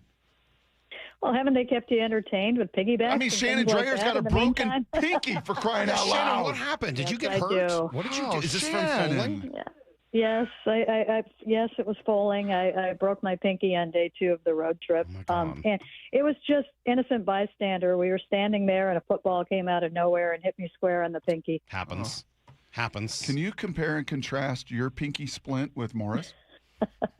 Different sizes. That's for sure. She's got. Wait, what? Different shapes, different sizes. We didn't have subdivisions, but same era. Here's Analog Kid. Is a good one. Are you in a lot of pain, Shannon? Are you just like, is it throbbing pain? There was pain for 2 days. I'm not going to lie. Still purple. They 3D printed me a little brace for it. Oh, wow. How little? Yeah. Well, they didn't have a small splint in the trainer's room, so they made me one. If you hurt your pinky, Shannon, do you need to go to like a pediatrician to get that thing set? That's not nice. I started off being so nice to Shannon to start the interview. So nice. But I feel like I earned enough credit with the being nice that I could take a couple cheap shots on the way out. Shannon, seriously, jokes aside, unbelievable. Just so impressed and just so happy for you. Your joy could not come out anymore. Keep it up. Thanks for keeping us entertained. Thanks, guys. Have a good weekend. Our Mariners insider, and right now, one of the color commentary voices on the radio, Shannon Drayer. She's kind of got little blowers to her, where she's so... She didn't have to say a ton to say a lot. Exactly. Yeah. And it's super refreshing. Because usually with, you kind of get into that, and I had to learn that, and Pete would text me, Coach Carroll, quite often, stop talking so much. So I get it. And Blow was the opposite. Goldie's like, come on. Right. Keep it going, man. That's so good. Keep it going. Yeah. Like, no, you're gonna. But mostly he was like, Sims will handle it. I'll just kind of sit here. Dave's not gonna talk. Not gonna stop talking for another 10 minutes. Yeah, but just everything that comes out of her mouth has like meaning and thought, and it's concise. It's fun. You can hear that she and Gary really like each other. Yep. You can hear the enjoyment in the conversation. If you get a chance to listen to Shannon and Gary here on this road trip, take it. It really has been great and just a lot of fun. I've enjoyed the heck out of it. Okay, just a couple minutes left today. Can I talk just seriously? Jokes aside, can I talk to you for a minute? Just because I'm so excited for this weekend. I did not think this would ever happen again. I really didn't. I didn't think Rush would ever play again. Neil Peart died, however long ago it was, 7 or 8 years ago. Maybe it's more now. And that was it. They were a band with 3 people, and the holy triumvirate, the holy trinity, they call them. Like they're a really special thing, and all 3 of them are these incredible musicians. And Neil died. Neil's my favorite. And then, they've hired this woman, Annika Niles, to replace him. And it's a huge task to try to do. And stepping into the biggest shoes imaginable. And all the jokes about how, you're never going to see more than 3 women at a Rush concert. And now they've got a woman on stage. And she, if you're on the internet, she's taken grief from a huge group of people that are going to be naturally dispossessed to seeing a woman in that job. And she's been amazing. And then some people are like, I think she's great butt, and then they get killed. And it's a total mess, all of it. Yep. But this band has been so important to me in my life. And I'm not going to sit here. I'm not one of those guys who was like, they got me out of a bad place. That's not me. That's not me. That's not who I am. That's never been what music has done for me. But I will say, and I was thinking about it because Avery graduated 8th grade yesterday, and I was realizing the first time I went to see Rush, I was in 8th grade. Wow. This band has been, and I was telling Avery, can you imagine some concert that you've seen in the last year, you're going to go see that band when you're 48 years old? And she's like, no, absolutely. Benson Boone, I don't know, maybe Benson Boone will still be going, however many years from now that is, but it 30 years from now, but it feels rare. And Rush was already old by the time I saw them then. The musical genius is incredible. And they're just the band that's been there for me in all of these different times. Yep. Middle school, high school, anytime I was... And I'm sure friends, right? Community? Not really. Really? No, not most of my friends. Other than Wassel, who's really the first friend I had. I saw Rush with 2 girls who couldn't care less about them, with a guy named John McCumber who burned down our gym, and he didn't care about him either. Anybody who would just go to a concert with me, please come. Huh. My friend Nicola came with me. My friend Nina came with me. None of them cared about it at all. Finally, I got to go see them with Wassel, and I saw my friend Keith cares a little bit, but seeing them with people that truly cared was this incredible, mind-blowing experience. And so I am really, really excited about tomorrow. This band has been, before I took my driver's license test when I was 16, made sure that there was Rush on the radio. Before I would do anything, difficult decisions, whatever, I would always just to clear my head, I would just dig deep into some, especially the progressive music, the prog rock stuff that Rush did. Yes. God, it makes me so incredibly happy. Will you just be safe down there? I will. Just a little. Just give me a little. I'm so excited. I want you to be safe. Why would I be safe? No secondhand smoke. Just be safe, okay? You're getting older now. You mean the smog in Los Angeles? Sure. What do you mean the secondhand smoke? What do you think? I'm 95 years old? How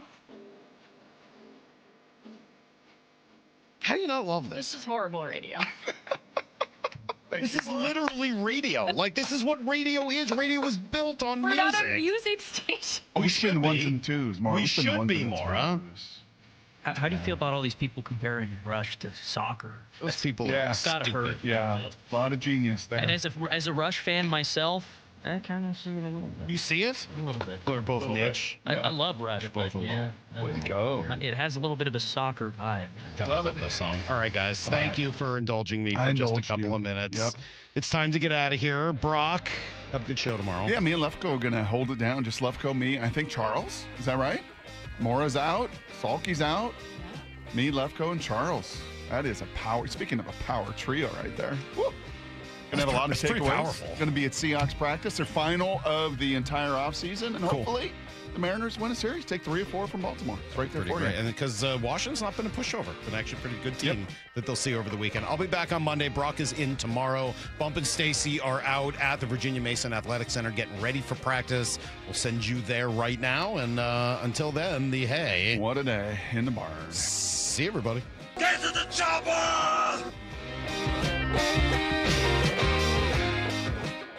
Stick around for Bump and Stacy coming up next at 10.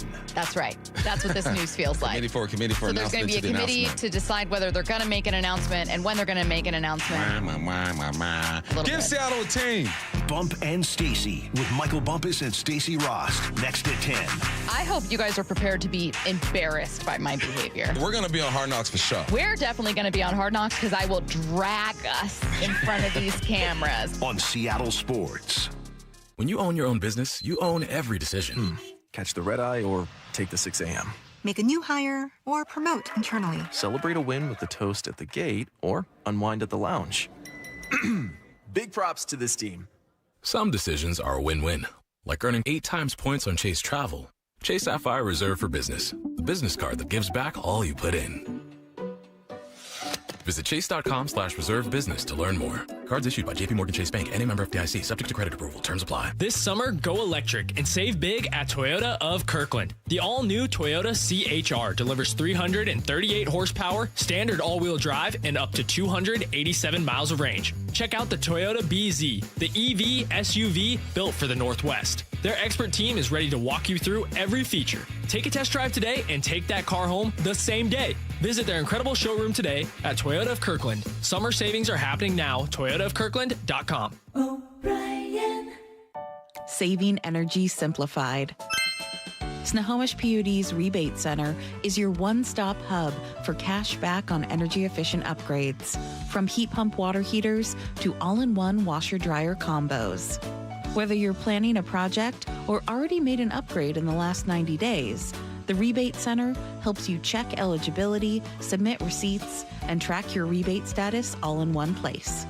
Visit snowpud.com/rebates. Let's talk about your hair. Well, maybe after we talk about my hair. I've got great hair, as you know, and it's because of Advanced Hair. Yep, Advanced Hair Restoration. Their simple one-day treatment offers life-changing results that I can attest to. Guys, it's not magic, but it's close to it. They put hair where you need it most, and bam, it grows. It's actual science. Advanced Hair has top-rated physicians, modern technology, and best of all, you get your very own natural hair that begins to regrow the very next day. It's even guaranteed to grow for life. So schedule your free consultation now at 425-449-8185. Mention Curly to qualify for $250 off and 250 free hair grafts. It's a limited time offer. Advanced Hair, the winner of the 425 Business of the Year, and the team that gave me my hair back. More importantly, they'll do the same for you, guaranteed. 425-449-8185 or advancedhair.com. Guys, I'll never forget the first time I saw somebody get results at our clinic. He was an 81-year-old man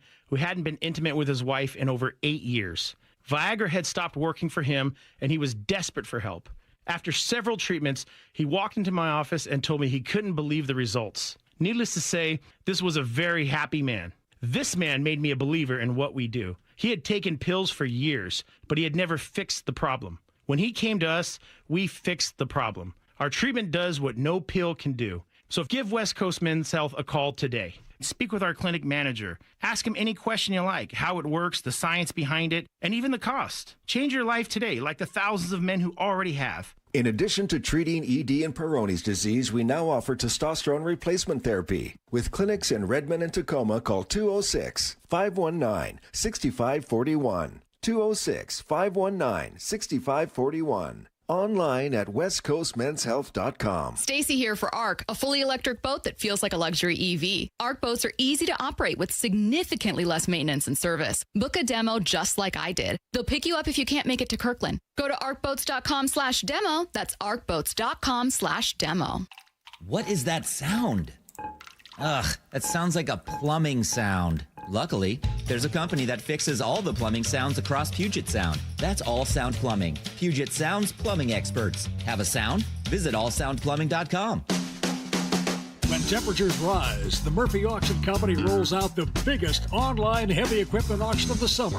Bidding is underway now. On the block, find a huge assortment of heavy equipment, contractors' equipment, and vehicles, like 80 heavy trucks, 13 excavators, 5 backhoes, 9 forklifts, 3 skid steers, 2 asphalt pavers, and a 2002 Trail King 50-ton triaxle lowboy equipment trailer. Plus, a 2025 Dodge Durango SRT Hellcat with under 2,000 miles, contractor's tools, attachments, roll-off boxes, lumber, and much more. Preview all items June 16th and 17th, 8 a.m. to 4 p.m. at our location in Marysville, 3803 136th Street Northeast. This is the auction you don't want to miss. For pictures and all details,